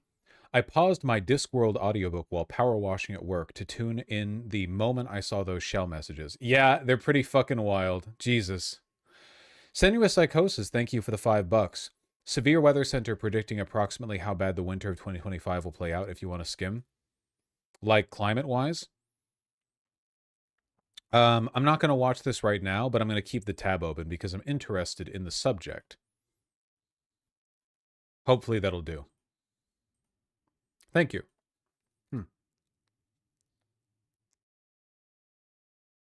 My upper lip is getting itched. That's kind of annoying. Getting tickled.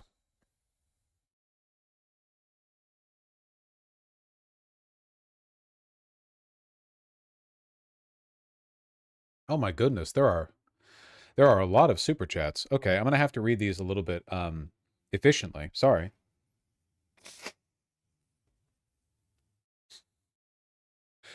Diego B and Kiratorian YouTube, thank you for the $5 both. I went to middle school with the guy who got Charlie. Small world, I guess. God damn. Well, that's crazy. That's a party story right there. Still alive, Ray Lover and Jack. Thank you for the $2 all. Really appreciate that. Martian Mars, Lauren, Noah Lenz, and Vincent DeVecchis. Thank you for the $5, US, Canadian, or Australian all. I really appreciate that. I was told by a relative that because he went to university, that's where he adopted left-wing ideology. How do I respond? I don't really think you can respond to a person who thinks that being educated makes you left-leaning, and that makes you a bad thing. It's pretty difficult to work with that, like as a palette. Carl Sagan, thank you for the $10. Really appreciate that. Likewise to Balls Deep 6969, great name. Thank you for the $10. The kid who did the shooting was likely a Groiper. We talked about. I responded to that one earlier, but we talked about this.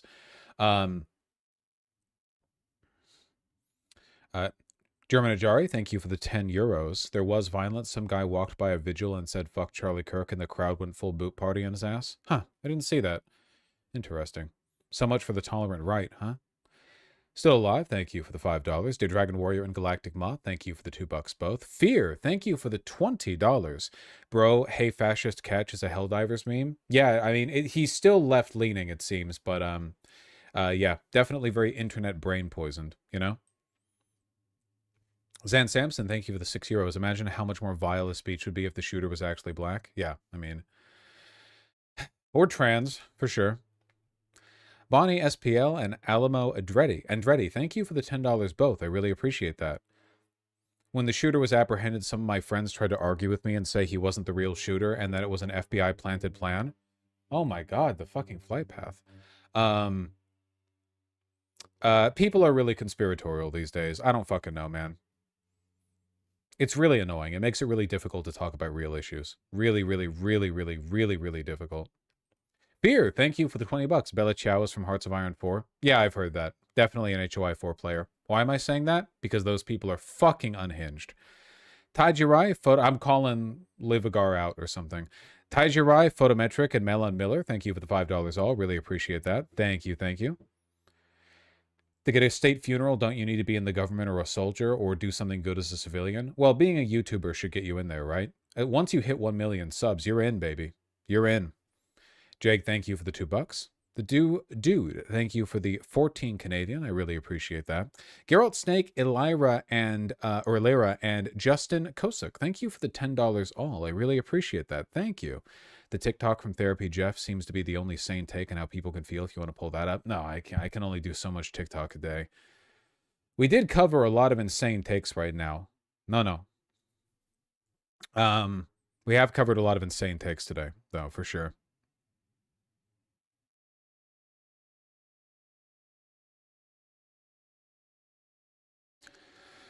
MA resident just reported teachers got put on leave in a Framingham school for comments about Charlie Kirk's death. I'm not saying it's okay to celebrate this, but why are people losing their jobs? Because we do unironically live in an unprecedented era of censorship and cancel culture. It's just that we don't call it that because the right is doing it. Literally, like, that's it. A couple of high-profile cases of people being fired because they weren't woke back in 2016. We get all this discourse, but nowadays people are getting fucking deported for criticizing Israel. It's insane.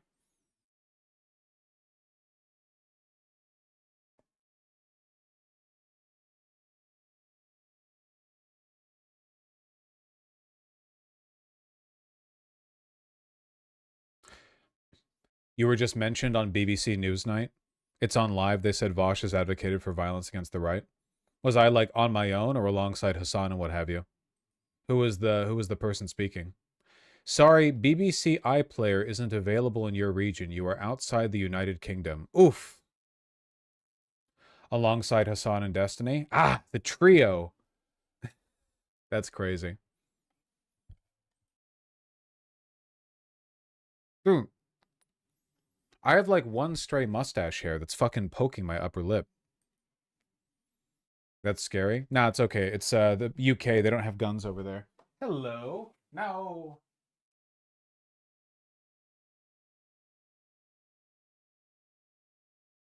Here's Bagheera. Hello. You're so fat. Blub, blub, blub. Blub, blub, blub.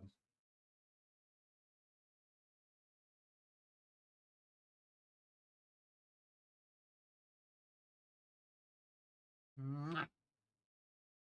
Little void baby.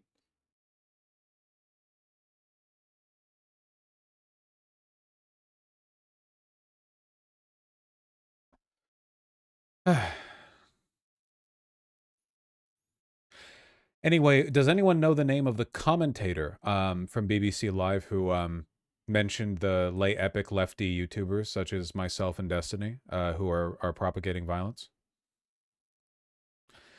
Gerbil Blast, thank you for the $2. Tajirai, thank you for the 5. Really appreciate that.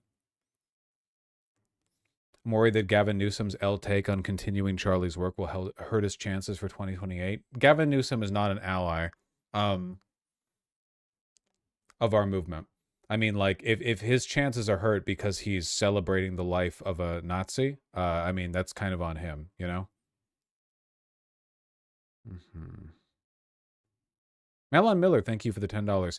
Yeah, I find TikTok insufferable to use. It's just not my thing. It's what you grow up on, right? Don Juan III, thank you for the incredibly kind 20 Brazilian real. Yes, Bolsonaro got 27 years in jail. It turns out there is at least one country on earth where it is illegal to attempt a violent insurrection. Isn't that nice? Okay, hold on one second. This hair on my mustache pissed me off so fucking much. Let me go look in the bathroom mirror and with a pair of clippers and just get rid of it. 1 second.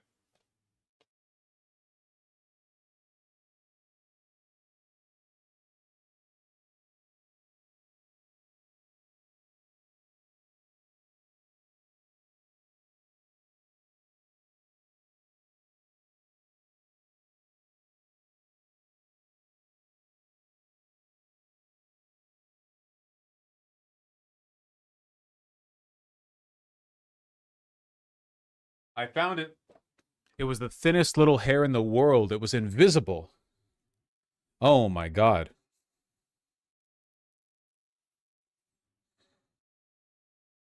Tried to get my ass.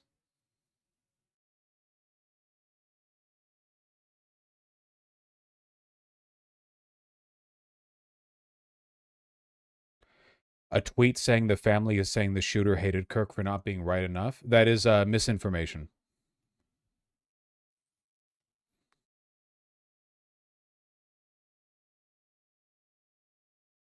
We could spot these things if you streamed in 4K.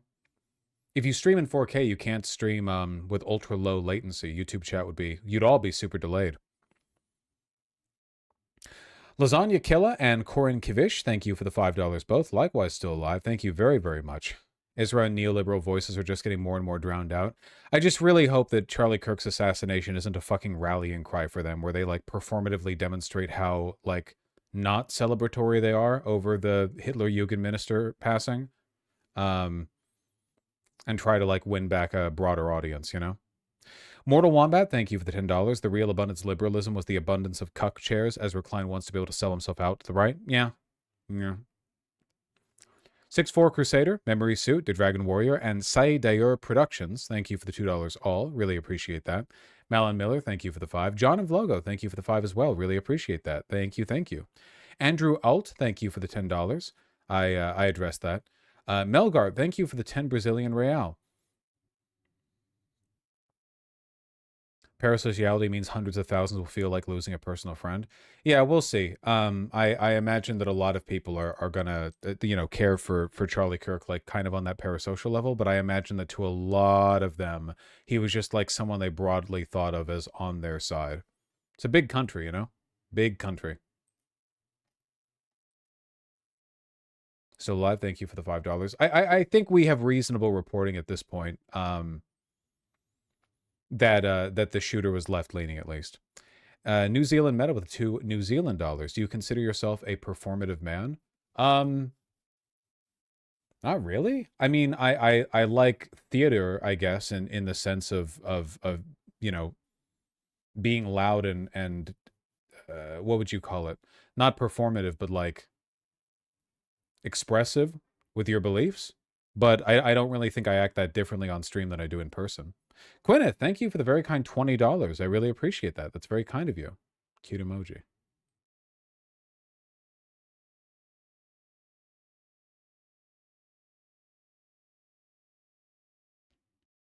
Rhaegar99 with the $5. I welcome the Brazil takeover. We'll see.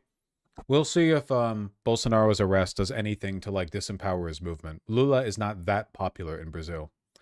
Finged, thank you for the $5. You were just mentioned on BBC's Newsnight. I'll find out more information about that later. Sake, thank you for the 5 tier 1 subs. I got yelled at during dinner last night by a crabby woman who thought I was talking too loud with my friend at a Chinese restaurant. She was crying about Kirk. Really? At a Chinese restaurant, too. No shame. No shame. That's crazy. I've turned TTS on. I'm opening up Silksong. Make any I guess weird we have proof expressions that with my better face. It's aim. because I'm still 200 currently at this meters very iron moment being sights is no haunted by the joke. memory of my upper lip being tickled by an errant mustache hair.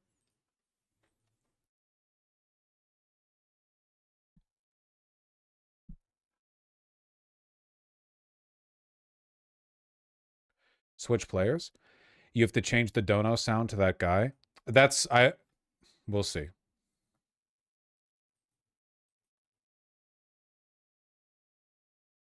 My controller is tweaking. I told you, my love, you could benefit from having a gamepad.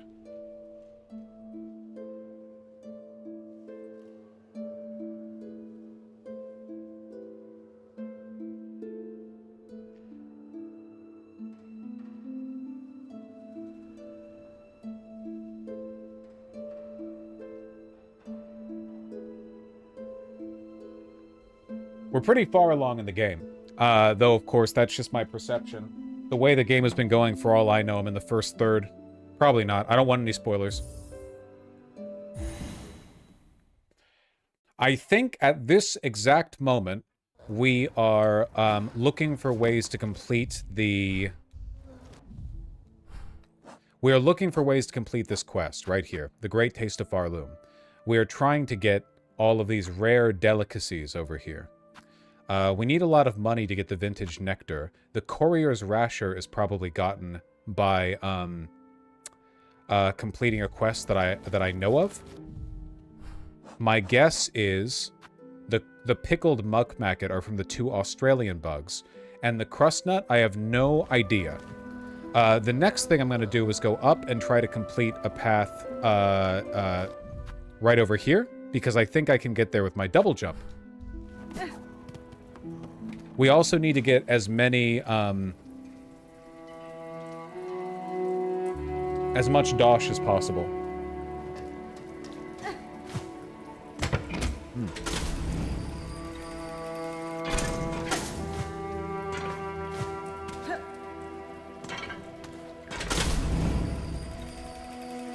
This game is so good. This game is so good.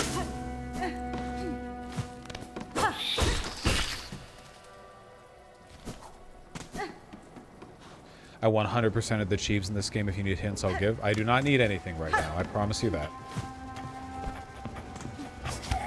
Whoop.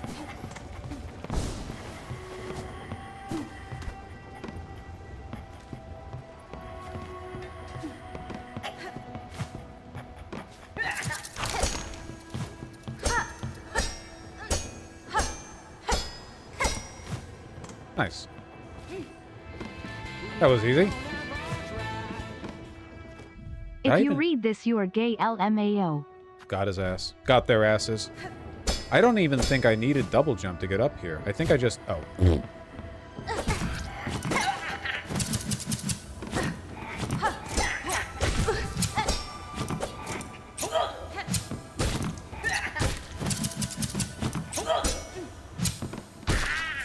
Mine. Hey. Why do you think there aren't more isometric platformers? Dude, platforming in isometric sucks. Isometric is not like a real godly perspective, you know?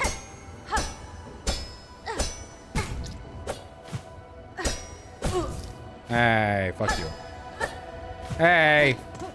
All right. Okay. We're being goofy again. There we go. Jesus Christ, not that hard. Another Silk Eater. They announced Metroid Prime 4. Didn't they do that a while ago? Or am I tripping?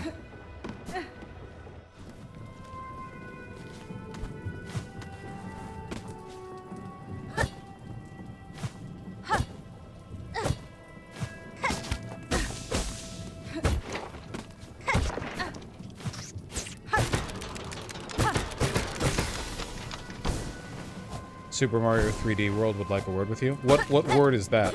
What word is that, out of curiosity?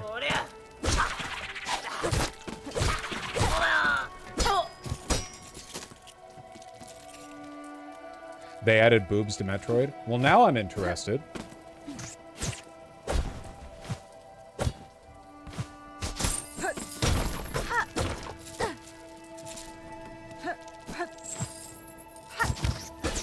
Oh shit! You can fucking chain to those things and bounce right off it. Hell yeah!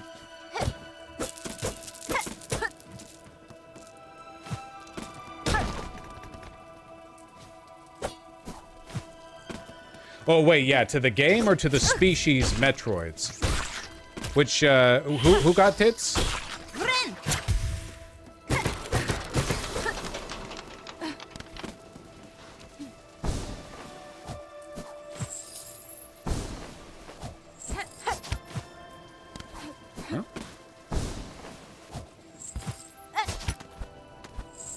There we go. There we go. Now we're schmoving with it. Where the hell are we? We're still in Greymore.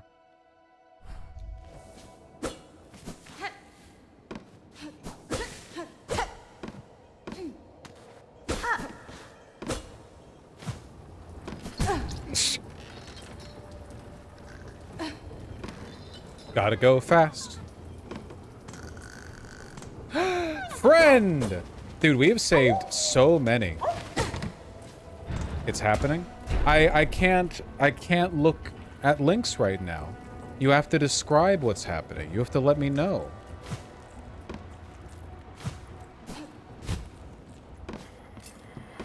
Let's go down to the Caravan Master. It's been a little while. Do you think Candace Owens or Steven Crowder would have gotten the media whitewashing and special treatment Charlie Kirk got? No, Charlie Kirk had done a much better job of cementing himself as like a legitimate, broadly appealing conservative voice. Steven Crowder has fallen out of favor quite a bit, and Candace Owens is doing a little bit too much like, yeah,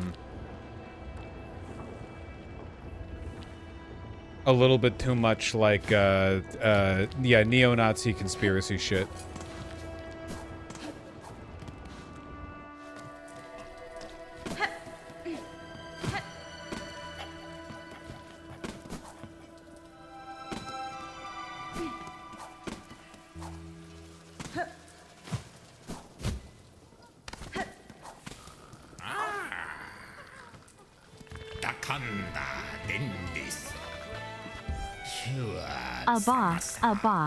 Ba-doo-doo. Ba-doo. I haven't seen any Candace content in ages. Oh, dude, she's huge.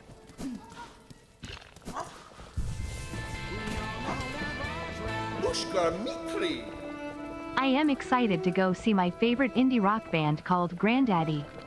On tour for the 25th anniversary of their album The Software Slump.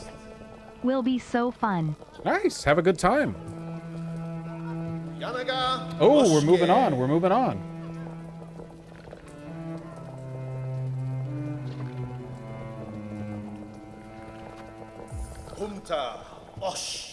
Look, we're joining the friend van.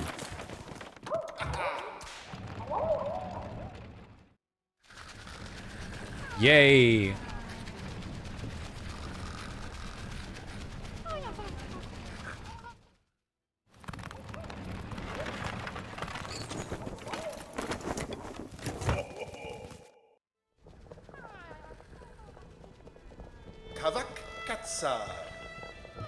Hironare.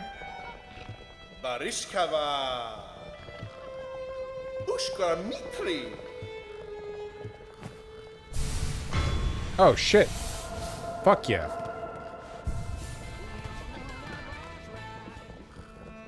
Is this your God why? Game of the year ain't over yet, man. I have no fucking idea. How could I know?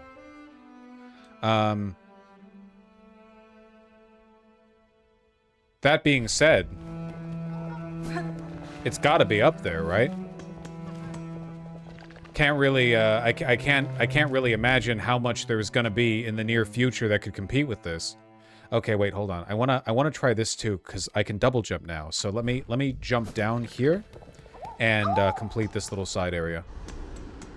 I want to see where this goes.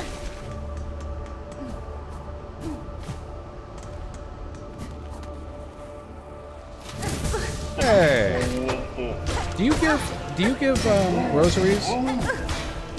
Quit hitting me. You do give rosaries. How many? 19? That's pretty good. We need a lot more rosaries. We are like really money starved. Expedition 33 is the biggest contender. We'll see. I haven't played it yet. How are we supposed to know if Expedition 33 is good if I personally haven't played it yet? Come on.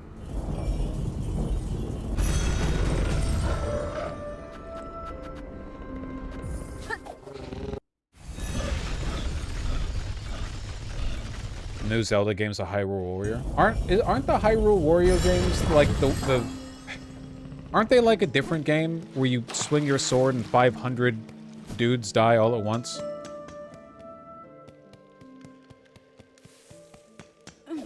Like the ones where you're the Chinese warrior?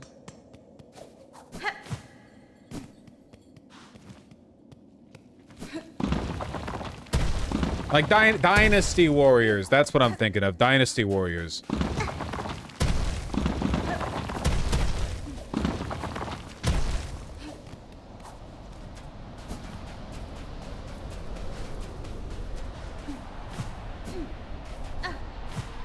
Wait. Did I try this before with a double jump? When I came here before, did I already have the double jump? Yeah, for like 5 minutes. Ah, fuck! I forgot that I'd done this post double jump acquisition. I thought that this was new. I thought I could just go right up there. All right. Back to you know, basics, I guess. Okay, so then what's next? Do we want to try the courier quest? I think so. Let's do the courier quest to get the food item that he gives.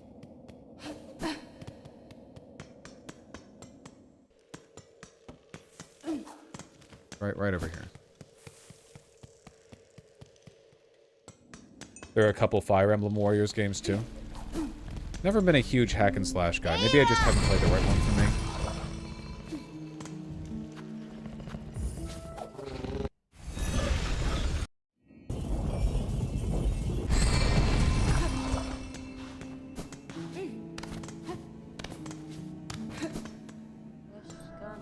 Warframe's pretty hack and slash? I suppose. It's a little more tactical though, right?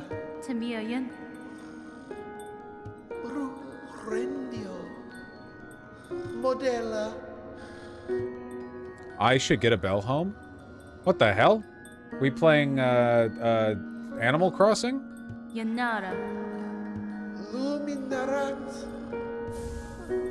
Bell home key. Holy shit.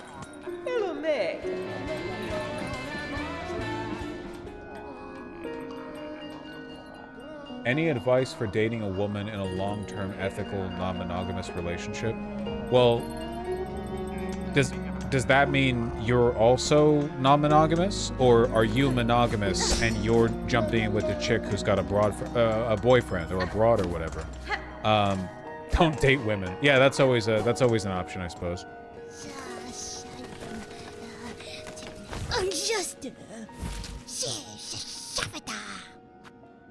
I don't really know. I mean, it's like this very variable question, right? I mean, it's just kind of up to whatever you're comfortable with.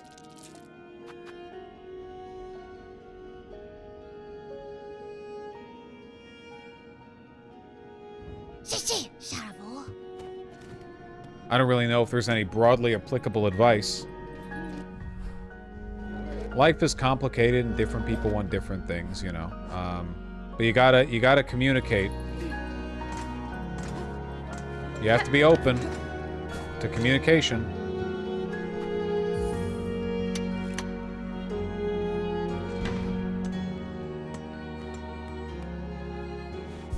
Yay, we have a home. A Bell home.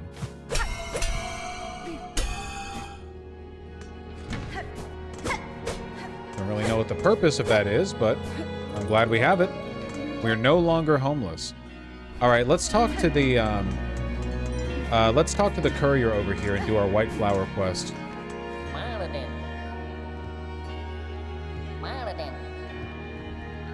Okay. This gives a ton of money, Songclave supplies, and Courier's Rasher. Meats prepared fresh as fresh in our special way. That's fine. Make fast to the Citadel. Okay, is this like an actual time? Can I just warp there? I can't. I assume it's the same rules. I can't take any transportation. No fast travel allowed. Okay. I feel like the most likely outcome of this Charlie Kirk ordeal is increased attempts at internet censorship. Yeah, probably. Which will be fun for me, I suppose. Time limit, avoid hits, no fast travel. Okay, fastest way over is... We want to go through the Citadel Spa, so we go down through here, and... Oh, man, this sucks. This shit sucks, man. Okay, so first thing, we go all the way over to the left.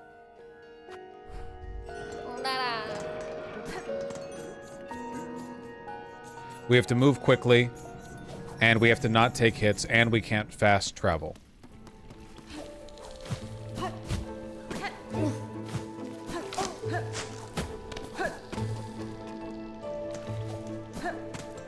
Fuck! What, that took a hit? You don't have to worry about any Zelda updates. You can't check links either way. That's true. Wait, I bumped into the wall, and that counted as a damage pip. That's crazy. I'm playing the fucking Spider-Man 2 pizza game. You know what I'm talking about. Jesus Christ. Okay. At least I can flip.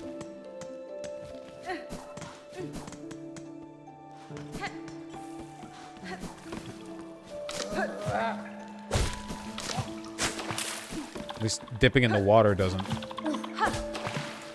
Whoa! Woohoo! Never punished. Okay. And then we go up here.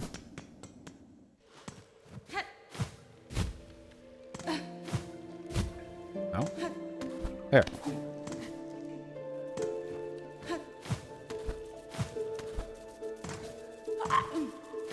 Fuck you.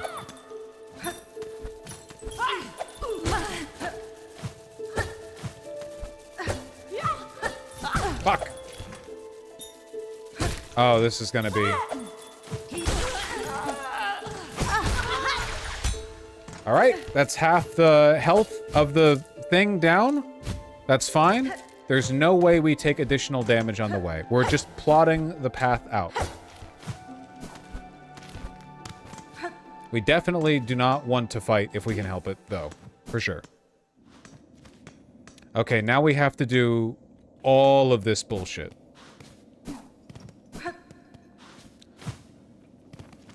Okay. Chat should learn how to make croquettes. The croquettes de pernil in Barcelona were potato and ham sticks with no equal. Croquette, that's what Mako Mankanchok likes in Kill la Kill. That's where I know that word from.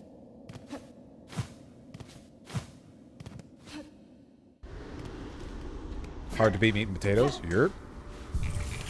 Oh, fuck, it's down to 3 pips because of time. Oh, shit.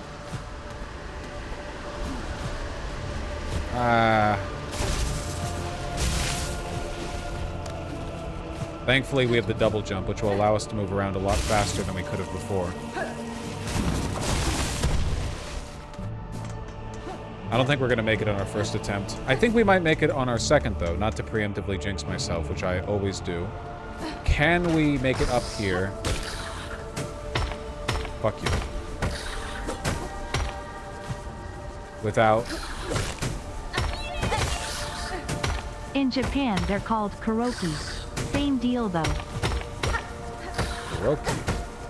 Doesn't sound too Japanese to me. What do I know, though? Karaoke. Okay, okay, okay, okay. Wait, we don't want to go to the left. Or to the right. We want to go up.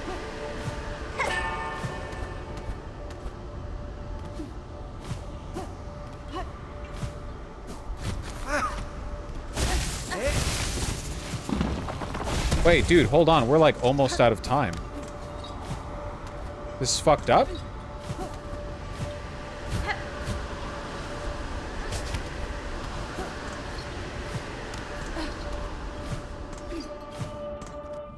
Then we go to the right, and then oh fuck, we're not even close.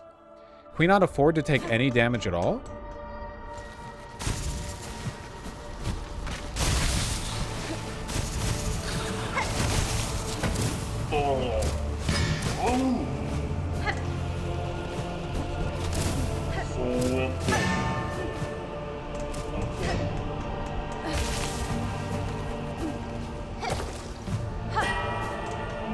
That was pretty right. That was pretty good. But we're out of time, man. What the hell?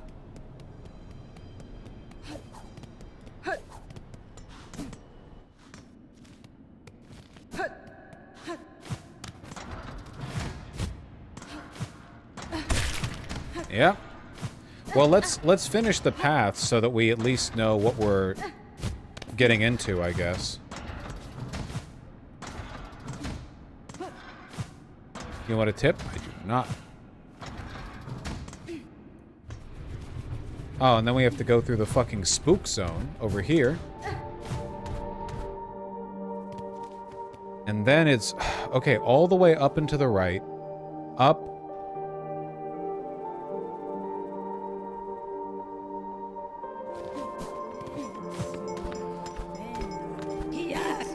Then we can't engage with anything. Like, everything... Okay, ow. I guess it doesn't matter if we fight now.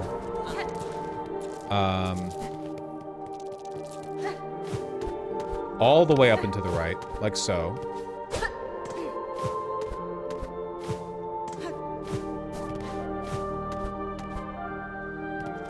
And then all the way to the right, then up, then second left, then up, then second right. Fucking Christ, man. Is there no other faster route? That one I'm actually asking chat, because this type of bullshit, I don't normally enjoy it in games. Is there any, is this like a wildly inefficient route? Sateo is mogging all the news stations. They always are.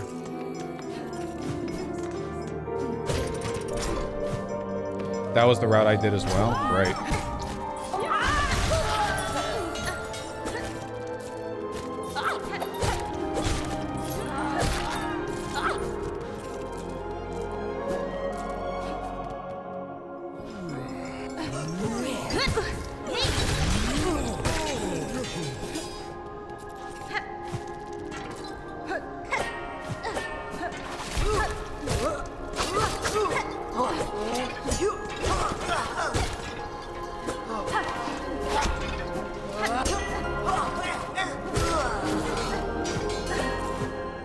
We have to do all this while fighting as little as possible. Wait, how do we jump up here? That goes to the left. We don't want that. How do we go up from here? Oh, okay, I see. Fuck. Fuck. Hell yeah, more Silk Song. Watching the stream the night before I leave for university to study games design and development. Nice! I've been studying the hell out of Silk Song LMAO.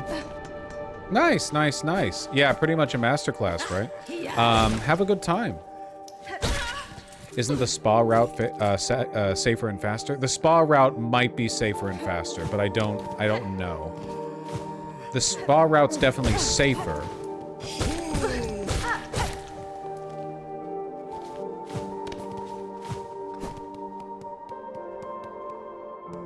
And then, finally, we're here. Well, no, wait, we're below. Wait, how do we get up into the actual room?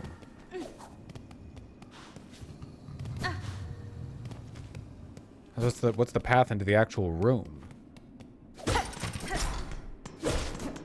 Not through here? Oh, up here, I'm stupid.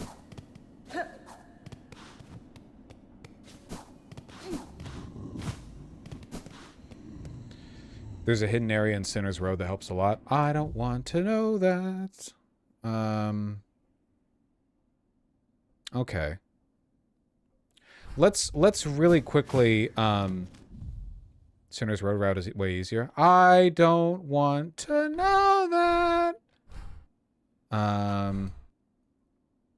How could the Sinner's Road route possibly be faster? What's here to here and then here somehow? I don't even understand how that would work. Therefore, it's fake. You know, while we're in the area, we can complete this little area right here. You did ask if there was a better route. Did I? Maybe. Maybe that happened. Maybe. Possibly. You like 70% ass? Curious.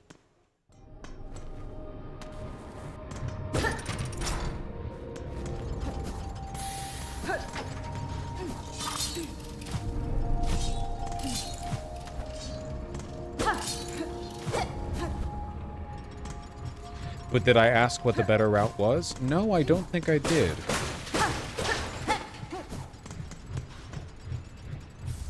Shard bundle, worthless. The hell is this? Friend? Inert automaton with an empty chest. Oh, battery core pieces. That's what I'm going for. Just submitted my first ever paper for a technical conference.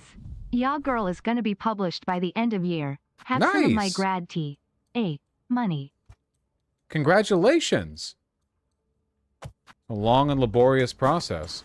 Oh, well done. Conferences are a lot of fun. Okay. So now that we've done that.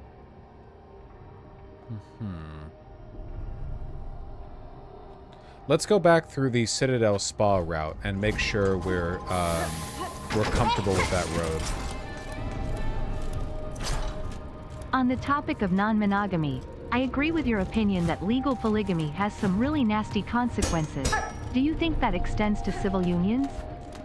Oh, jeez. I don't know. I kind of go back and forth on this. I do think there's some legitimacy to the idea that it is innately socially stabilizing for the state to encourage people to pair off. But at the same time, like, I go back and forth on this. From a personal liberty angle, it seems really fucking stupid that the state should be weighing in on people's lives like that. Like, fuck you. The government shouldn't get to put an incentive lever on people being, you know, monogamous or what kind of relationships they have. Like, if I reject the idea that marriage should only be for straight people because the state benefits from incentivizing that kind of union, how can I accept the idea that the state should be prioritizing monogamous relationships? It doesn't really make sense. But at the same time, like,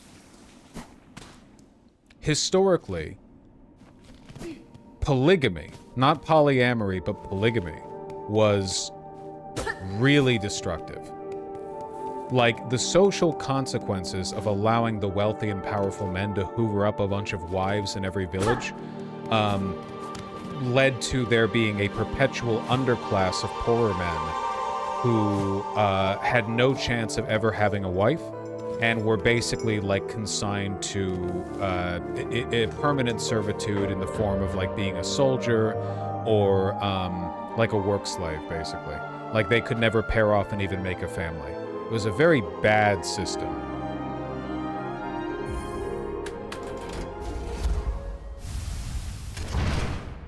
And of course, it wasn't great for the women. Oh, we're centering the men in this? Okay, yeah, but everyone's hot take is like polygamous relationships are bad for women. I'm coming at it with a new perspective. It's bad for men, too.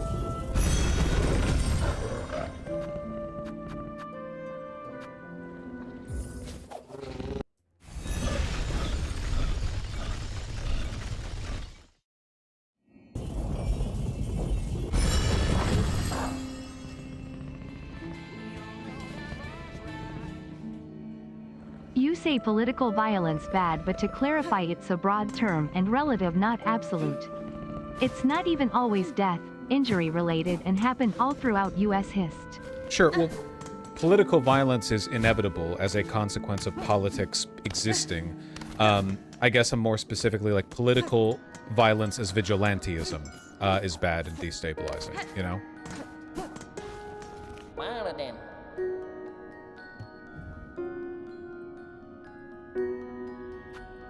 Okay.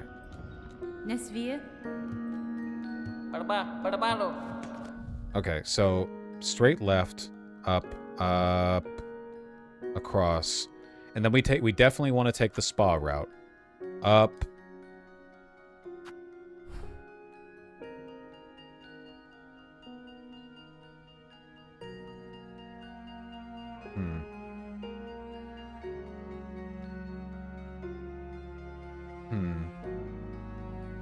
This is tough. Worst boss soon. Last judge. Dude, the last judge was awesome. I really enjoyed that battle. Okay, hold on. Left. Okay. Okay.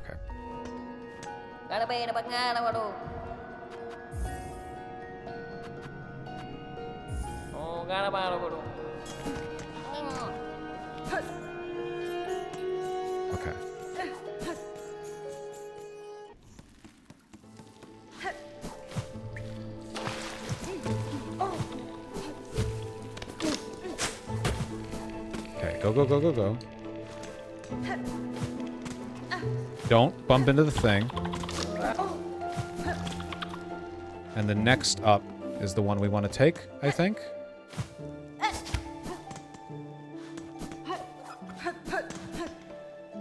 Like over here, I think.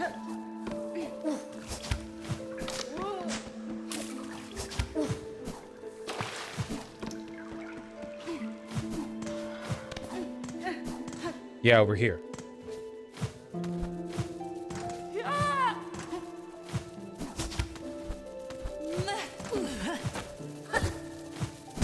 Hey. God damn it. Okay, hold on. We're learning. We really don't want to fight and engage. Okay, then just, yeah, straight up. As best as we can.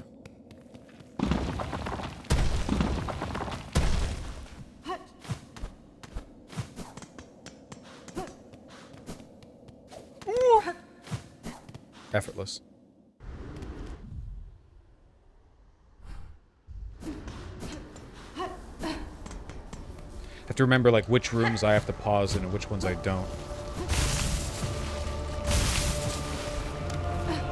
Okay. Up.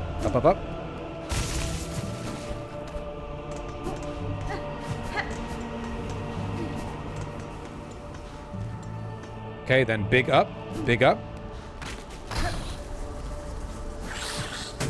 Definitely don't want to fight that guy.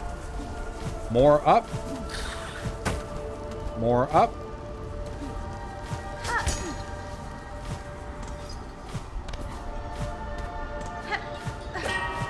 Okay, we're definitely...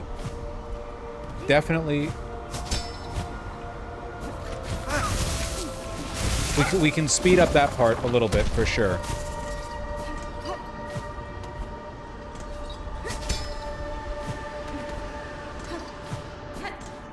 Right? Up. Yep. Okay.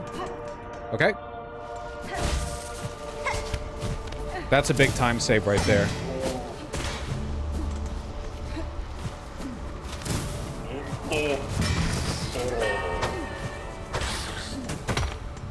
It sucks cause keeping it just social denies the legitimacy that, say, mixed race or same-sex marriage got from being explicitly legalized and defended No, by the I state. agree. I agree. I talked about it. I talked about the inconsistency with which we regard this sort of stuff. Yeah, no, it's really important to keep in mind. I'm just trying to focus on this.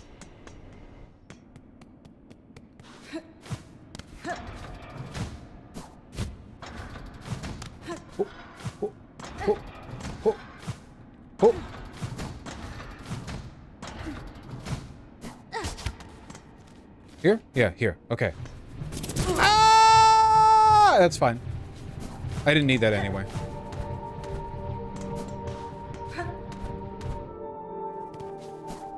Okay, hold on.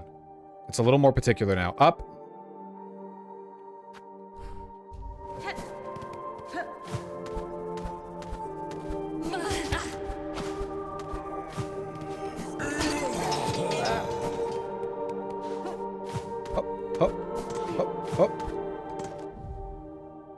Okay, straight up, and then left, then up.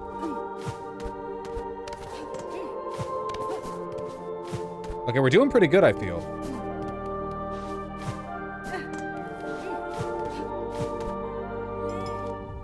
Okay. Then it's up and left, and then... Okay. Whoa. Which up? Where up? Up? Hello? Up? Lag? Right? Right up? Right up? What? Where? Where? Oh my god. Sneaky tricks. Fucking go.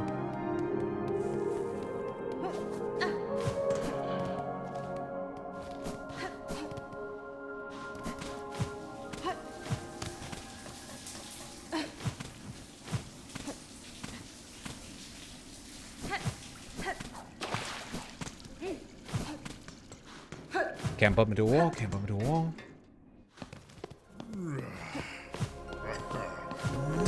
Motherfucker!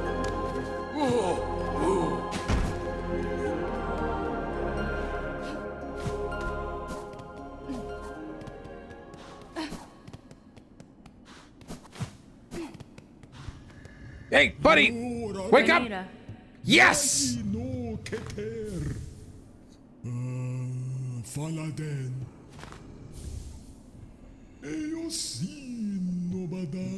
Okay. Could have gone worse. Like, much worse.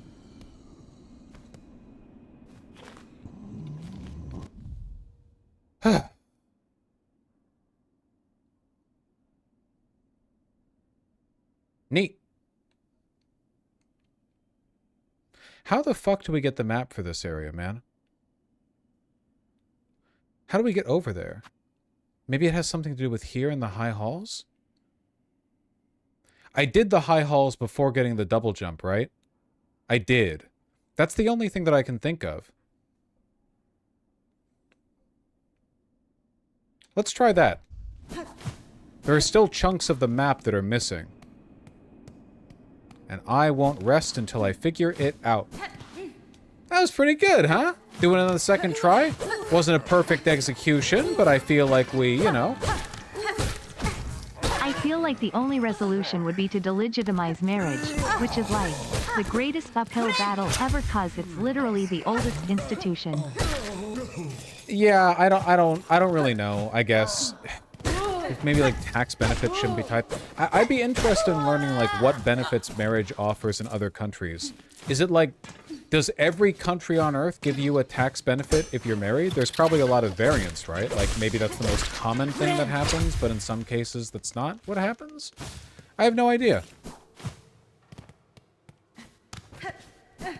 I'm not anti-marriage in the sense that I don't think people should be able to. I guess I'm just kind of like critical of the state's role in legitimizing the practice.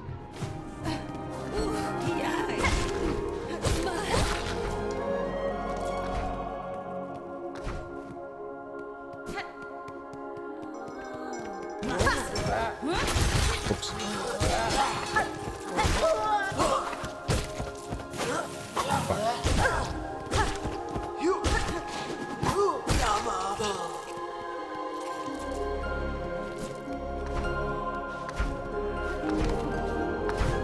Oh, I've been up there.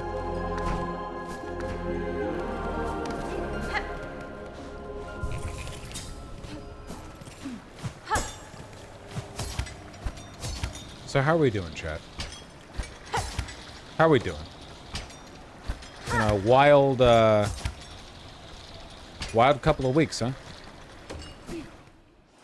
Like, all together? Even non-specifically.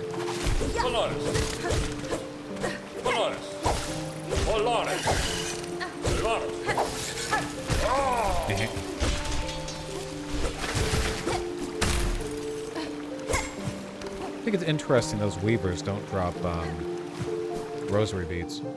It's Friday? It's Friday? I thought it was Thursday. Classic streamer bit, I suppose.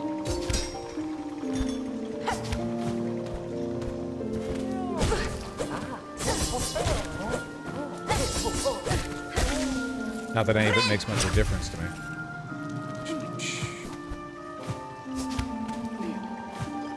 There we go. Let's see how substantial this is. If this doesn't lead to the slab area, I have no idea how to get there. Absolutely none.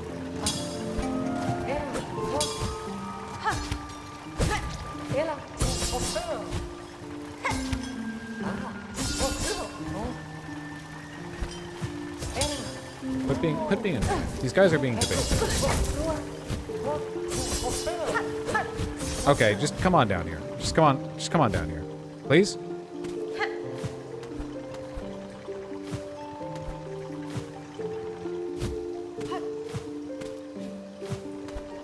Oh my god.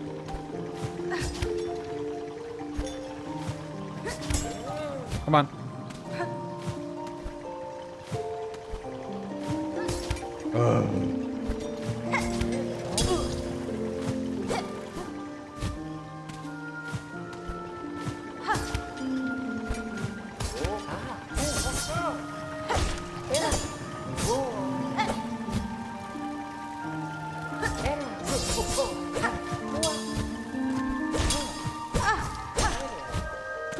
I'm gonna fucking die to these guys, man.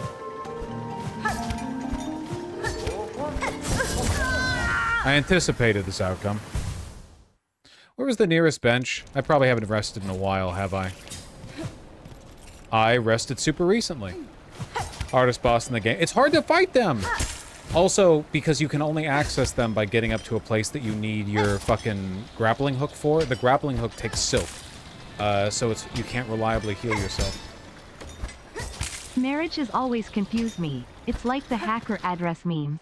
It feels like the government giving me a piece of paper saying I love my partner a lot. Why label it? Well, the government benefits from incentivizing stable relationships, right? In general, the government wants, like, citizens to be productive and tax-paying and, you know, blah-de-blah. Oh shit, finally got an attack off on me.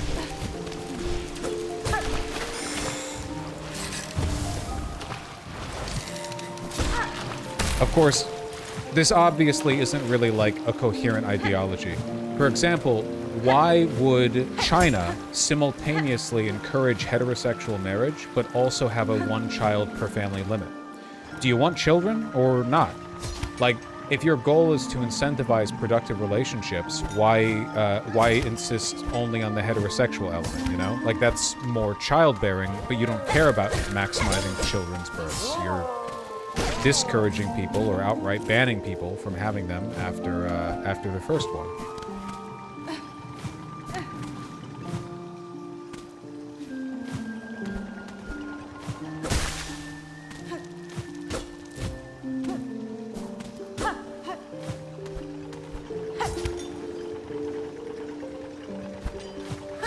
Mandatory state-sanctioned gay marriage. Gay marriages do, on average, tend to be higher IQ and more fucking god, economically prosperous. Oh my god, you're so annoying.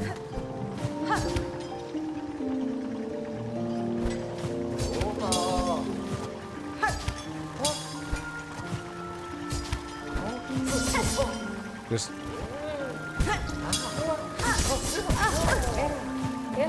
God. Okay, just... No! Oh my god, I missed! Please, okay, stay down there. You're not staying down there. You're actually rapidly moving towards me. Motherfucker. I don't know how to do this. I think I have to fight them, but like, holy shit, it's hard to juggle them. Okay.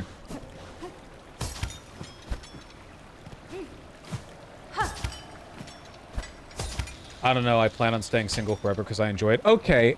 Athena's taught. Now listen, I'm not coming after you personally. I'm doing this to demonstrate a point. Out of curiosity, how old are you?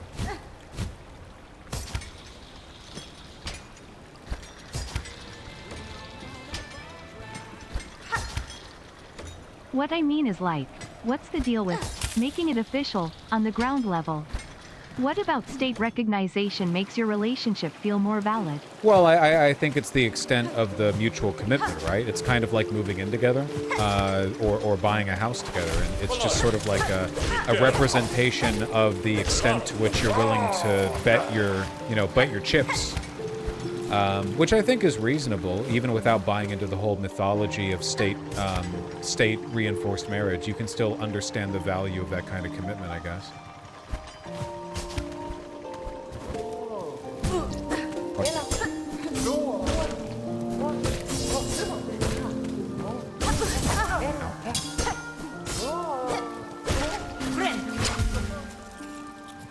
Well, at least this run back is giving us some dosh.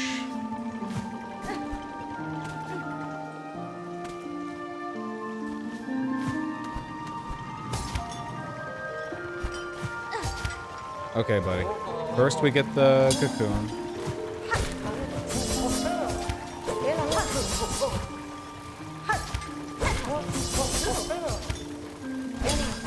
Okay, we got a few hits in for free.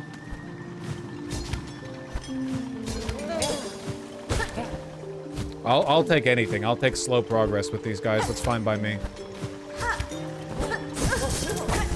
That wasn't slow progress.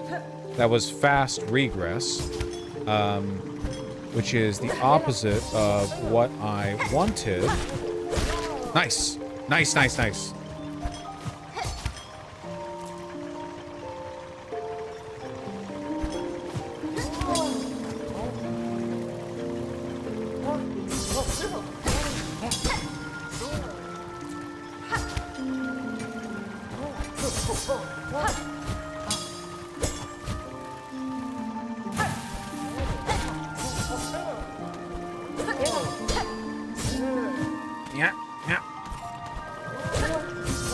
Keeping your attention down here. Get back here.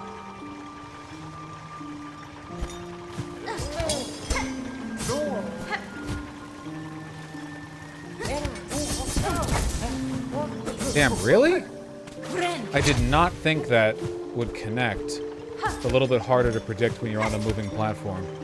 Okay, come on. Come on, motherfucker. Oh my god, and the parries. Jesus Christ, thank you. Okay. Finally, let's see what's beyond here.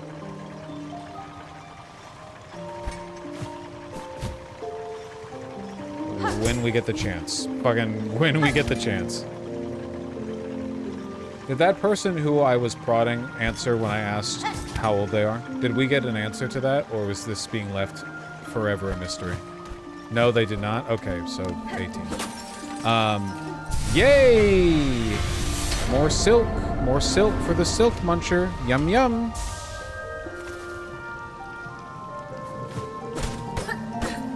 Okay, well, that concludes it, though. I have no idea how to get to the slab. So the slab is a biome over here, a huge area. Like, I think like this big, and you access it from here, but the access point only takes you through this narrow path like this, and there's a way to access it from above or below, and it's not any of this, and it wasn't this. Yeah, chat, don't tell me. I don't want to know. I'm just speculating. It's not from here or here, and this is a one-way path right here, this part of the Grand Gate.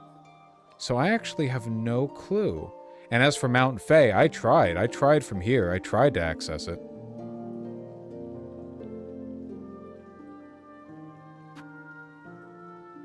You can get the nectar? Yes, I can. Let's do that before I die to something stupid, huh?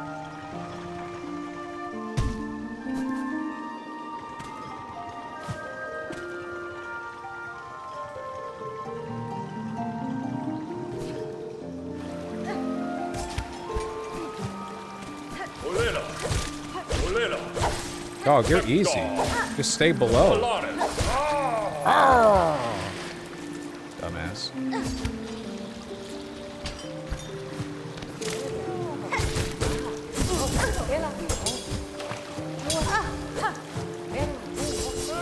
Fuck.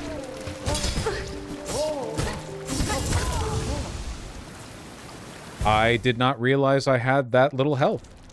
I thought I had more health than the amount of health that I had. Just keep forgetting, like, every fucking enemy does 2 damage. Alright, well, let's go get that and not lose our 900 rosaries.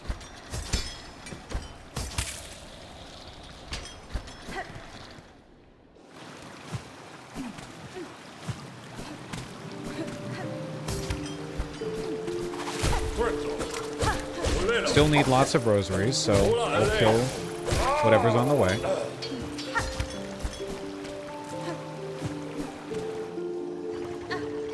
It's okay, Thana.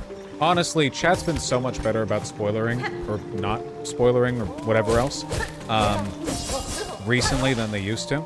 I think it's certainly improved over time, so I'm not going to complain too much. I still really appreciate all the effort that you and the other mods went through to make the Outer Wild streams doable.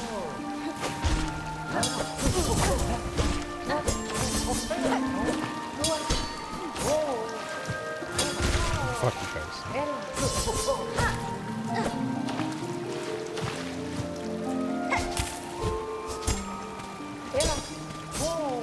Fuck you. Jesus. The spoilers were so bad in the Shadow of the Earth stream. Thankfully, it's pretty difficult to really spoil the FromSoft games because, like, you know what the game is going to be on a on a foundational level, right? You know the game is going to end with some sick-ass nude, you know, Zanzibar the Broken or whatever, Aura lore walking towards you, farming Aura.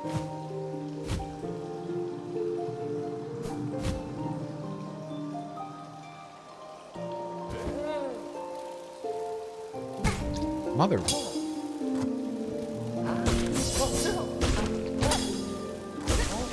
Actually, a bit of a nasty spot we're in, because I forgot that this way down was difficult. Like, difficult regardless of your combat abilities.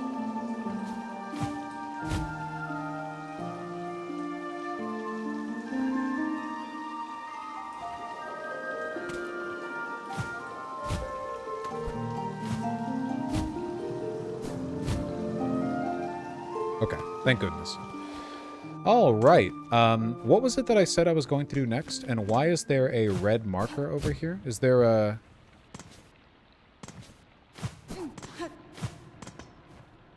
Simple lock. Okay. Nectar. We're getting the nectar. That's right. Just a reminder to anyone who's watching in YouTube chat and is ineptly slamming their hands on the keyboard, unaware as to why their messages aren't getting through on screen. It's because this is my own site chat over at vosh.gg, which I encourage you to join if you're interested in doing so. Just enter your SSN. Type shit.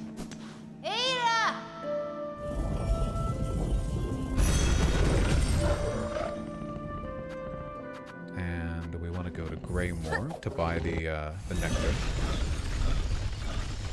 I think after I get the nectar, the next thing I'm going to do is go and get the third chorus. I'm not going to finish the game just yet, but I'm going to finish the last area that I know for a fact I have not finished, which is this right here, the Cogwork Core. I want to finish that up. Apart from that, I don't know what I haven't been able to access. Oh, there's this right here. Where does this go up to? The Cogwork Core? I'll figure that out.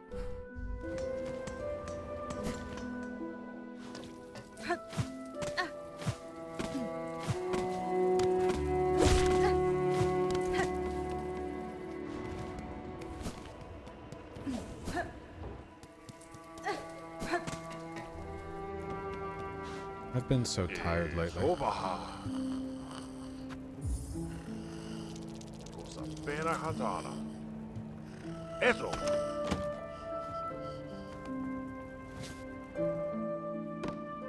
I'm not going to play Hades 2 on stream, guys.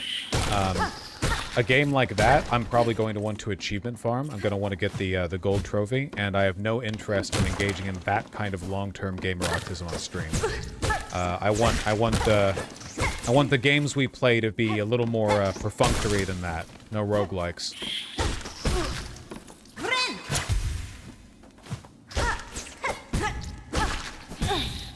Fuck you. Fuck you. Fuck you. Fuck you. Fuck you.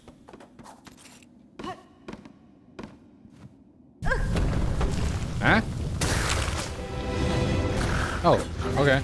Dude, your fucking basement is haunted. Or some shit.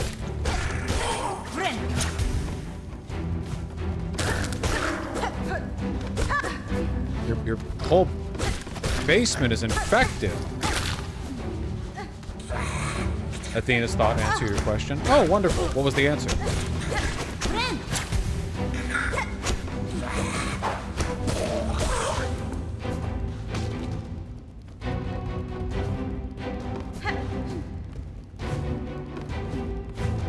Miss Genderlin, no.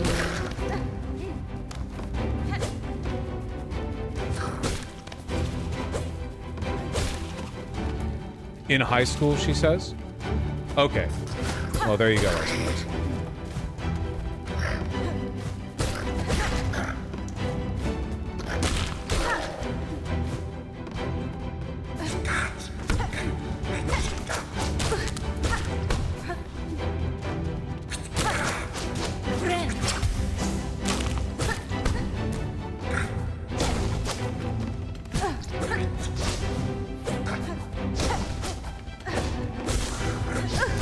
Okay, buddy. Let's get you to bed. Are you enjoying the difficulty of Silksong? Yes, very much so. Whoa, wait, everyone, wait, again? Did I is this a glitch, or? Okay, hold on, probably not a glitch. Just a longer arena. No, I'm enjoying the difficulty very much. I was very happy to see that they amped the opening difficulty up. So they amped the opening difficulty up quite a bit from Hollow Knight, and I think they had to. Don't let him get out of that corner.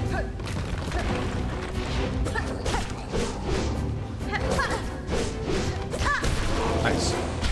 I think they had to. I think that was the right move. I think the game would have been a lot worse if they had not really leaned into the expectation. I am Holly. To me, the relationship feels as special as it gets. Grand rituals and gestures don't make it feel any more committed to me. I prefer the small things. Yeah, that's fine. I think that I think as long as humans are what humans are, people are going to want marriage or something like it. I guess I'm more critical of some people's expectations or biases, but, you know, nothing against it. I've really softened on the topic since meeting my partner. Used to be a little bit more militant and political about non-monogamy. Not to say I'm not or whatever, just, you know, love is in the air.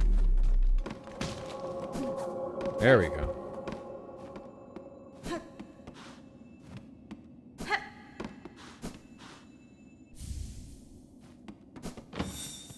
All Alright, man. Took care of your fucking gigantic infestation down here. Like your huge ant infestation. I wonder if the reason it was ants is because it occurred to them that they weren't using them enough. Oh, we are right above Hunter's March.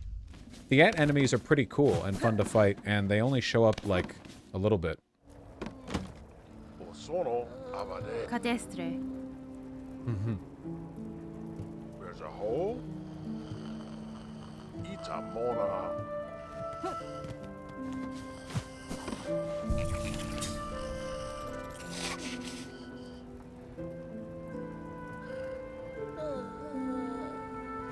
Fuck you, paid him for that wine. Yeah, he's being kind of a dick, to be honest.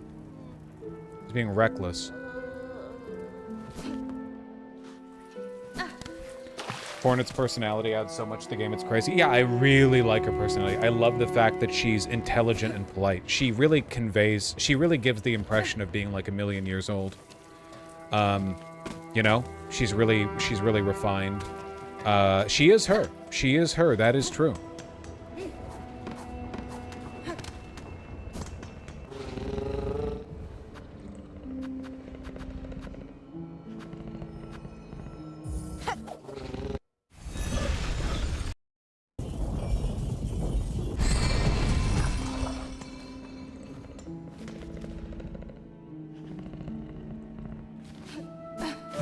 Nice plastic bag. That's lovely.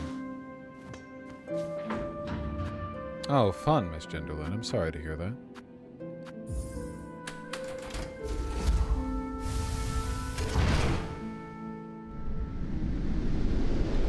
Let's see if with the amount of rosaries we have the ability to buy anything at a shop down here. Then we're gonna go finish the Bellworks. Or the Cogworks? Whatever they're called. Hey! Nata miss. Megina fora. Brondaga. Hironare. A shocking amount of dialogue. Benifrag. Oh, cacho. I couldn't do all of it in voices. More! Cloaks of the Choir. Okay.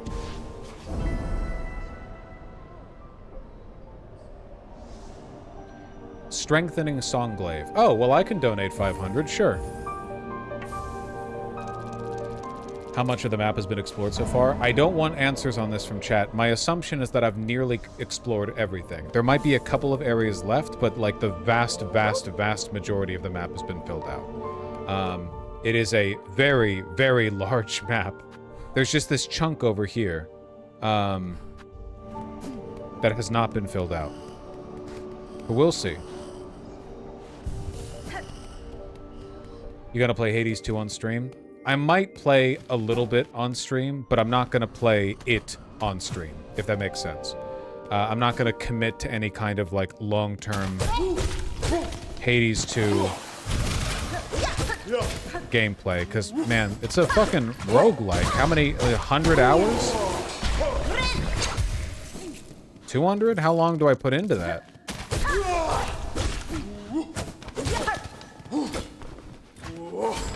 You still think of Metal Gear Solid? I am. I feel like... I guess the problem is that Metal Gear Solid just feels like it'd be too much of a continuation of the mainstream content, you know? I'm like, oh, I want to break from politics.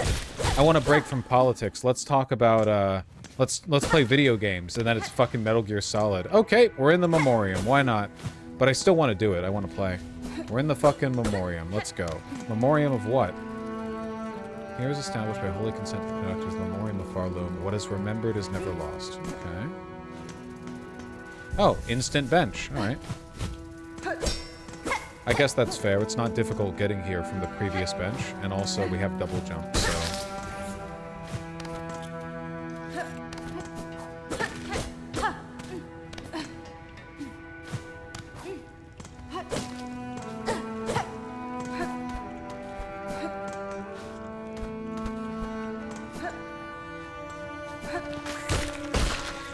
Interesting. It's in Memoriam, and the first two enemies we encounter are the basic enemies from the earliest areas of the game. Are we gonna go through like a memory tour? Like, is this gonna take us through all the... all that we've been through? It's kind of an interesting decision to do that while still like in game and for not for post game content. Ow.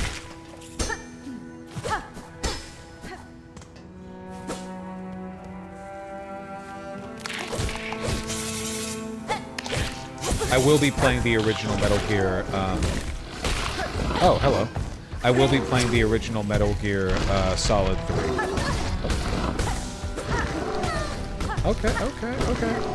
Okay, yeah, you can jump with the best of them. I understand. I saw some of the lighting changes in the remake, and it made me like disregard.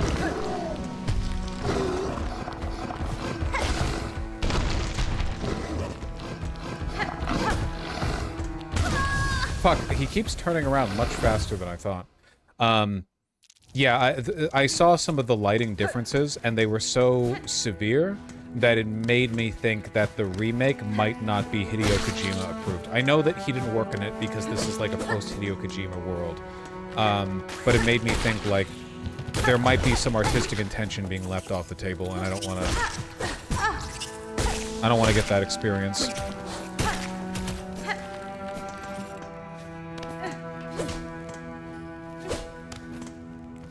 Kojima said he wouldn't play the remake? Damn.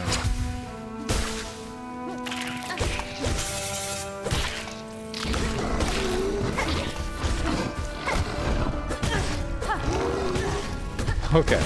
Okay, dude, this guy is fucking nasty.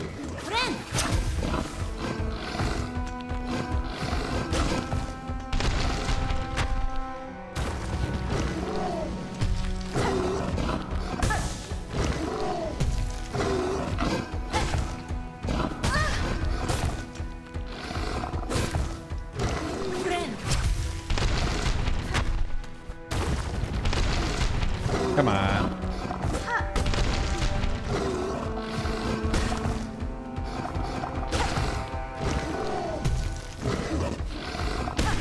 Sheesh. That guy was actually pretty tough. The speed with which he turned around was tough to deal with. 'Cause he's got the armor on the front. Okay, we got two weird, like, platforms on the ground here. Or two weird, like, dips.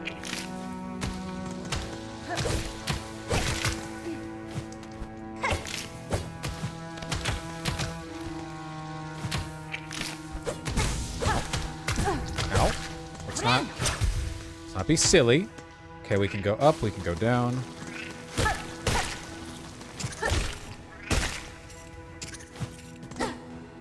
The hell is that?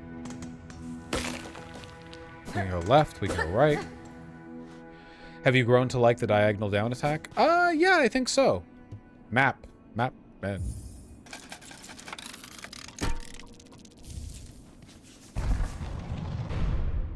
Yeah, I think so. It's definitely still more difficult than just bouncing vertically.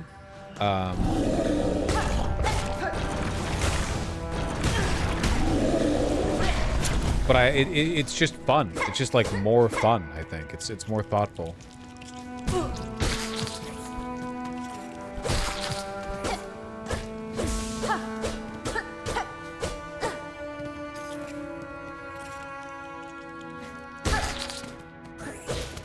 Huh. Another mossberry.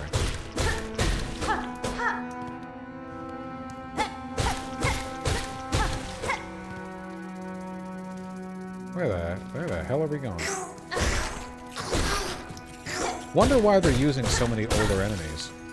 It's kind of interesting, right? Like, what's the purpose, like, artistically, I guess, in a game design perspective? What are we achieving right now? So you've got the harder enemies sparsed around, but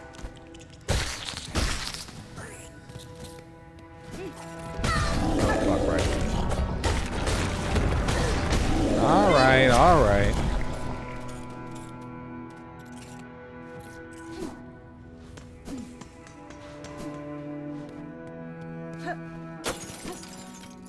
Remembering the start of the game, showing you where you've come from. Yeah, just normally the way you show how far players come is you make them run back through the older areas, which the game has kind of already demanded that you do to an extent. So it seems odd that they would also, in addition to that, Oh, the last battery piece. Whoops. Ding. Oh, fuck. God damn it. It's big. Okay. It's da, da, da, da.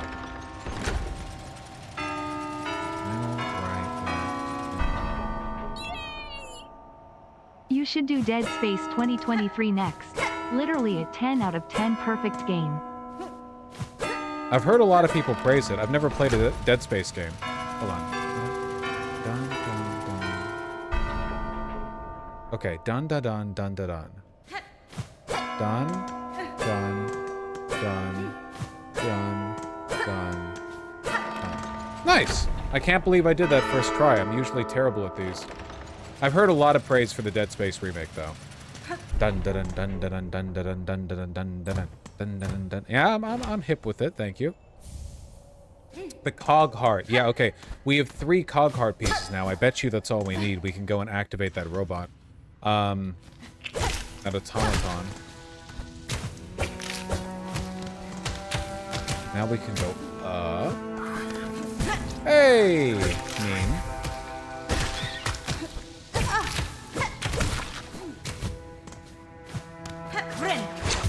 Practically a music theory expert. Always have been, buddy. Always have been. Okay, clear up there. And left.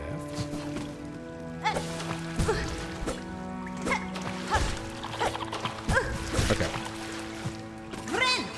Brilliant.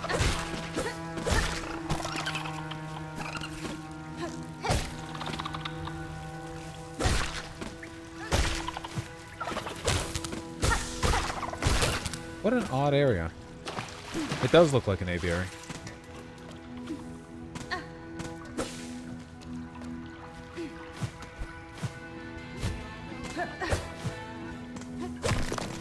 Whether Total War, RTS, first person, a story game, etc. Are there any time periods, locations you'd be into playing a historical game? What would you like to see? Properly historical, so I can't add any, like, fantasy elements or whatever?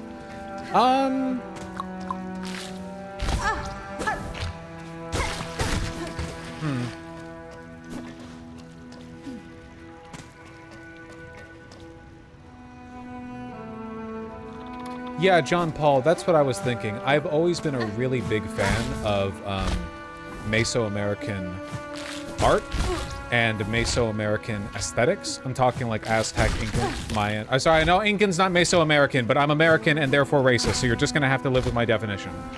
And I always thought, and I tried to make this once, but I don't have the talent.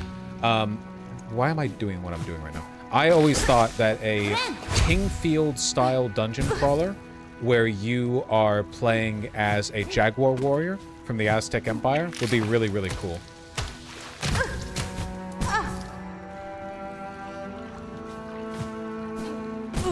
God damn it. Like, there are so many fucking... Why am I playing like this? There are so many, game, styles that we know work. I deserve this. There are so many game styles that we know work really well with, like, medieval knights, and we don't use those for any other Discovered kinds our of... channel approximately 3 months ago. Been catching up on old debates, vids, and lore. Now I'm a true Boschite. Happy to hear that. Not just debates, you know, there's lots of really good self-help content. I know the news isn't always evergreen. I'm just saying there's a variety of content out there. I'm glad you're enjoying the debates, though. I'm very, very glad you're enjoying the debates.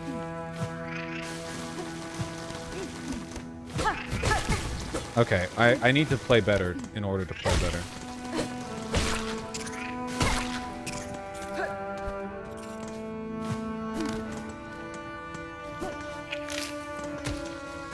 Yeah, don't forget the Five Nights at Freddy's jump scare rating video, okay? There's lots of Kino shit out there. Thank you.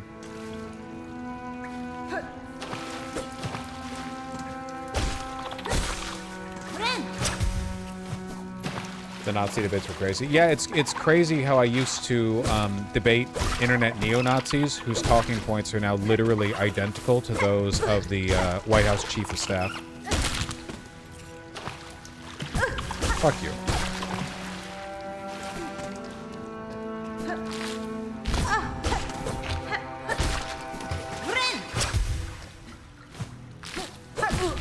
Fuck you. Dude! Uh-oh, I'm gonna lose my goddamn... I'm gonna lose my Silk Song, no! What the hell? I feel like I'm not hit it.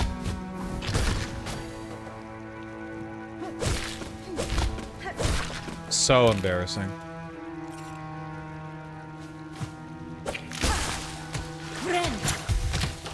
Okay.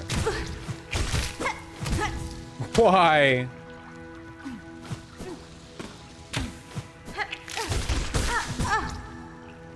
Okay.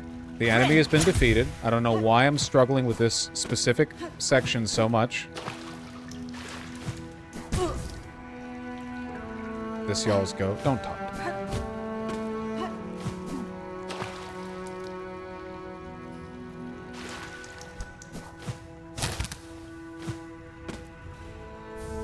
All that for a memory locket when I only use one goddamn loadout. Oh, now I'm here. Okay. Now I deserve to spawn further in. That was on me. I should have seen her answer coming. Anywhere else around the world interest you enough to want a game for? Persia, Oceania, Zimbabwe, Laos, etc. I would like it if there was more media about foreign cultures and foreign countries that wasn't like a fucking historiography. When we do shit that's inspired by medieval Europe, we play it the fuck up. It's like, oh, hell yeah, man. Everyone's like a big plate armor wielding knight and there are dragons and whatever the fuck. Like, just do that shit with other... I'm just saying pull from other sources, that's all. I don't think just because you're showcasing a different culture, everything has to be all gay and serious. I reject that, okay? I know that, like, when Disney came out with the Hercules movie, the Greek Foreign Ministry said that it was racist because it was, like, a mockery of Greek culture. I don't give a fuck about that, okay? If you're gonna do a story about Polynesian culture, it doesn't need to be, like, the most respectful thing in the universe or anything. Whoa! Or anything like that. Just, you could make it fucking cool, you know? Don't make it racist, but make it, you know, interesting. It doesn't have to be, like, educational. It can be, but not every game about, you know, Arthurian knights in England has to be educational, so why should foreign cultures do that? I think it's a kind of bigotry of low expectations, right? Where we're like, no, the only way that a person would want a piece of media about, like, Polynesian people or about Samoans or whatever is if it's, like, educational about their culture. Well, I don't know. We can mix it up a little bit, in my opinion. Does everyone get where I'm coming from with this?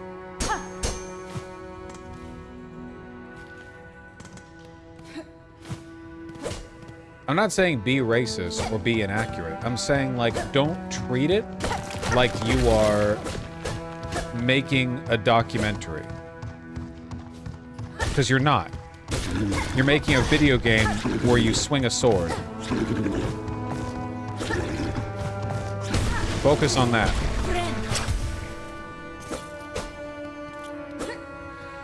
Like how Wukong was? Yeah, to an extent. I feel like we get a lot of this from Japan as well, because Japan has a lot of, like, interesting cultural departures, but Japan is also big enough in the Western media space that they have a lot of stuff that they produce that's more fun than it is a respectful educational insight into, you know, fucking Shinto culture. Containment fails, memory lost, excise outer, maintain inner, Shellwood status sustained, remember. Merrowwood status critical, remember. Verdanian environment exceeded, destined to forget. That's interesting. So the purpose of this area is they're trying to preserve the biomes of areas out here that they've lost. Like, within the Citadel, they're trying to keep, like, a memoriam, literally, a culture, you know, a tribute to areas of the world that are no longer theirs. But what did they lose the Shellwood to? What did they lose the Moss Grotto or Hunter's March to? Because the creatures in Hunter's March are still somewhat sentient, kind of, right? The ants, they're warriors, they have weapons. What are we remembering? Or I guess, why are we forgetting?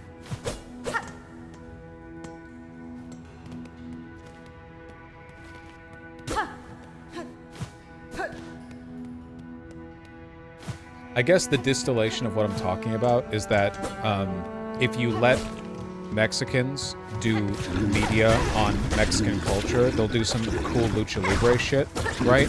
And then if you let like white Latin X people do Mexican culture, they'll have some like gay, the super respectful, like, hey everyone, this is like a cultural.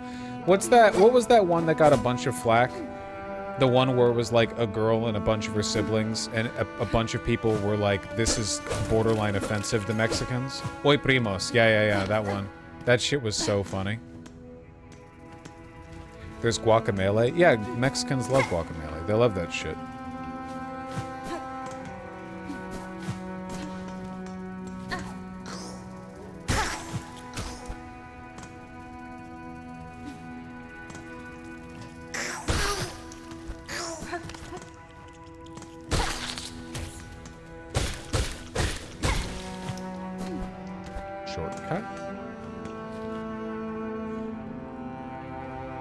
Say what you will about the games, but Civ has been very good at representing different cultures in a respectful and cool way. Probably, yeah. My only experience is with Civ 4, so I can't really say beyond that.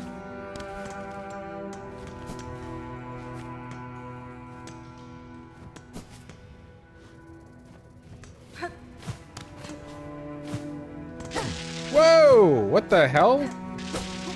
That's a whole different biome. We ain't been there.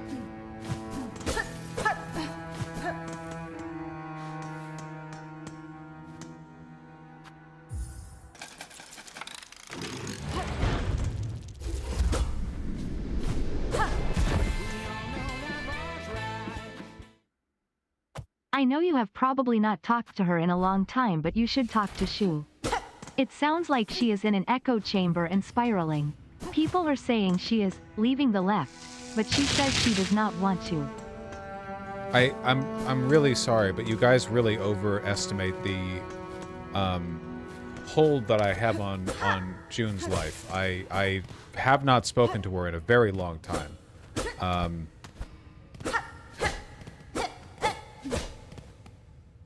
I can't be indefinitely responsible. I can't be forever implicated, guys. Haven't you drifted out of touch with people before? Certainly I'm not the only one. I definitely wouldn't, like, be opposed to talking to her in the future. But if I did, it wouldn't be on stream. I'd probably be like, how you doing? How are things? That was a crazy tweet? Question mark?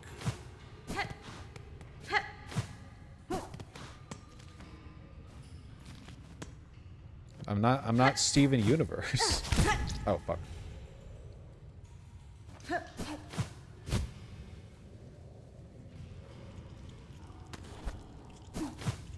Ah, almost.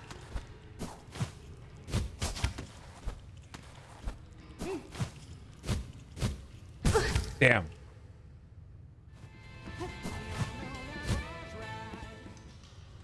%, and besides Total War needing to do that, Ow. we need series like Assassin's Creed, but not that, and it faithfully covers historical flashpoints all across the world.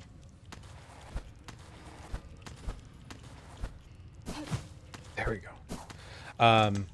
Yeah, I've never played an Assassin's Creed game. Not, like, to a meaningful extent, at least. We've been getting so many of these thread boosters and so few mash shards. Oh, hello. Hello, fat boy. Do you have any attacks that aren't running back and forth like an idiot? Maybe not. Maybe not.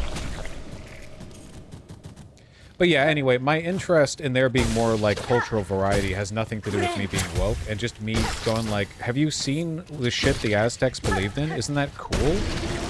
Don't you want to swing around a gigantic cricket bat that has obsidian razor blades tied to both ends while fighting like, I don't know, Mexican devil dogs or something? Like, don't you want that? It's not a representation thing, man. I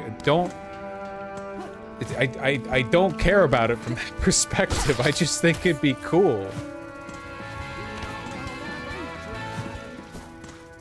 I know you haven't talked to her in a long time, but you should talk to Anna Kasparian.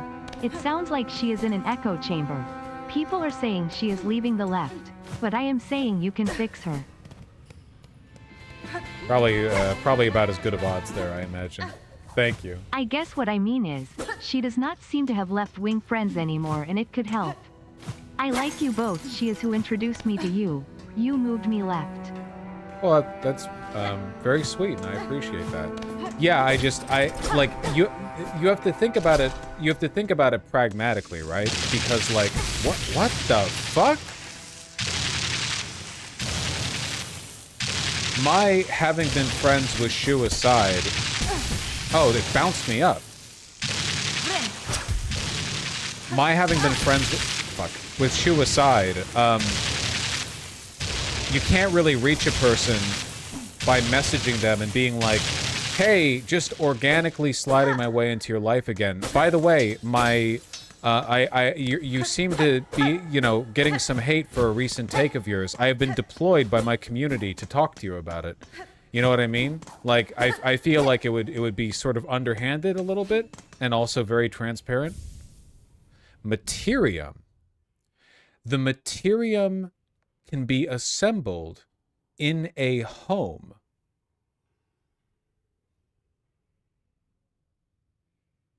Huh.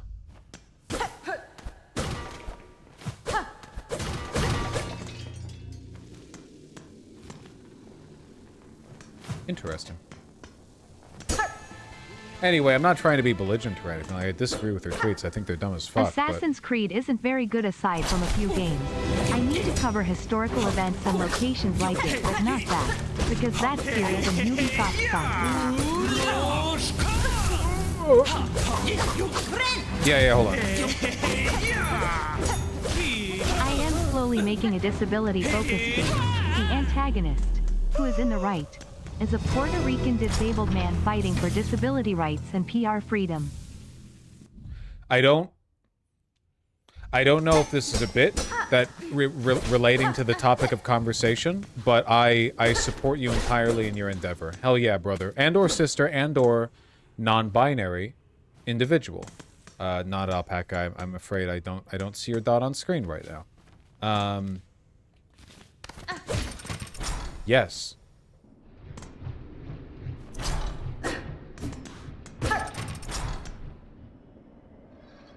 Sorry, I got a little caught up in a few trains of thought right there. My apologies.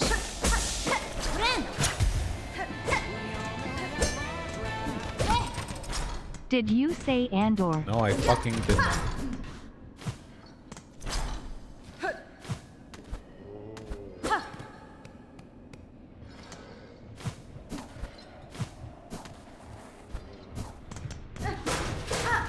Where am I going right now? Oh, does this reconnect to...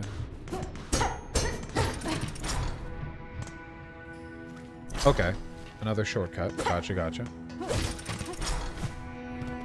Honestly, dog is the best gender-neutral pronoun ever. We need to hurry up and make dude truly gender-neutral. Because I do say it to everyone. You know, I would... Fleas? The mega flea pit? Or is this some kind of boss? Big flea? No, we're friends. No! Why get hit by everything? It would be an honor. Up? It would be an honor to perish to Big Flea. Fuck. Aru. That's fine. Now we get to fill in the map.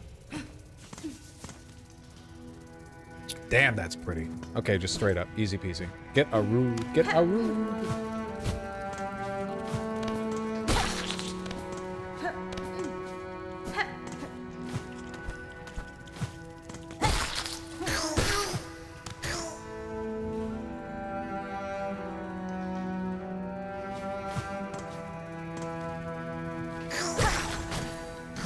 Really? We didn't have the completed Hunter's Journal for that enemy? Huh.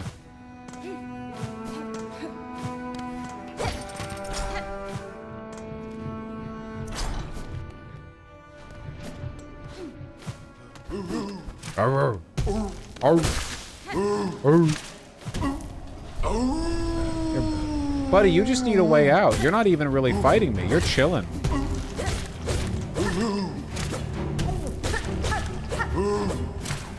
I wonder if he tilts up and down, like back and forth. I think he does.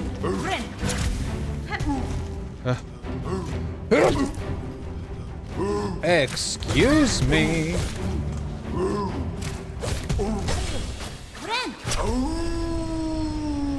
No, we're friends. I'm just knocking you to your senses. You! Basically, I am imagining a game where in the near future a syndicate of disillusioned, disenfranchised, educated people come to liberate the American South. All right. All I have to say is that ideas are tough, you know? You start with a gameplay loop, a system, a way of people keeping people interested moment to moment. Everything else is built around that, you know?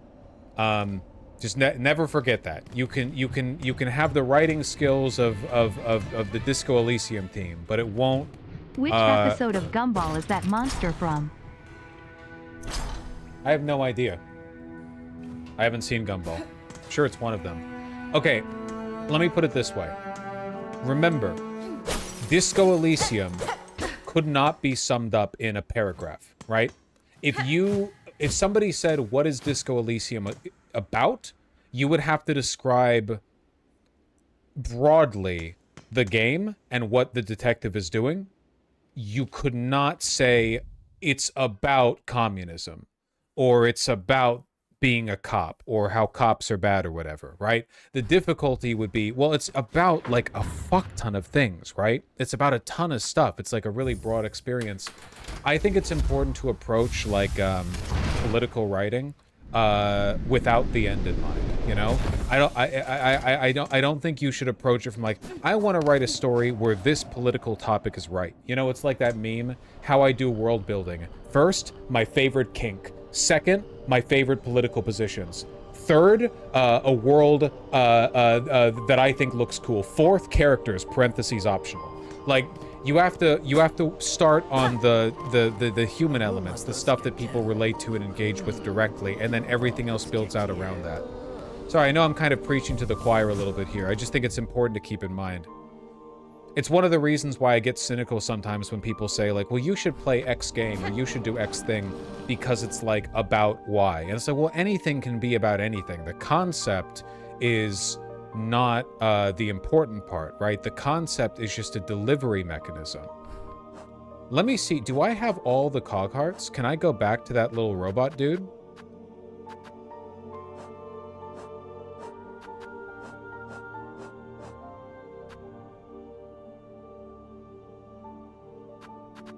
I do, a reassembled cog heart. All right, let me go over and I'm gonna run over because I want the rosary beads.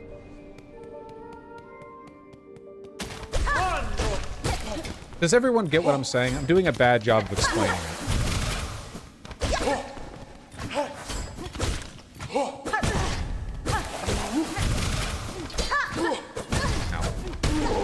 Like, yeah, to use mouthwashing as an example, I doubt that mouthwashing was designed first with the perspective of like, I want to make a game about how damaging it can be to not take responsibility for your failures. You know? Like, that probably wasn't the elevator pitch.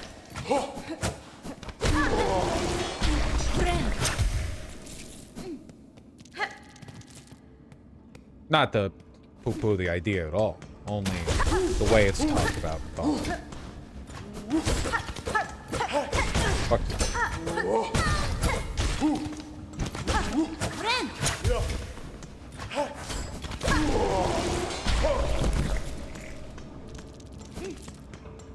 I'm gonna go over and I'm gonna do the, can I do it from here? Just left and down then up. Yeah, okay. Man, that attack keeps getting... Well, I'm reading chat. I'm taking a little break. Taking a little breaky break. Fuck.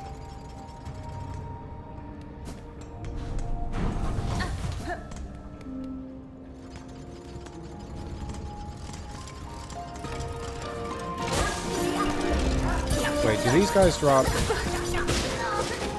No, they don't. No rosaries. Why would they carry rosaries? They're robots.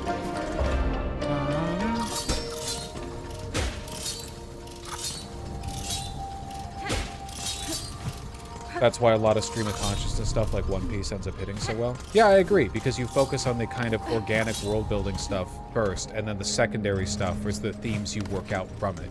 We're not secondary, I guess, but you like second order in terms of construction.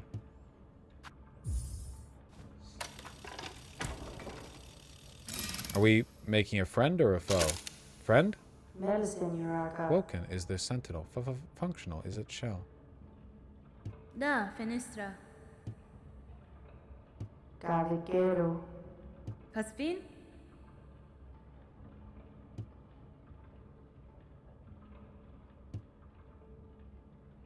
Kafama el Gorek. Huh. I have a feeling we just added a boss to the game. Alright.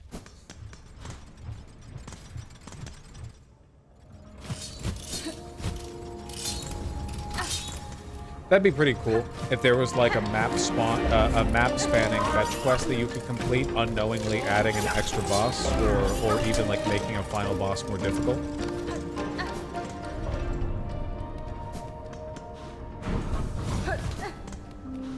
Alright, now we go up and we finish the cog gear place.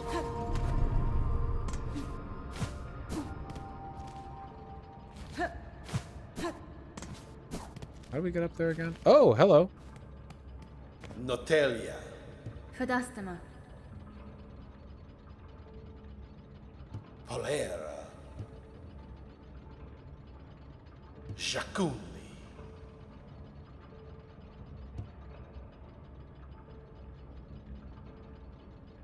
Miofene? Maru Assa. We killed the shell of his gay lover. Wait, how the fuck do we go up from here?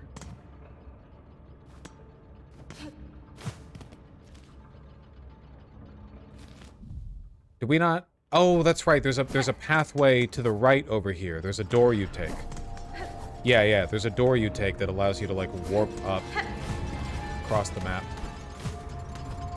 Oh no, I totally agree. It's just that instinctually I am coming from a Toby Fox Deltarune fever dream.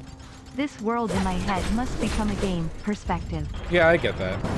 There are so many game ideas that I've had. I've ranted about most of them on stream. Just always a limit. What you have the time for, unfortunately.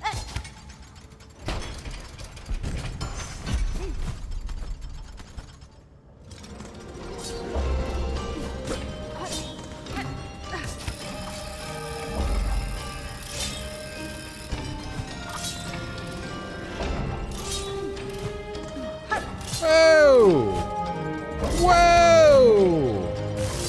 I got BM. Oh, that only did 1 damage.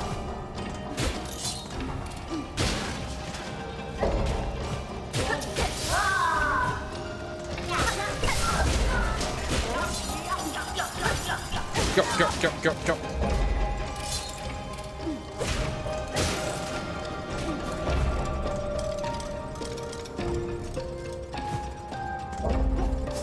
Whoop.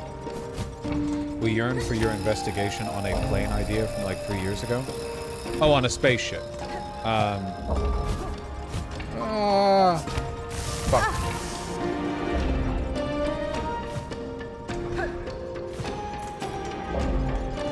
I don't even remember the details of that.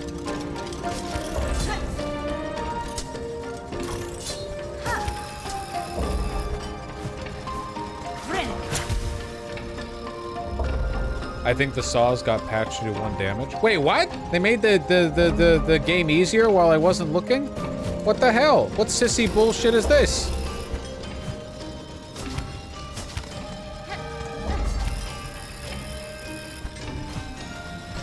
One thing that I really like detective games, but one thing that I don't typically enjoy about them is that they're so desperate to turn everything into a logic puzzle that they strip away all of the nuance and complexity that makes this stuff interesting in the real world. Like, if you know, everything ends up working out perfectly, everything ends up being part of a perfect logical puzzle, and there are a lot of like components of real life detective work that aren't introduced because they're less satisfying. Like, if you're in a closed-off situation, like on a spaceship that's traveling through interstellar space, and you have no other, like, way, like, you're just stuck on the ship with a bunch of people and a crime takes place, it might literally be impossible to get the evidence necessary to determinatively prove who committed the crime. So, if you're a person with a position of authority on the ship, like, what if it's a little more ambiguous? What if you are really confident somebody might have did something, but you have no evidence at that point, so you can threaten them and get them to give up information or confess, or even admit guilt when there's no evidence, and it's framed as like a morally neutral decision, or it's ambiguous, or there's a broader mystery that goes beyond the logic puzzle of the closed room. It's one of the reasons I'm enjoying Umineko, but I think that I need to engage more with Umineko before I know for sure that they're doing what I like.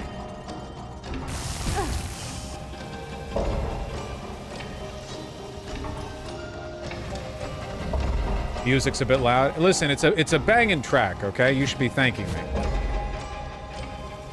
Where am I going again?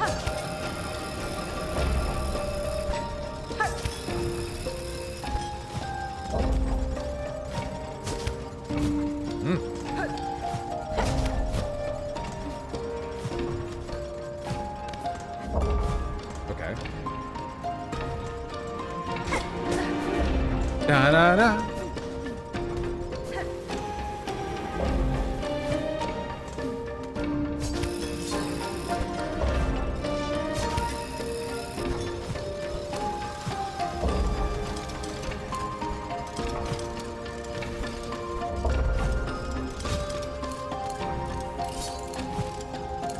Which way am I going?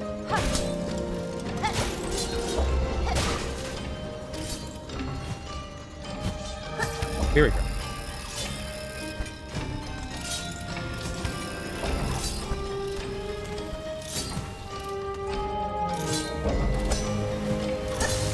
Wait, why is it sometimes that bounce works and sometimes it doesn't?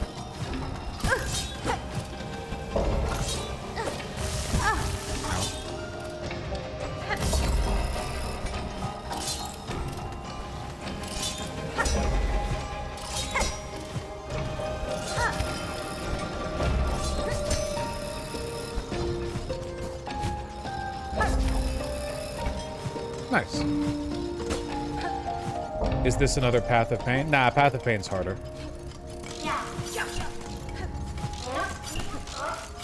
Whoa, I thought you were stuck at the edge of the... okay.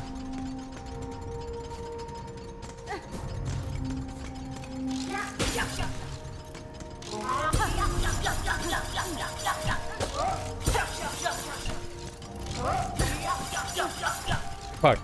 Okay. Terrifying. I wouldn't say no to a bench. Hi Voosh and chat. Hope you're all doing good.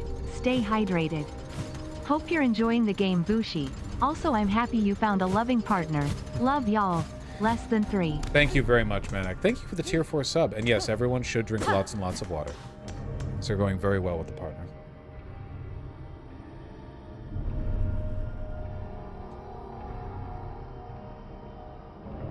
That's a nice message. It's an extremely nice message. It's got pretty much like all the hits, right? About as nice as it gets. Honestly, you guys are getting nice mobbed. Okay, what are we doing with this light puzzle? Light puzzle? Something up there? No. What are we looking to illuminate then? And these cross past each other? No. What are we illuminating? What are we illuminating?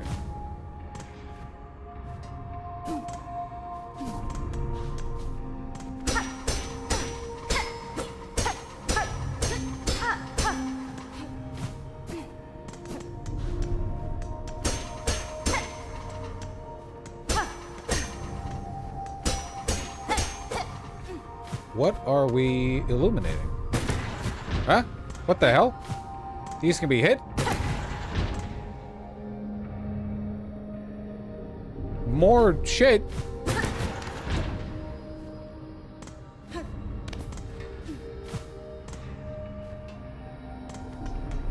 Hold on.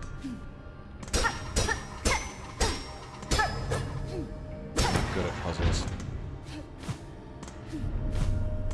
It looks like there's a line right here that's more illuminated, but I don't know if that's the...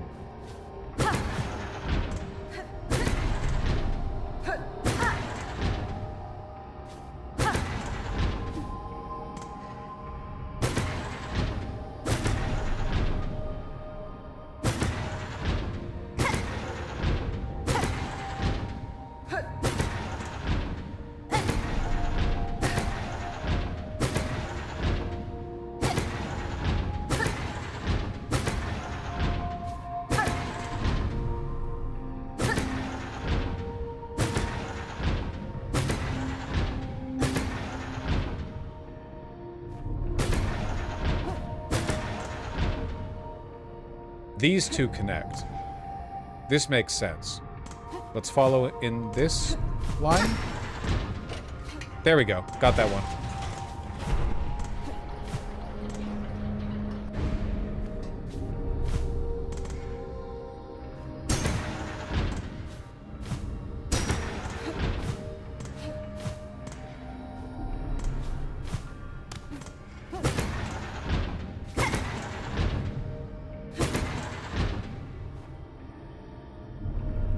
These do not connect.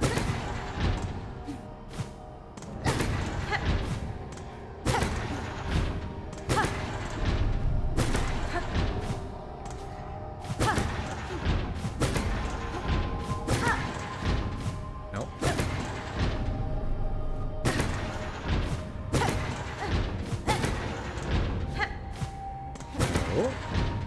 Oh, here we go. This is the correct path.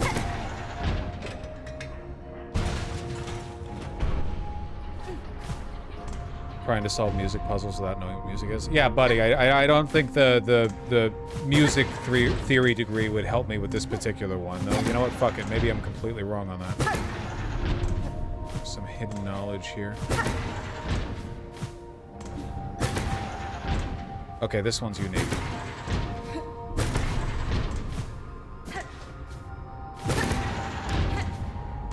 It's this one.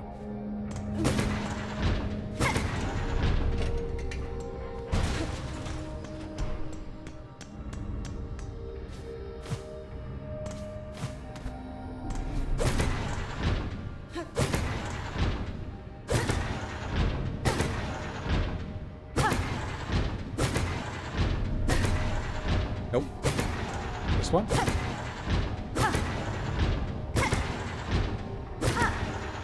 Nope.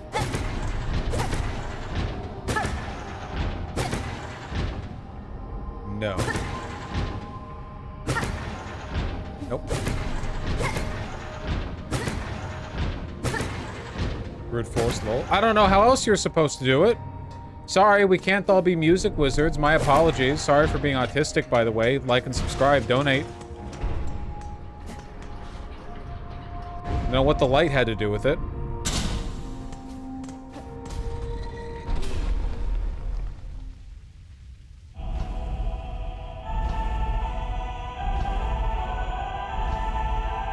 Do, do, do, do, do.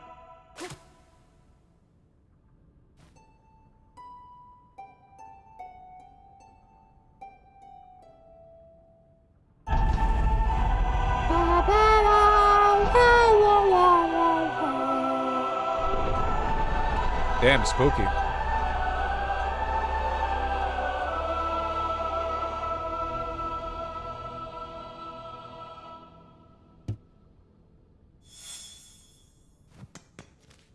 Objective updated. Yeah, no kidding.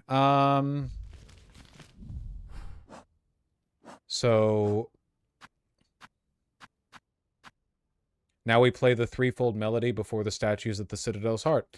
Now I am going to assume that playing the melody does not instantly advance the end game. Maybe I'm wrong on that. We're gonna like die on the way down, man. We gotta walk back. There it is.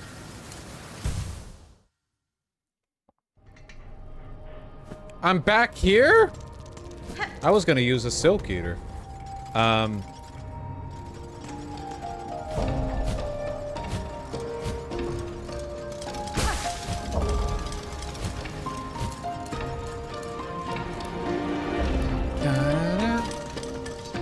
What beautiful music. Whoa. Not that way.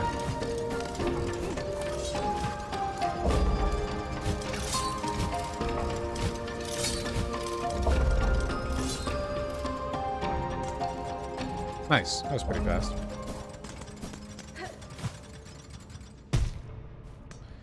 Okay. And I'm going to assume that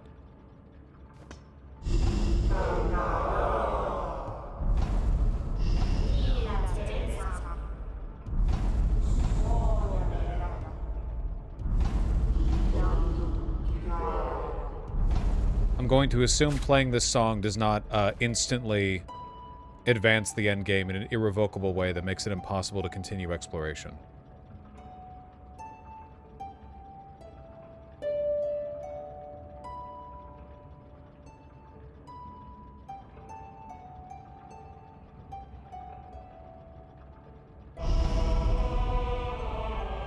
Making one of them happy.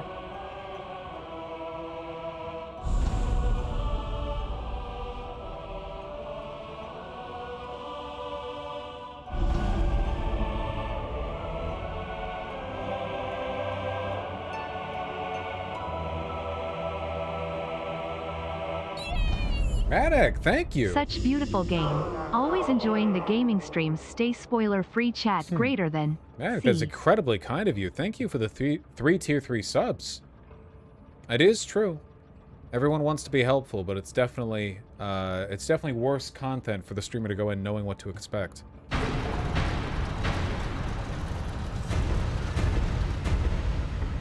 appreciate that, Maddox. It's been a hell of a few weeks, I'll tell you that much.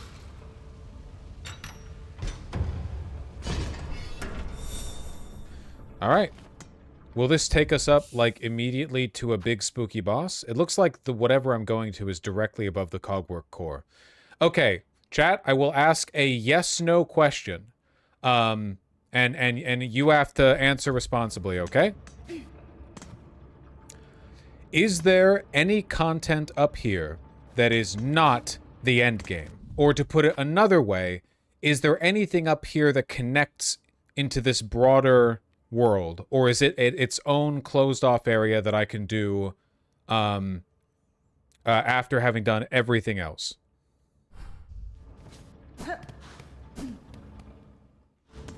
I don't know. Thank you. That's really helpful.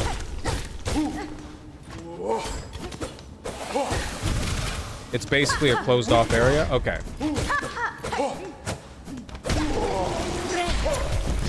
And we don't need to go there.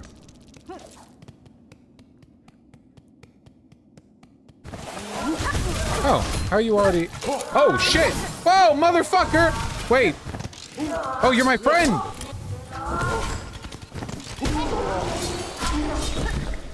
Hi, friend. I gave you life. Friend! Hell yeah!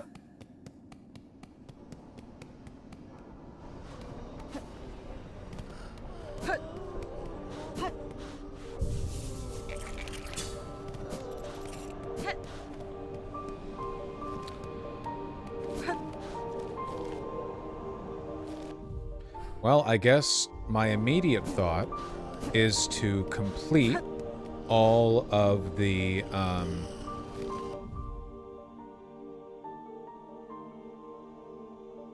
all the thingamajigs. all of my wishes. So I'll gather up 15 white cloaks, and then I'm gonna get the last 2 ingredients. I got muted for answering. Only for a minute! People who get muted for 1 to 3 minutes love to complain. The people who get muted for an hour, when they come back, usually are like, okay, I get it, I'll shut up. But you muted for 1 minute, and the people come back and they're freaking the fuck out. They're like, holy shit, this is an injustice, the likes of which the world has never seen. Doesn't have to be fair. Oh, the mods weren't fair. They're mods, what do you expect? I've lost friends over 10-minute mutes, that's real.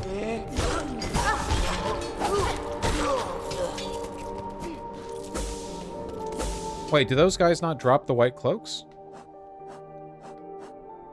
Cloaks of the choir. Choir bugs of the citadel and collect choir cloaks from their bodies. What are the choir bugs? Are they different from what I've been fighting?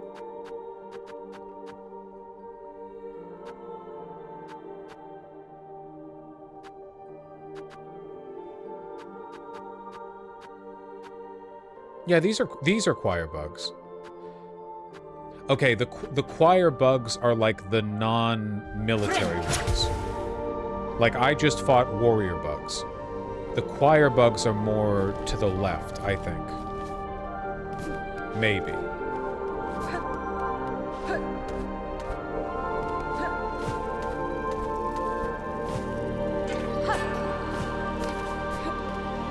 See, that's a choir bug. There we go. We'll go make sure we have all of them. Yeah, why not?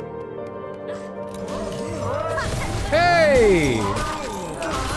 Dude, we're blessed. Okay, hold on. Is this one of the most inventive farming assist methods in gaming yet? Like, as we continue to unlock allies, they run around the citadel, and occasionally when we get into fights, they just, like, help immediately settle it. Because it's this, and then there's the bug guy with the knight, you know? So the idea is, like, you get to move around and farm a lot easier because you're getting assisted. That's really cool. That's really inventive. I don't think I've ever seen that done before. Like, that being your reward. It's a good reward. It feels good. It feels good. Like, it feels satisfying narratively and mechanically. And it's novel.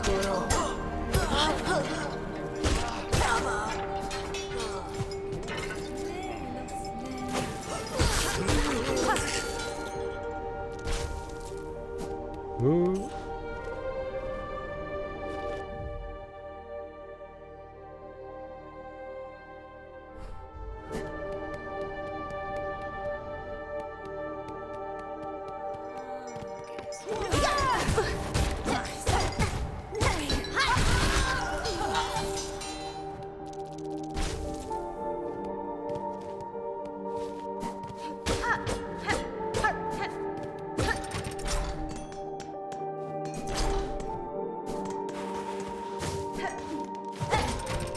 Yep. God, that's satisfying.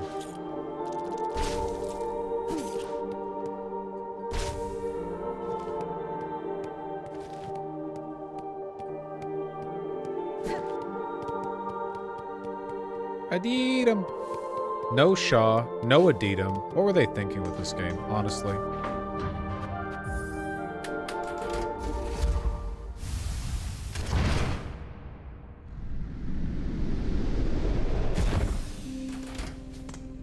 Shit-ass game. Okay. So the choir bugs are just pilgrims that made it? Yep. In fact, they have the same models as fallen pilgrims that you find earlier. So they're just the ones that made it, yeah.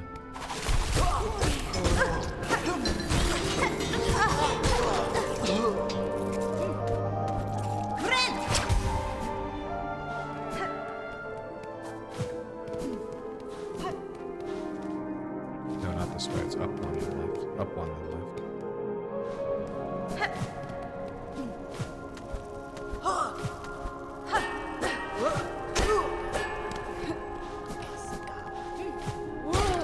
Is this after Hollow Knight? Yes. This takes place after the events of Hollow Knight. At some point after Hollow Knight, the warriors of the Citadel set out to capture a weaver, or, you know, a creature descendant from spiders, and found us. Anything that can use silk.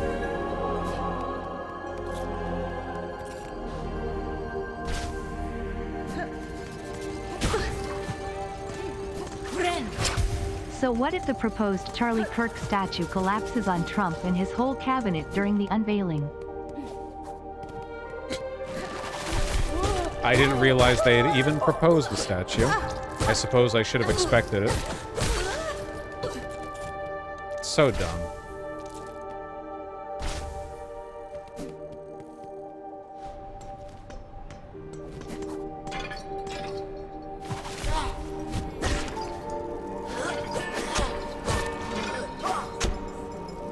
Yeah, that's true. In a way, that would be Charlie Kirk winning in the end, because he is trying to increase the number of Christians, and if something like that happened, we'd all have to admit God is real.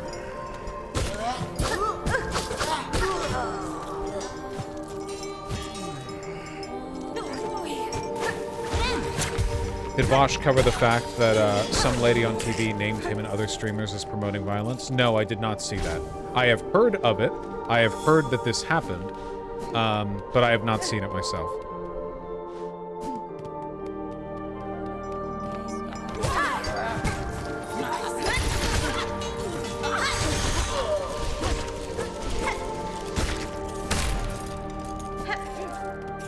Besides, it was on British TV. Opinion on Ori and the Blind Forest. The gameplay did not grip me.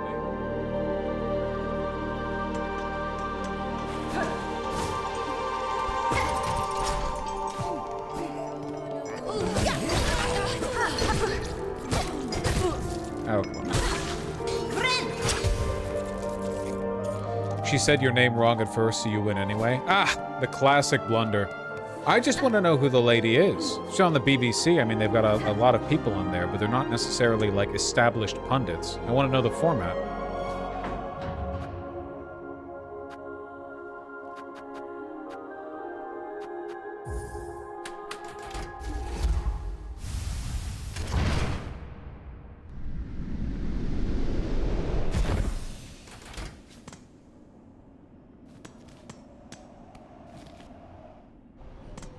CNN saying the guy supported Trump back in 2020. Sure, but that was 5 years ago. Doesn't necessarily have much of a bearing on his positions now.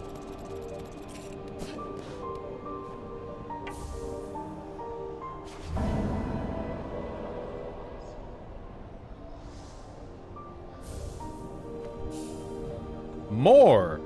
Oh, man. Hold on. Attend final audience. Oh, from the second Sentinel, from my robot. Attend the Sentinel's request, Hunter in Red. Meet in halls high, the chamber of its fellows. The way shall be marked. And the Lost Merchant. Another Lost Merchant!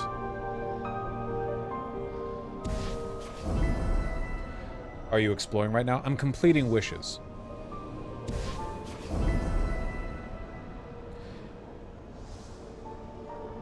I'll find the merchant first, because we're right here.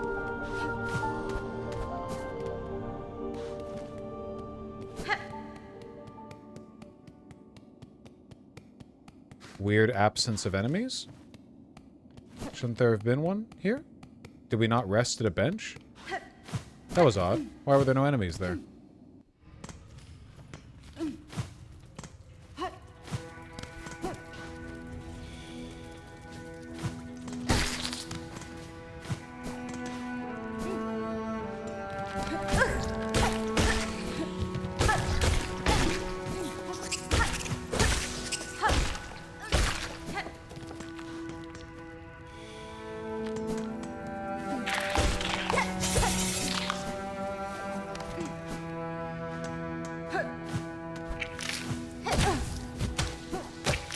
Wow.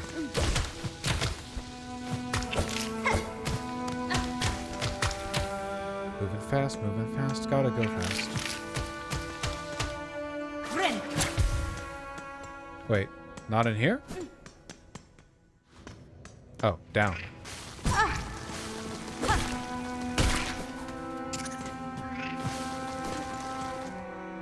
I'm dumb.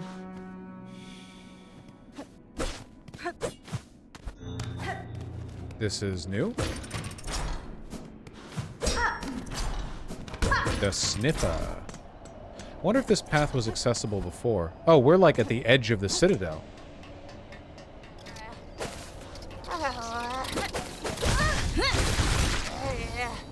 Hello.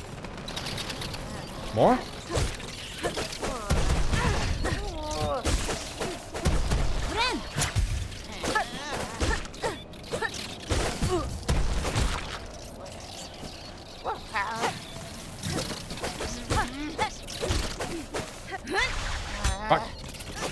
Nice, there we go.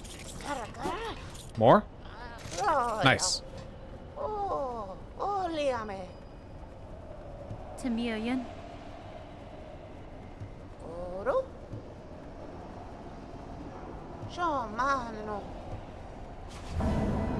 Yay! That was pretty quick. Good, more stuff to buy. We are on the very edge of the citadel here. So at no point are we exposed to the elements then. Like in Hollow Nest, when you're at the surface, correct? Am I wrong on that? When you're on top, or when you are at the kingdom's edge, like you are exposed to the surface, right?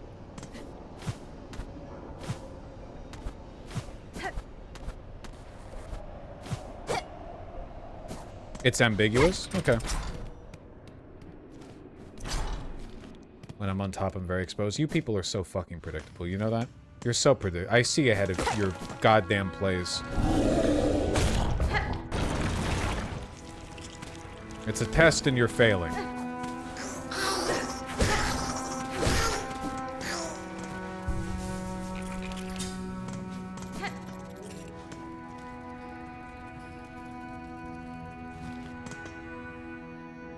Okay. And the other one... Final audience. Track the second sentinel by their markers left near Songclave. And Songclave is... Oh, that's where I came from. Okay, we'll go back.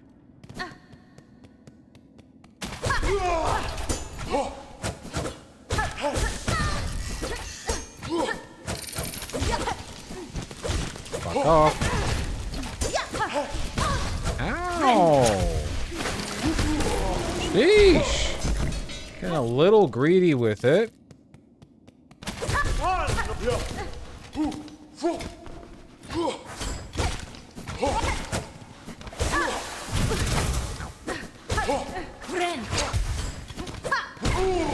I hate those Silk Stealer guys so much. I think it's interesting that when you attack them and kill them, they give beast shards, but they don't give rosaries. You know, basically every sentient creature gives rosaries, even creatures that aren't necessarily penitent, like the ants.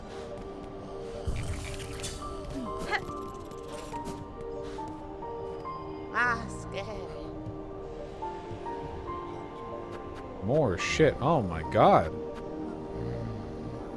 Choral commandment to sell craft metal spider strings. Hold this while making music and you'll soon hear its function. Amplifies song, it does. Send it out full and bright. Ideal if you're ever planning on performing for a crowd. You stun people when you play the string near them. So this increases the stun radius? That's interesting. Well, for now I'll get the simple key.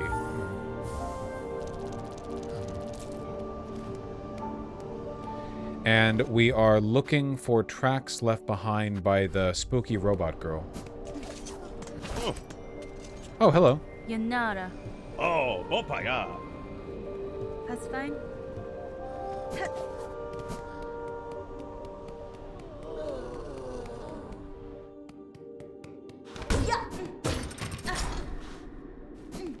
Not this way.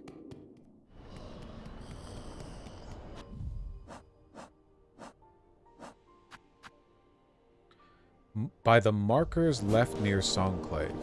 Maybe I have to go down? I haven't been to the vaults.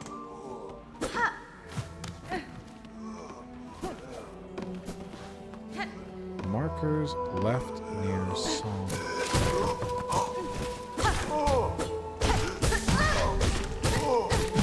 Hey, can you die? Thank you. Rude. Markers left near Songclave. Would it really say markers left near Songclave if they meant like in an entirely separate area, which we're now in? Or would they say markers found in the Whispering Vaults? See, now it's making me think that I've gone too far already.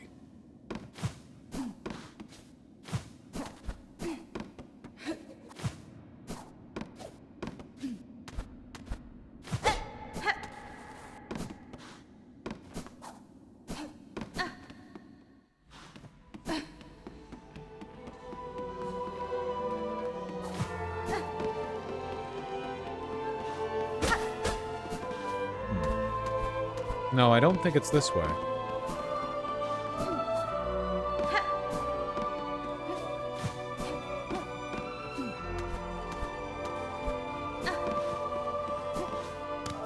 Markers left near Songclave. What if it's in the building?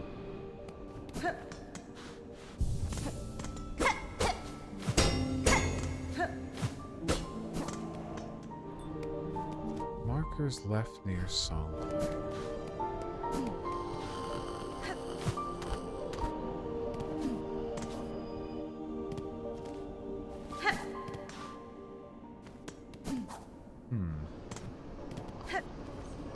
Chad, am I cooked? Oh.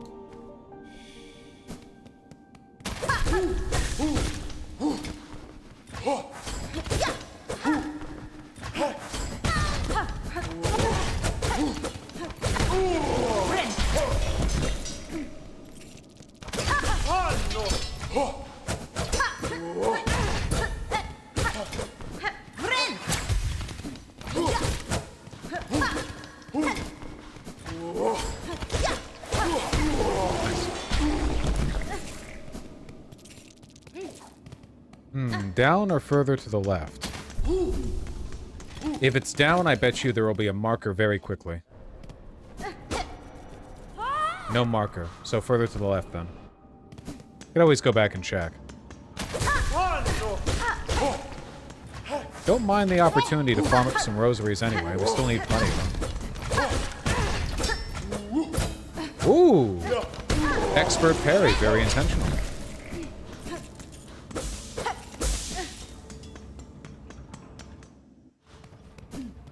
I'm also not seeing anything here.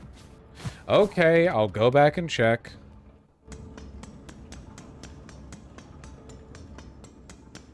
Oop.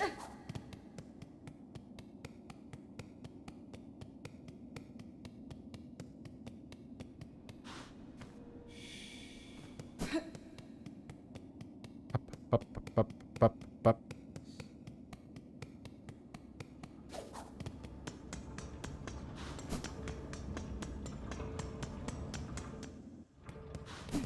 I'm hungry.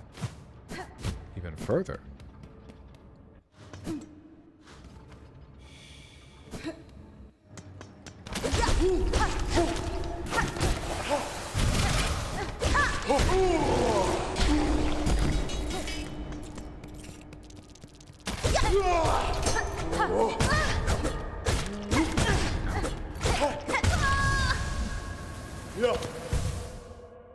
I didn't realize I didn't have full health. That's fine. That means we just get the chance to farm even more. Have you read the recent Berserk manga pages? I have not, If you have any no. opinion on the direction after Kentaro's passing?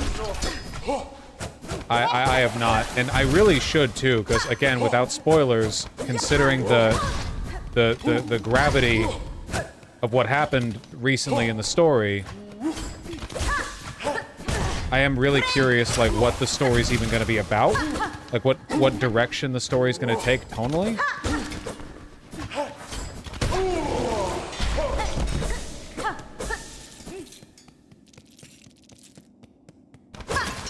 I don't want to be spoiled on it. I also do feel a little bit dumb talking about not spoiling a manga that's been going on for 500 years.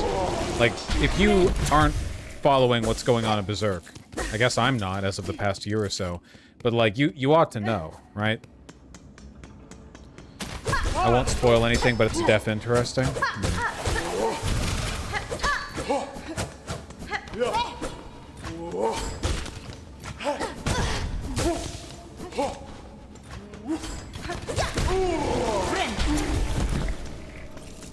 If you are reading this, you are gay LMAO. True in at least one case.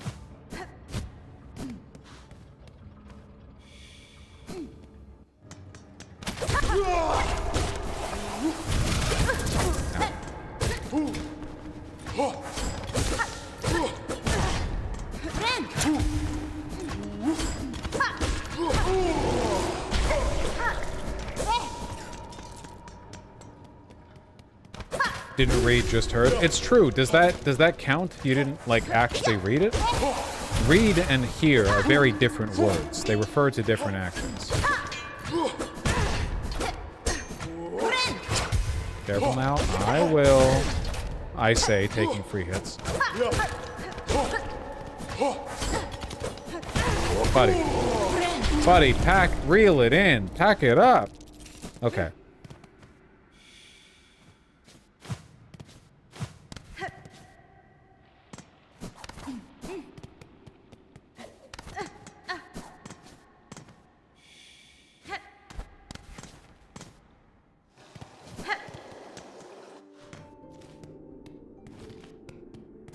Hello.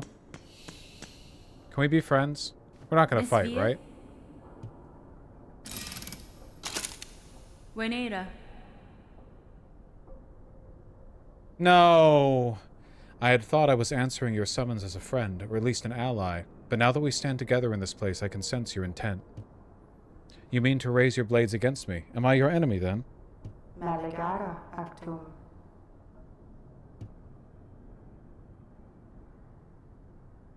Catestre.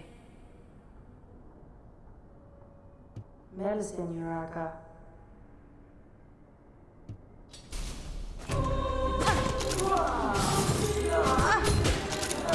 I'm gonna get fucked up by this.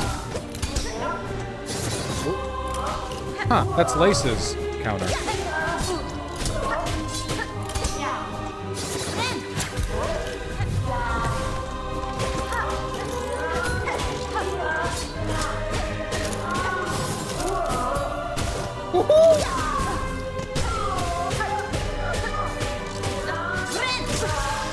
Well, that was unfortunate. As was that.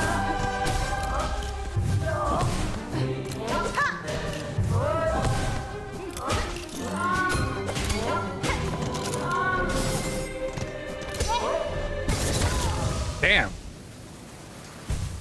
Too bad. After that elite parry, I was feeling really up for it.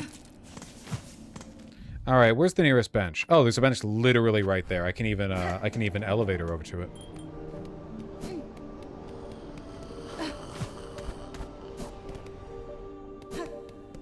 Oh wait, oops.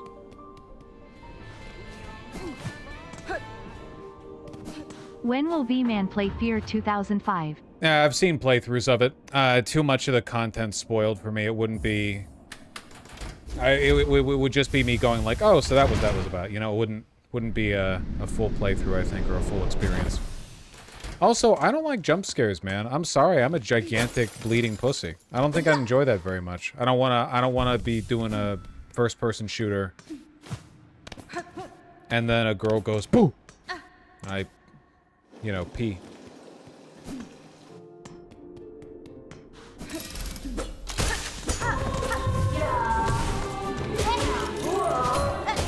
Fear 2, then. Yeah? Would that be a significant?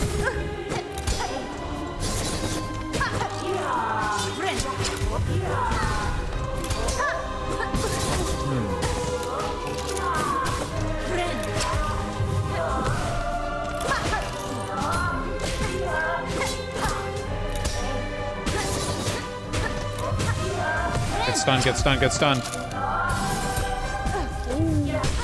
Yeah.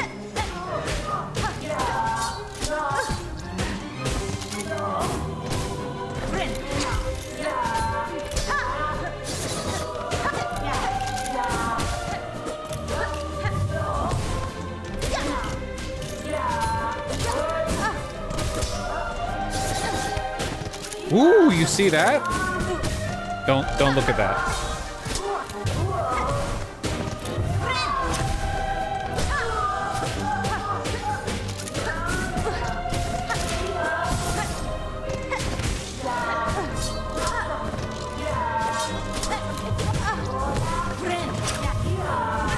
Don't know why I did that.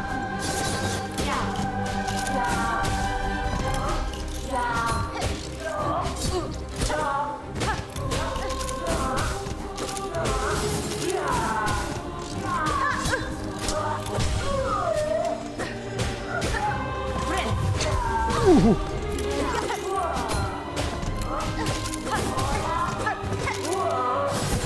Damn. Ah.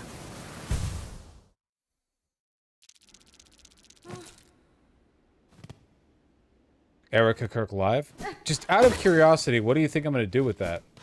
Live tune in to epically own a recently widowed woman? Like, what, genuinely, like, what do you think the play-by-play would be there?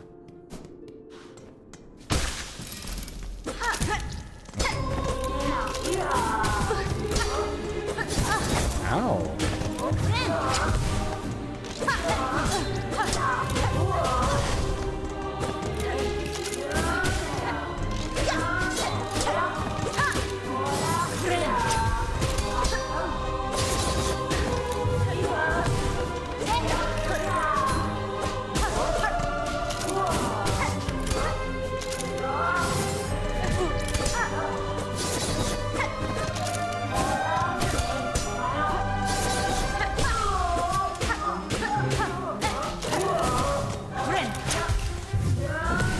She is zero emotion, her voice riser was it like, okay, unironically, I think that you're being weird.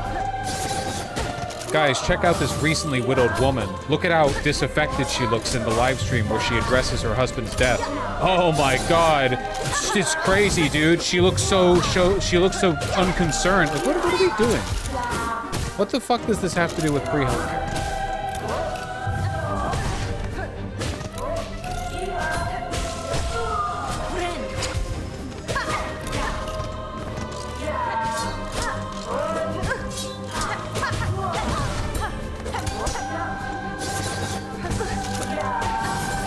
On him.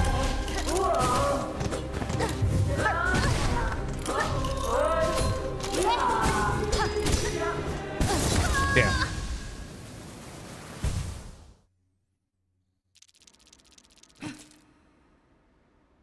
I'm sure somebody already linked it, but Erica Kirk is addressing the nation. I've heard that rumor.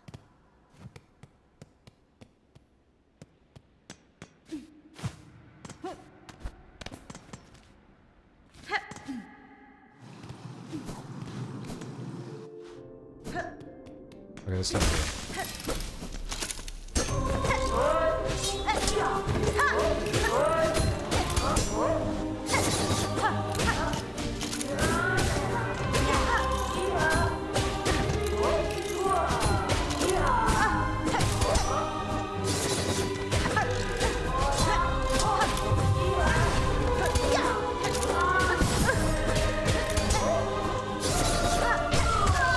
Oh! Fucking clip me with his fucking pinky toe.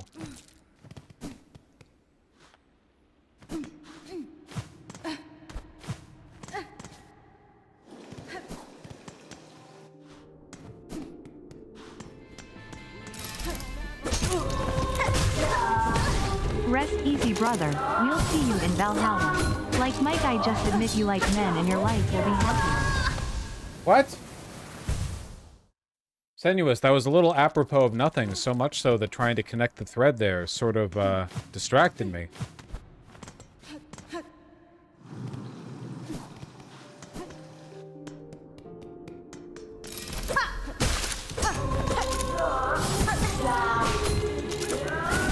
Okay.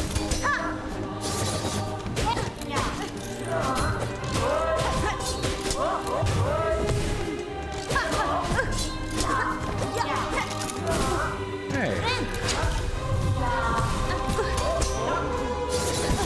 Why did I run back into that? Ah!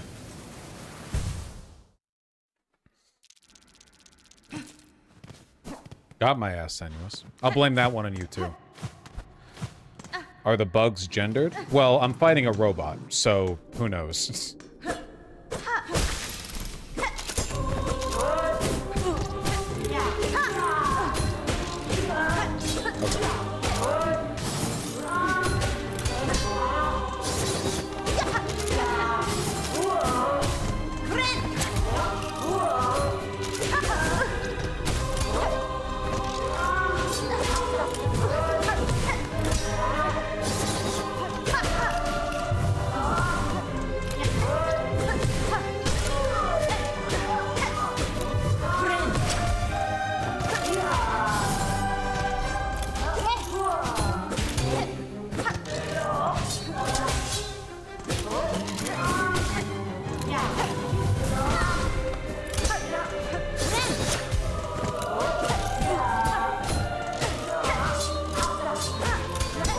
Ooh. Okay, I feel like we're a little bit more in the rhythm this time.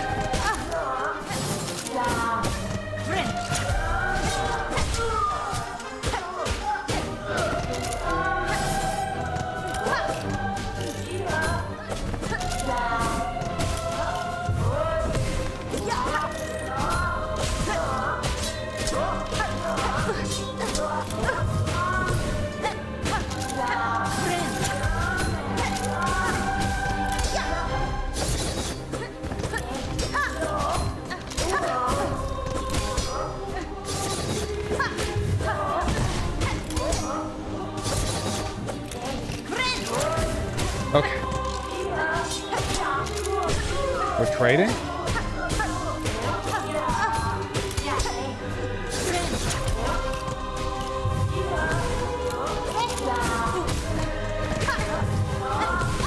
Hey! Sheesh. Okay. That was a fun fight. A little tradey on my part, though. I feel like I never really mastered it, if that makes sense. We friends now?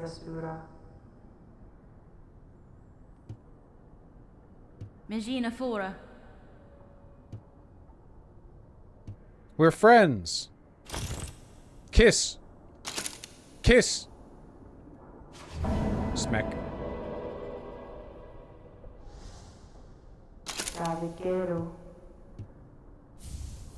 Reserve bind. Ornate artifact of the Citadel, used to hold a bind's worth of silk, used when healing is low and one's natural resource when low, will be restored when resting at a bench. Oh, it's like a bonus panic heal. That's actually really good. In fact, that's probably objectively better than the Druid's Eye in the long run. That's crazy. That's so good, I kind of don't want to use it. It would take away a little bit from my deaths, I think.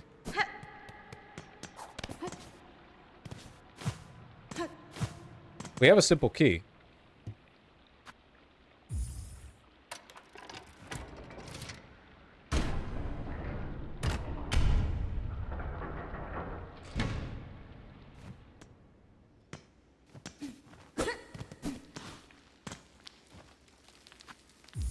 Sure. Oh, this just makes rosary necklaces? Okay.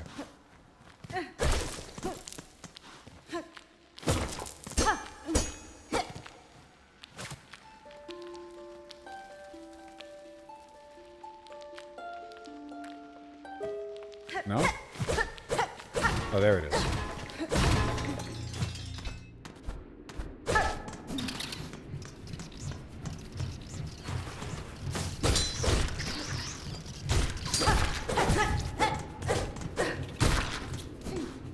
Where am I going?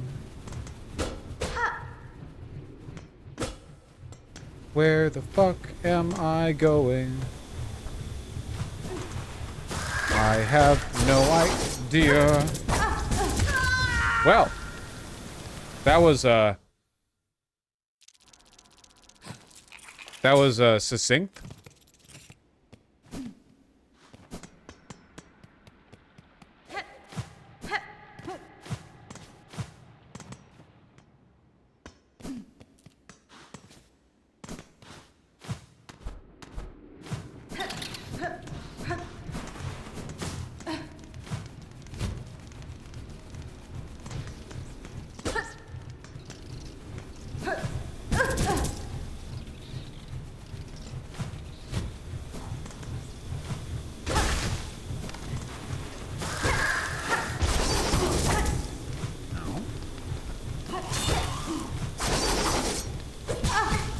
Ow.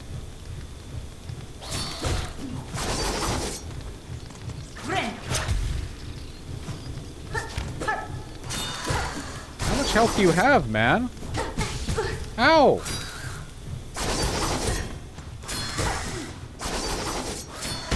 Jeez.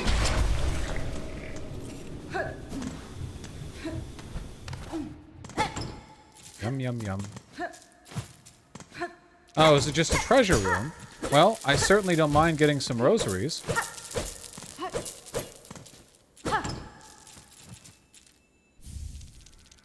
So far, just a treasure room.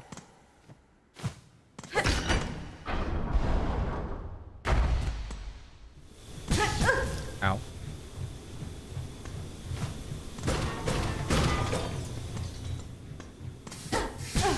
Ow. Ow. Oh.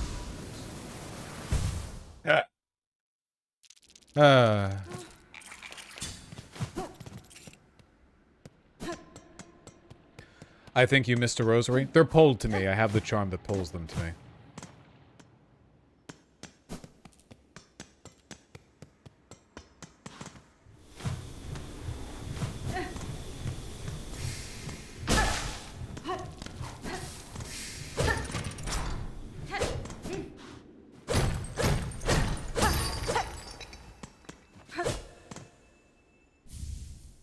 Rosary cannon. Oh! It's a machine gun that you fire rosaries out of. I saw this on Twitter, and it looked so outrageous in her hands that I thought it was like a mod somebody quickly whipped up.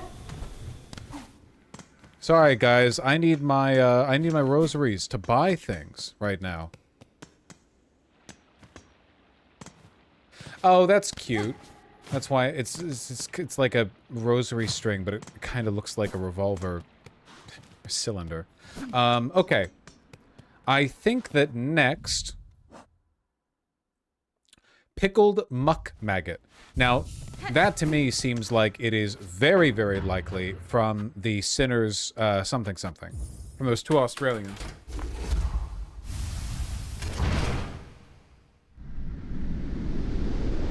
Time to do the white flower. We did the white flower.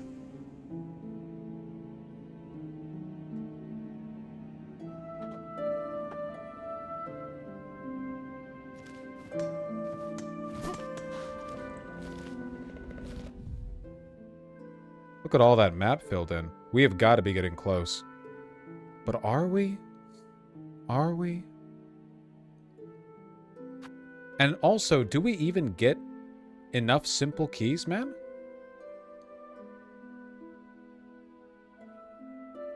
Where am I going? Sinners Road. And the boys are over here. Right, there's no travel path over to Sinners Road. There is this, though, which is curious. We have to go to Greymoor.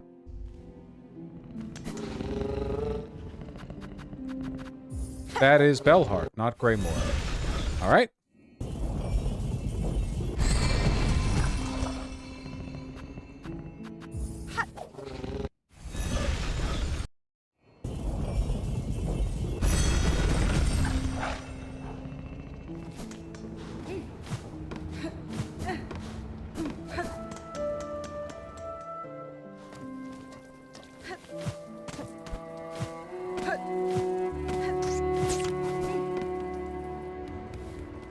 I love the fast travel map. I do still wish there was some way to warp back to home, quote unquote. Like when you reach the first church or Bellheart or something like that, you get an item that you can use to go back to there specifically. I would like that.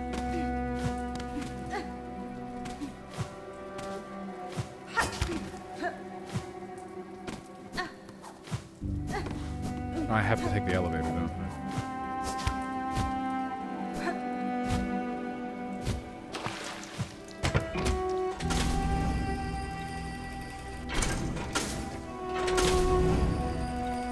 Just save and reload. But that takes you to the nearest bench, which is not what I'm talking about.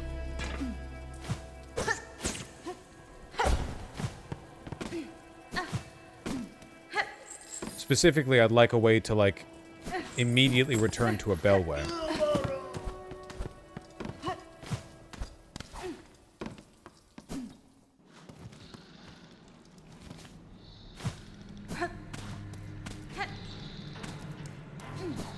Oh, thank you, Juggly Juggles.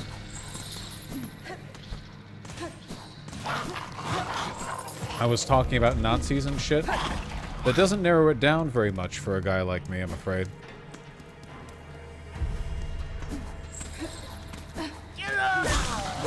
Could be anything.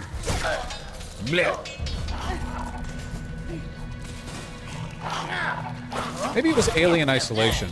Those games were, or those streams were a lot of fun.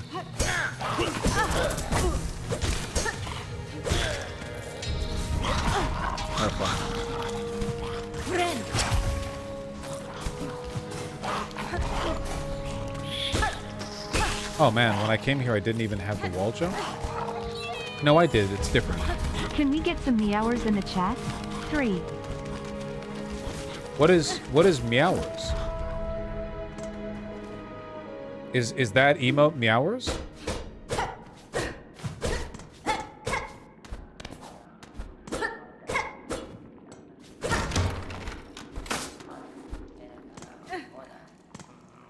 It's meow? Yeah, I thought it was meow, not meowers.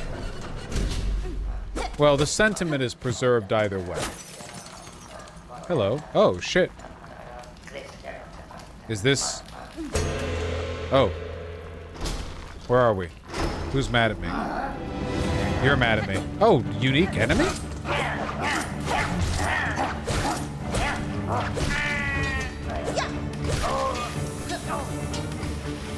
Unique enemy? Hello? Disgraced chef. A butt attack? Honestly. Oh, God. He maggots you. Oh, fuck. Sorry, I panicked as soon as I got the maggot debuff, because that shit sucks. Also, now we're all the way over here again. Okay, hold on. Let's do this properly this time.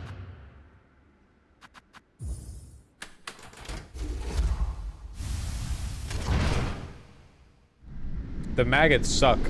Once you get hit by them, you can't heal. You have to do a heal to remove the debuff. Ada! Definitely should have stopped at a bench. I was arrogant.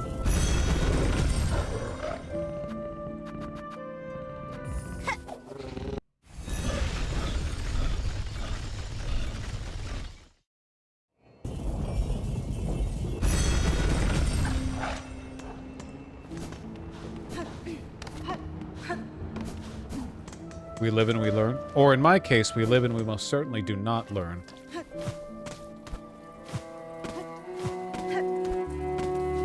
For it is not the first time I have done that.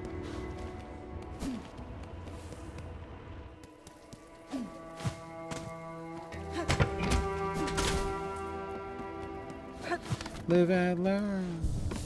Fighting on the edge of tomorrow. Live and learn. Live and learn. Tomorrow. Live and learn. Hey, ba ba da down. I love Beyblade. Yeah, it's the Beyblade theme song. Can you feel life? Falling on the sun. Yeah, got it out of love. Yeah, you can save the sorrow for these and you can help us follow. It puts you right back where you came. I woke up at 3 a.m. in a cold sweat with a loss of breath. For my song? I haven't sent an Insta-link dono in over a month. I'm fighting demons you couldn't even comprehend. I know, it must be difficult for you. But I respect the journey you're on and the difficulties that you're that you're suffering. You know, I know it's difficult for you. I get it. I'm an attention whore myself, as evidenced by my career choice.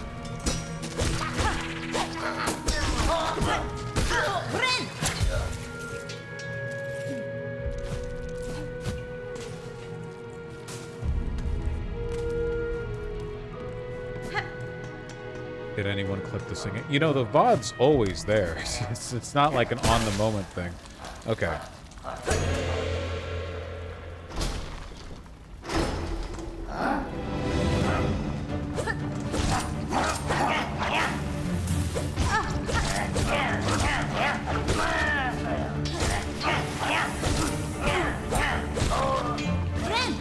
All right, buddy. All right, Buppo.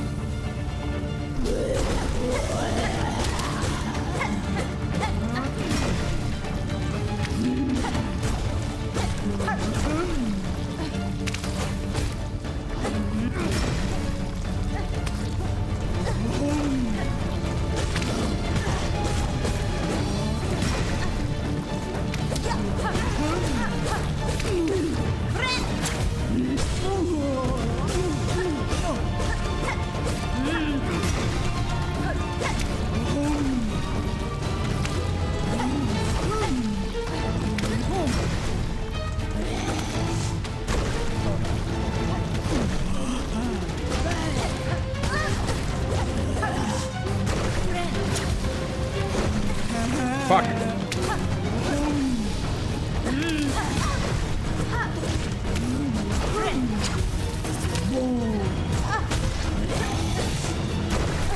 No! I think that's it, boys. Yep. At least we're nearby this time. Dude, the maggot debuff is terrifying. I actually thought it was kind of odd that it wasn't utilized more. Like, it's a really punishing debuff, but the only place that we've seen it in the entire game is if you fall in the water here, which, you know, seems like a waste of a mechanic a little bit. So if nothing else, I'm glad that it's seeing a little bit more effort. I'm a street-walking cheetah with a heart full of napalm. I agree. I have a very high opinion of you.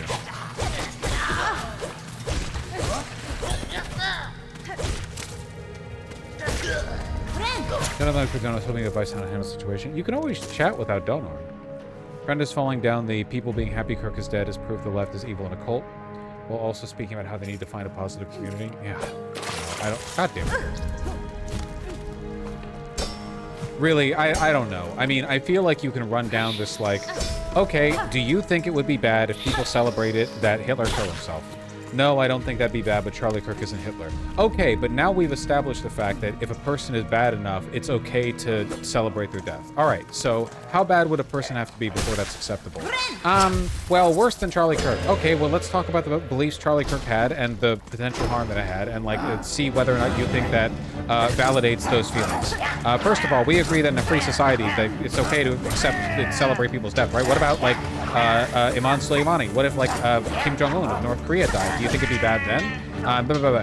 Do you acknowledge the fact that like it's possible for a person to celebrate a death but still be in favor of like humanity and empathy and stuff? Sometimes like celebrating a death comes from an empathetic perspective because you think that person has caused so much harm in the world around. How did I die so quickly? Like, if you take that approach and talk to people, like you can run them down the correct train logically, but most of the time people are not like being logical. Right?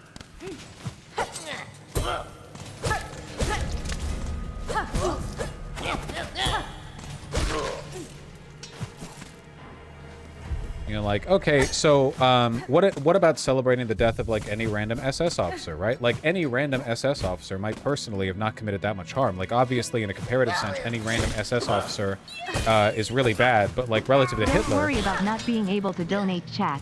Vibes is what matters most in a stream. Stay positive and kind laughing face. That's true. Just chatting is the most important thing, really. Like, okay, if we establish that, like, a random SS officer who is not anywhere near as bad as Hitler, their death can be celebrated, how acceptable do you think it is to be blasé or celebratory about the death of people who have not committed much material harm themselves, but nonetheless represented bad ideologies? Or how about this? Do you think it's okay for people to be blasé about or celebrate the death of George Floyd? George Floyd was not a great person. Like, we know that about his life. But he didn't deserve to be murdered by police. But because he wasn't a great person, a lot of people are like super, you know, a lot of people on the right have been like really excited about, or like excitable about his death. Do you think they're principled in that opposition? Like, do you think they're equally excited about or celebratory of the death of all, like, petty criminals and generally bad people? Or do you think there's some other thing motivating their behavior there? Like, basically, what are the ethics of being blasé about death? I need to not talk about this, because it's keeping me from focusing on the fight.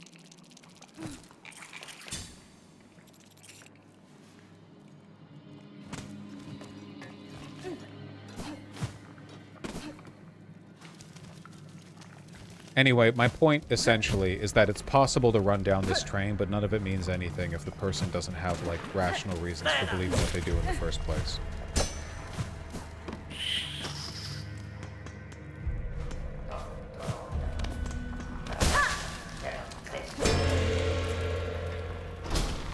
Don't apologize.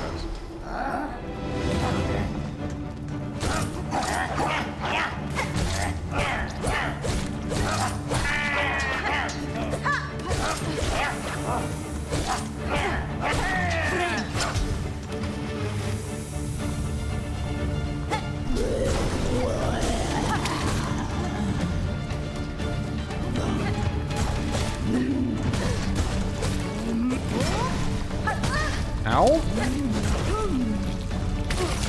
Why?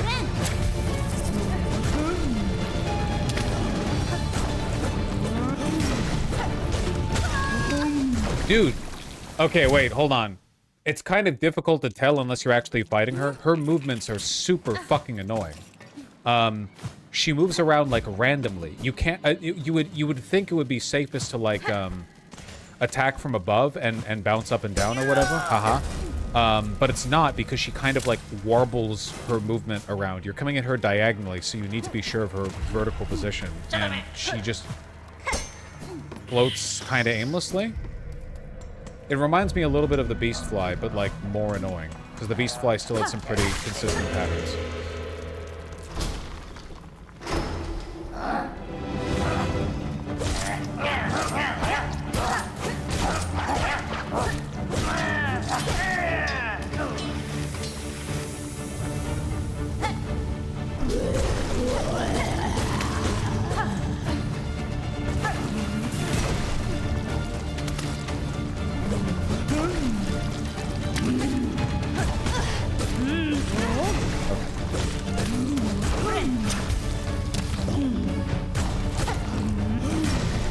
God.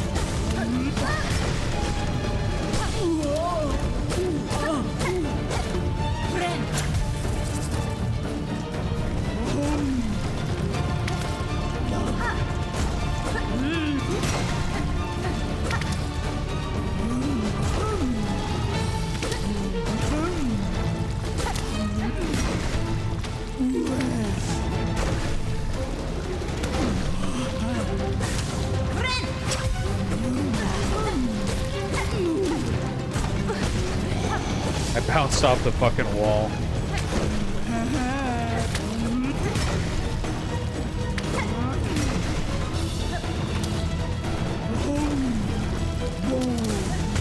Dude. I think I need to get I need to run under her. When she does that. Like, I need to always be willing to trade underneath her and not try to jump above, because being above her is incredibly dangerous. What a weird pattern.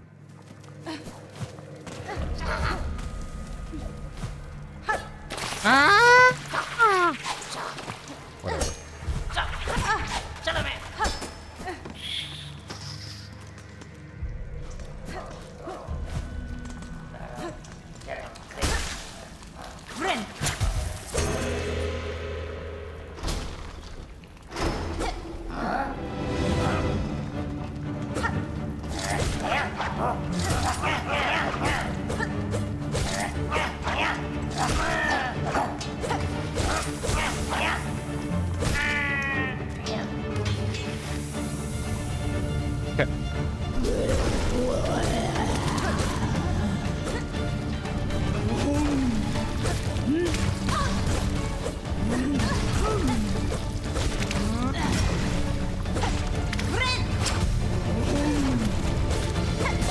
God. It's surprisingly difficult.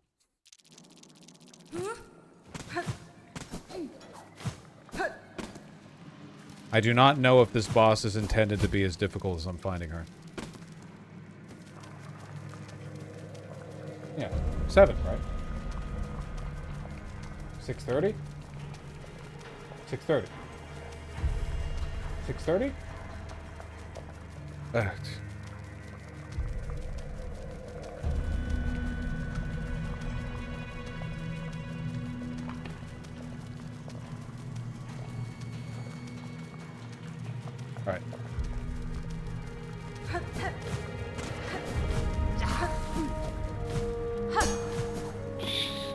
Stop.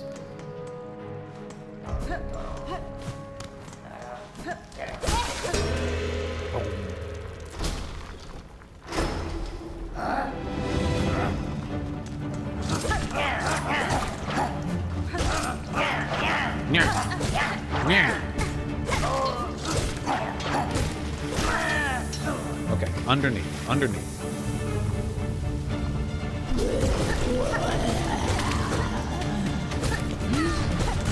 Except for there.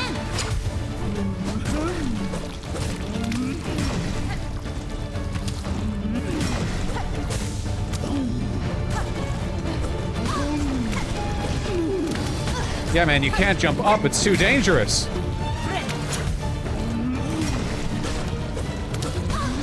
What the fuck? Oh my god. Okay, the only time I should ever jump in the air is if she's doing the butt slam and she's already too close to the ground to run under her.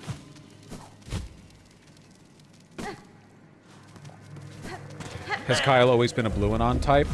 He's had the leanings for a while, I feel. Motherfuck. Why do I bother?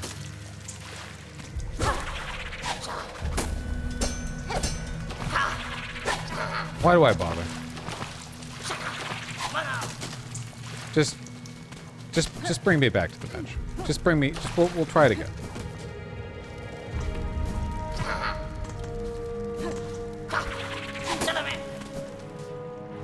Totally cooked.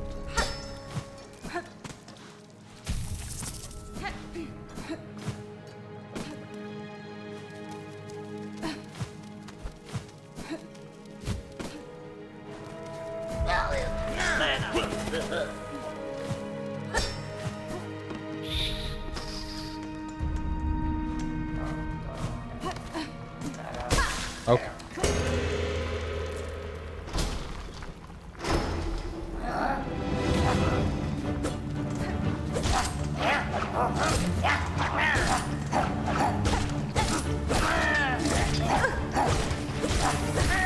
Okay.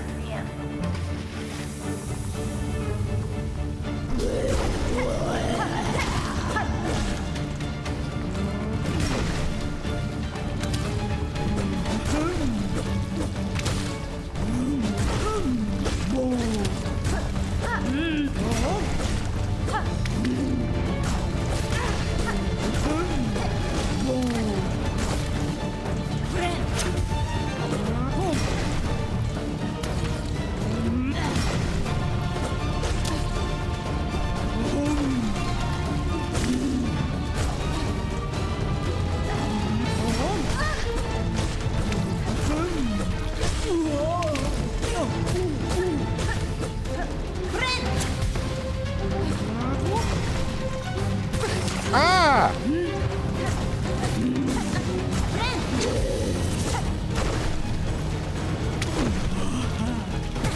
Really? Right, because it bounces off the wall. I keep forgetting. Because it keeps bouncing off the wall, I keep forgetting.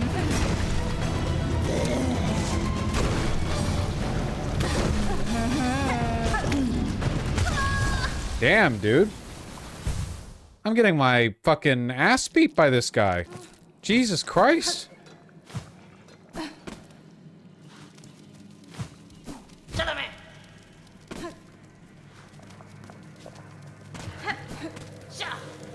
Gotta ban all of chat.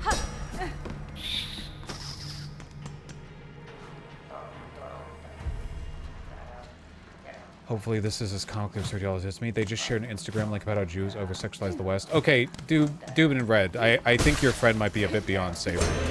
I feel like this keeps happening, where somebody will say, like, my friend has been falling down the alt-right pipeline and saying concerning stuff. What do I do? And then the follow-up message is like, yeah, he's been saying that, like, the Holocaust didn't happen. It's like, okay, buddy.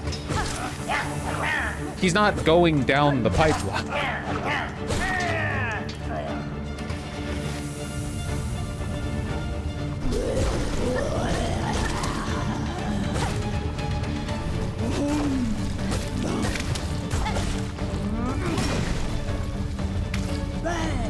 Oh, I didn't get hit by that. I thought I would.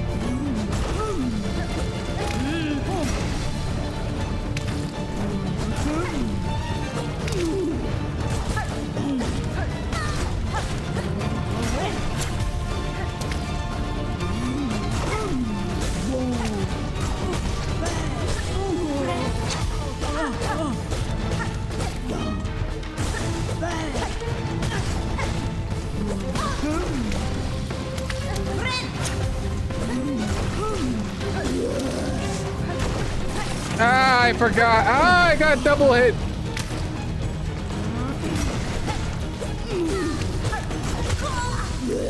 Dude. What the hell? I want to end stream on a high note. I gotta end soon. I didn't realize I'd get caught up in a fucking difficult boss fight.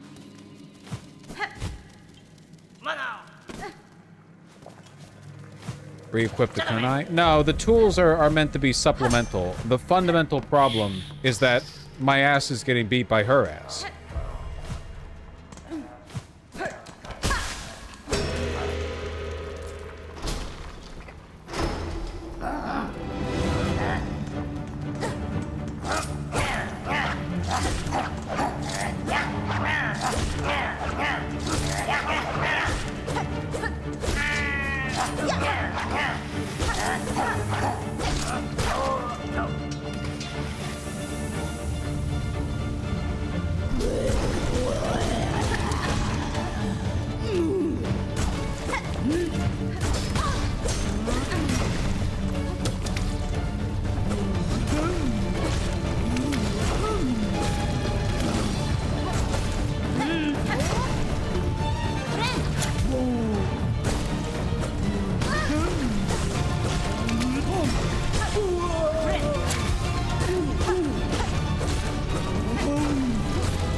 Good hit.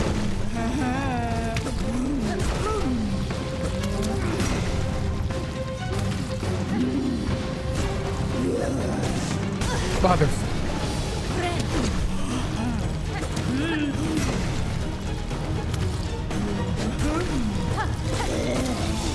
Whoa!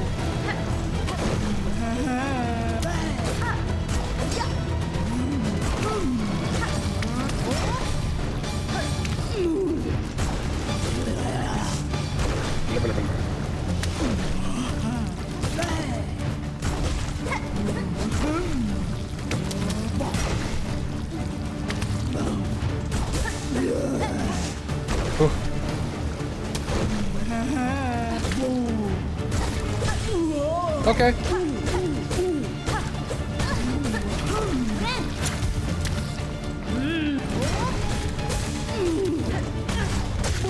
Nice. Okay. We had a good rhythm there. Nice.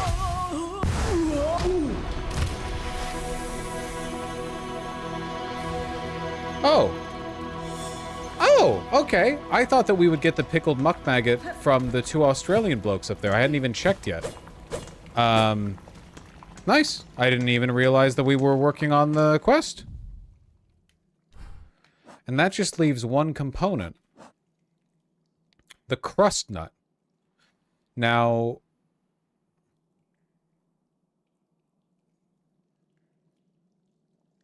Okay. The delicacies are not arranged in alphabetical order. Mossberry stew is from the first area.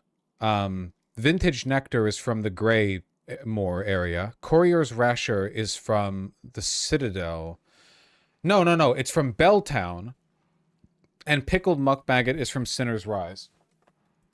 Is there a biome that's between Sinner's Rise, Sinner's Road, and Bellheart? Greymoor, and then you go here. Shellwood. That makes sense, right? Crust nut, shell wood. Crust nut, shell wood, right? I wonder if you get it from her.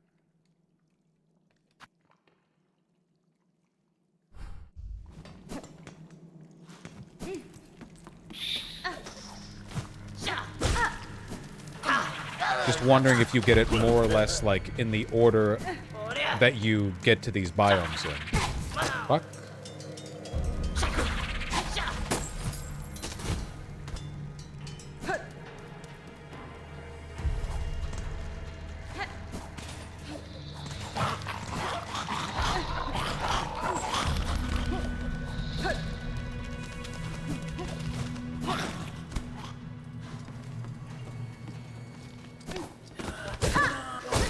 Fuck you.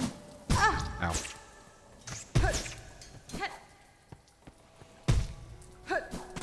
Rest at the bench because I can.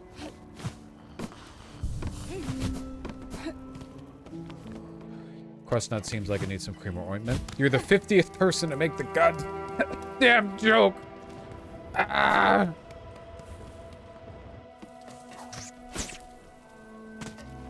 Huge part of comedy is timing. Seeing the same joke trickle in like 3 minutes after.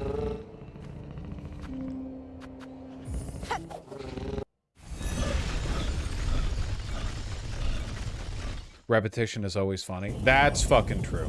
That's pretty true. Okay, down and to the left. Let's see if my whacked out theory is accurate.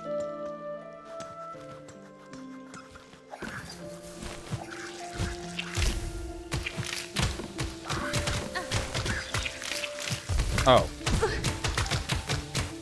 God damn it. Okay.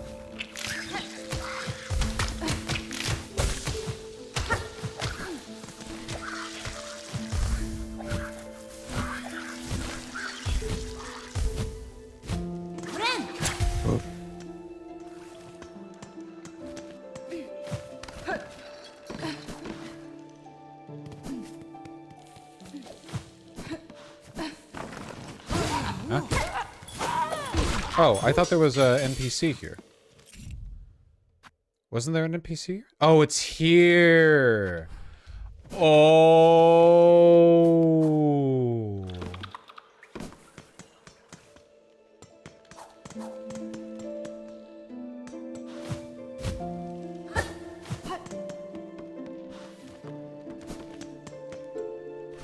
I'm not lost. It's a big ass map, man.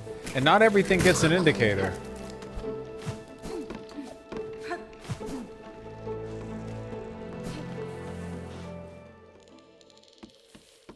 Oh yeah, this thing. Soon the time of birth approaches. The time of birth has not approached yet? That's crazy. Okay, this is the only NPC that I'm aware of in this biome. So what else could it be? Do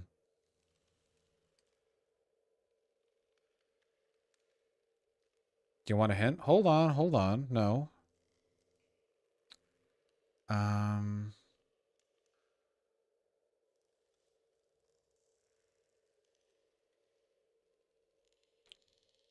Crust nut. I mean, it's meant to be a delicacy. I think it's reasonable to assume that it comes from an... What about the far fields? Like Pilgrim's Rest? You ever over here? Whatever that is?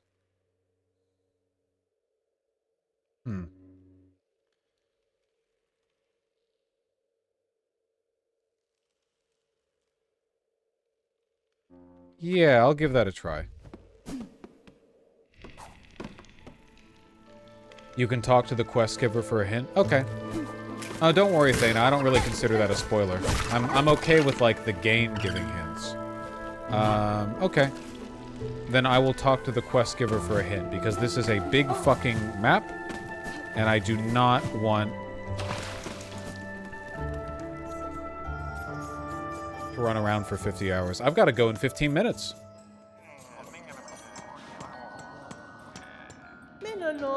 Da, fenestra.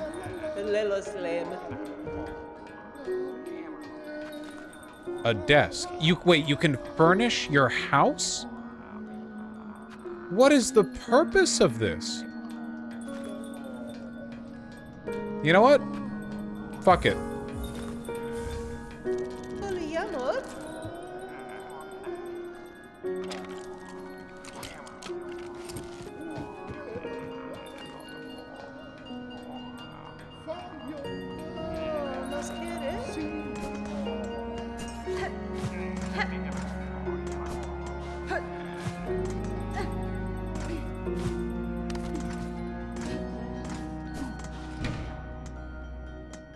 Yay! And I got a thing here meant to be used in the home.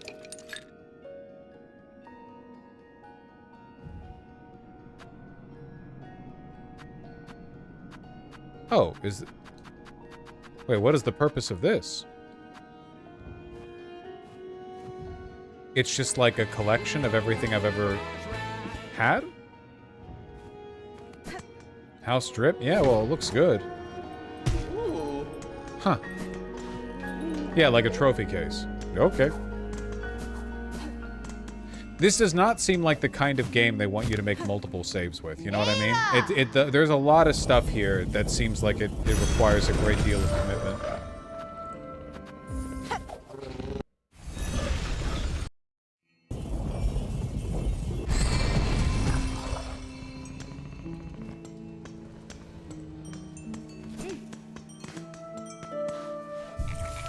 Alright, with the little time that I have left, I'm going to check the Pilgrim's Rest place right up here and see if they have what it is I'm looking for. What is this? Oh, right. I remember.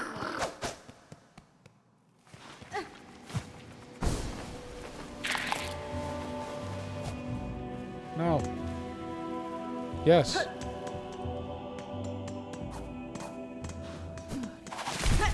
Huh?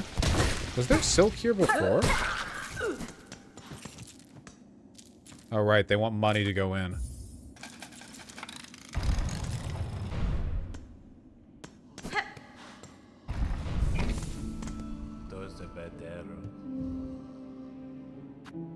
Okay, I'll take the last thing this guy's holding so I don't have to come back here.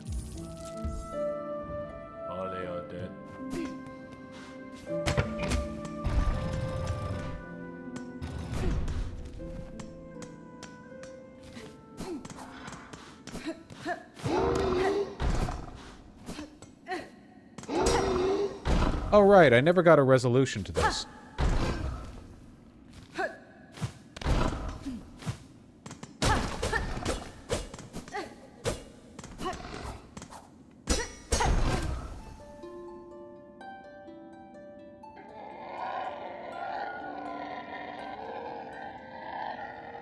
Huh.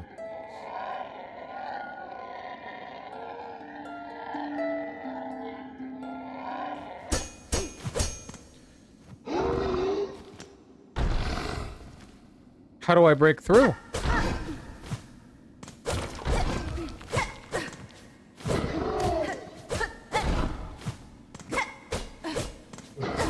Huh. Okay, there's clearly still something to do here. This is my I have no idea pin. Why not ask the gourmand? I'm gonna be real with you. I completely forgot that I said I was going to do that. Just completely slipped my mind.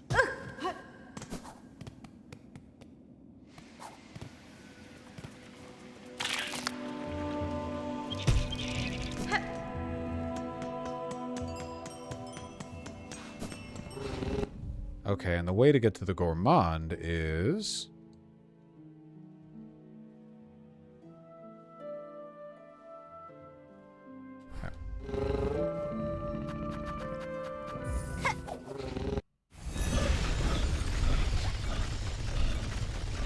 If you remember the BBC thing, Yandrius has the link. Yandrius. Alright, let me see.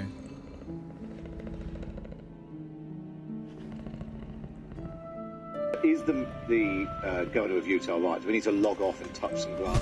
Well, I'm always a little bit reluctant to engage in. I think sometimes we can go into moral panic. We had this about video games right in the early 2000s. But I would point out that people are perhaps not aware that there is a left-wing echo chamber online that is pretty radical and I think is a kind of analog to what we would call the alt-right. So there are streamers that are extremely popular, have millions of followers, Vorsh, Hassan Piker, Destiny, people who are watching might not know who they are, but I'm sure their children will, who have advocated for political violence against conservatives.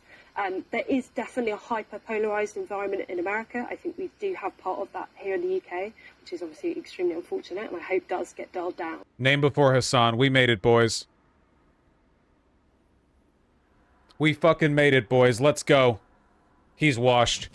Hassan, yesterday's news. Destiny, more like Houstony. Sorry, that was the best I could come up with. Yeah, it's over for them. We're in Vouch country now. We'll do a segment on that later. I'll milk it for content. I'm just shameless enough.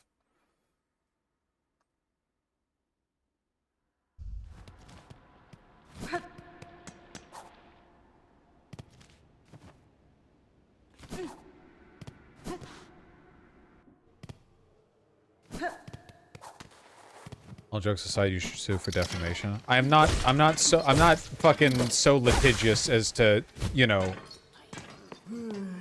attempt to take advantage of the UK's obscene standards for defamation. No.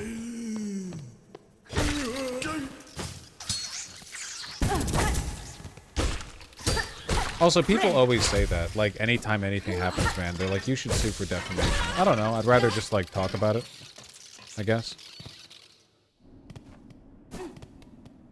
Rather than getting in a lawsuit with a gigantic broadcasting corporation.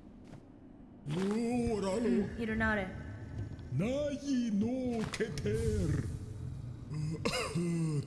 Benny Frank.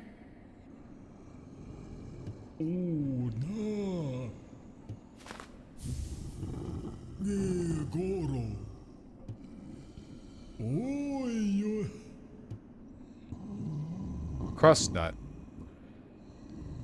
Gathered high atop those coral-crusted caves beyond the Grand Gate. High atop those coral-crusted caves beyond the Grand Gate.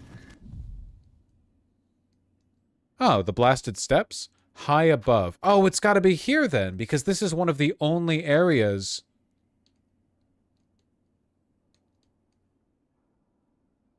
This is one of the only areas that I haven't actually explored. Okay.